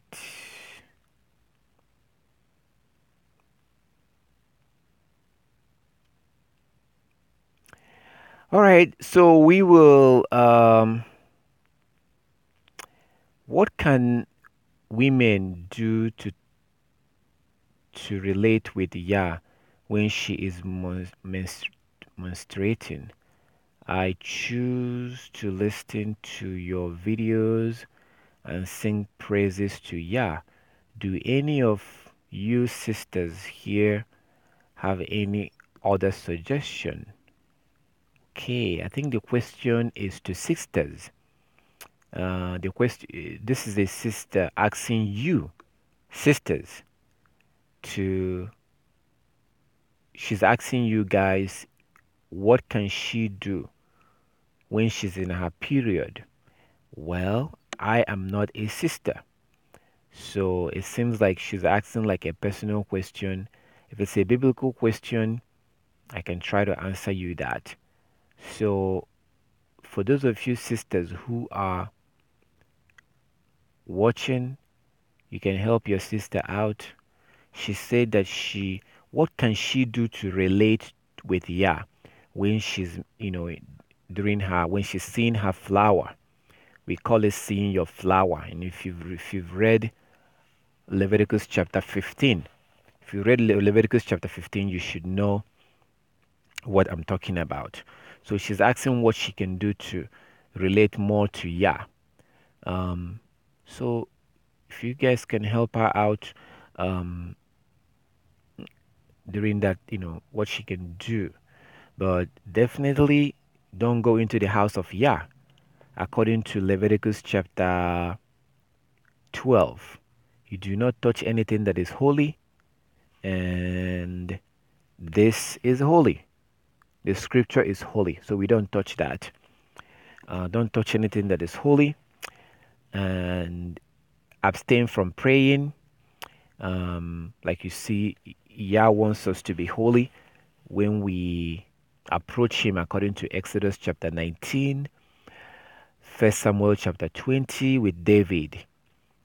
Saul thought that David was unclean. So this is not just for women, this is for men too. So by Saul thinking that David was unclean, that was the reason why he didn't come to eat the feast, the new moon feast. That shows us that men are also staying away when they are unclean. And also Exodus chapter 19. So it's not just for women, for men too. Because when you are in the house and there's a woman in the house and she's unclean, you will most likely become unclean too. And try to stay away from anything that is holy. Try not to pray to the Most High. But don't forget what Christ said in Matthew chapter 6. The Most High knows what you're thinking. He knows what's in your heart. He knows that you really want to pray. Most importantly, he knows what you need even before you ask him. Even before you ask him, he knows what you need. So he's not going to do it just because you asked. He's not going to not do it just because he didn't ask. The most important thing is to stick to keeping the law. Proverbs 28 verse 9. Proverbs 28 verse 9. He, or in this case, she, that turns their ear from hearing the law, their prayer is an abomination. Their prayer is an abomination to the Most High. Just because you prayed, the Most High will not hear you just because you prayed. If you are keeping the law, it doesn't matter whether you prayed or not. The Most High will protect you. His angel will watch over you. If you are busy keeping the law, you become a special possession to him. He will protect you if you are keeping the law. He will provide you what you need. There are those who are keeping the law who cannot talk. Does that mean that Yah will not answer them? Does that mean that Yah will not provide for them because they couldn't talk? Are you kidding me? Are you serious? The most important thing is to keep the law, period. So when you are obedient and you choose to stay away from things that are clean, when you are in your period or when you're seeing your flower, you choose not to pray. You choose to keep yourself away from holy things. The Most High sees you. He sees that you're being obedient. What's more important that what kind of prayer can you pray at that point? Your obedience is speaking for itself. Because you're being obedient to what he says. So when you actually go ahead and pray while you are unclean, that's rebellion. Who in the world are you praying to? You're praying to Satan. Because you're going against Leviticus chapter 12.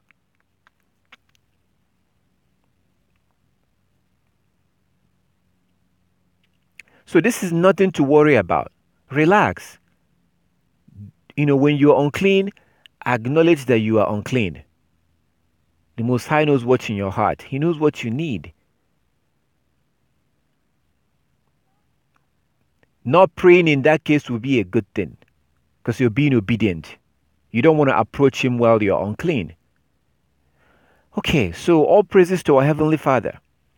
I thank our Heavenly Father for everything, for today's broadcast, and thank you for watching.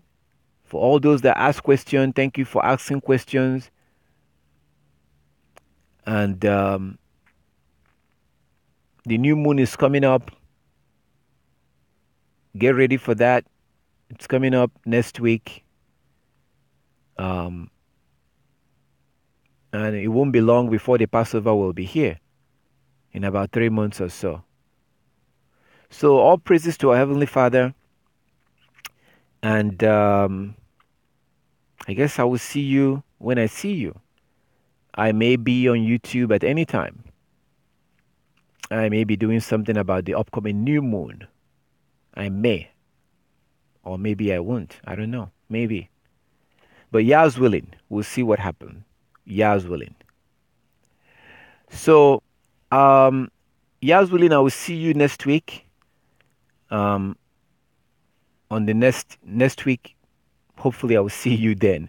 But like as I said, you are more than welcome to call the number you see on the screen. If you do have any question, you're more than welcome to call this number anytime. Any question about any law, and please do whatever you can to keep these laws. Because your salvation depends on this law.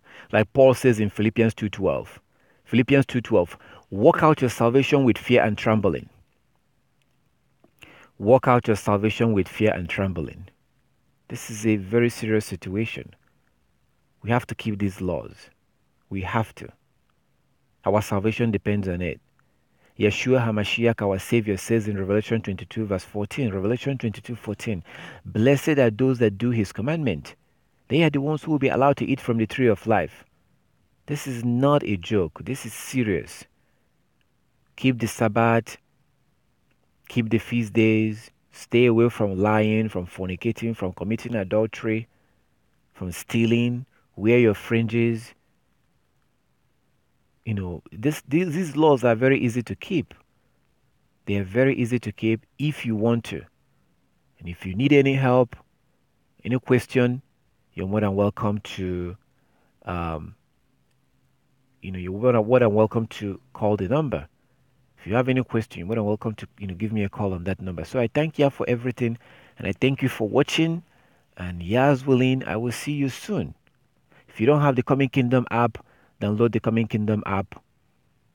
And because I do send out notification to remind you about the upcoming Sabbath, so that you don't end up forgetting, when you're new to this.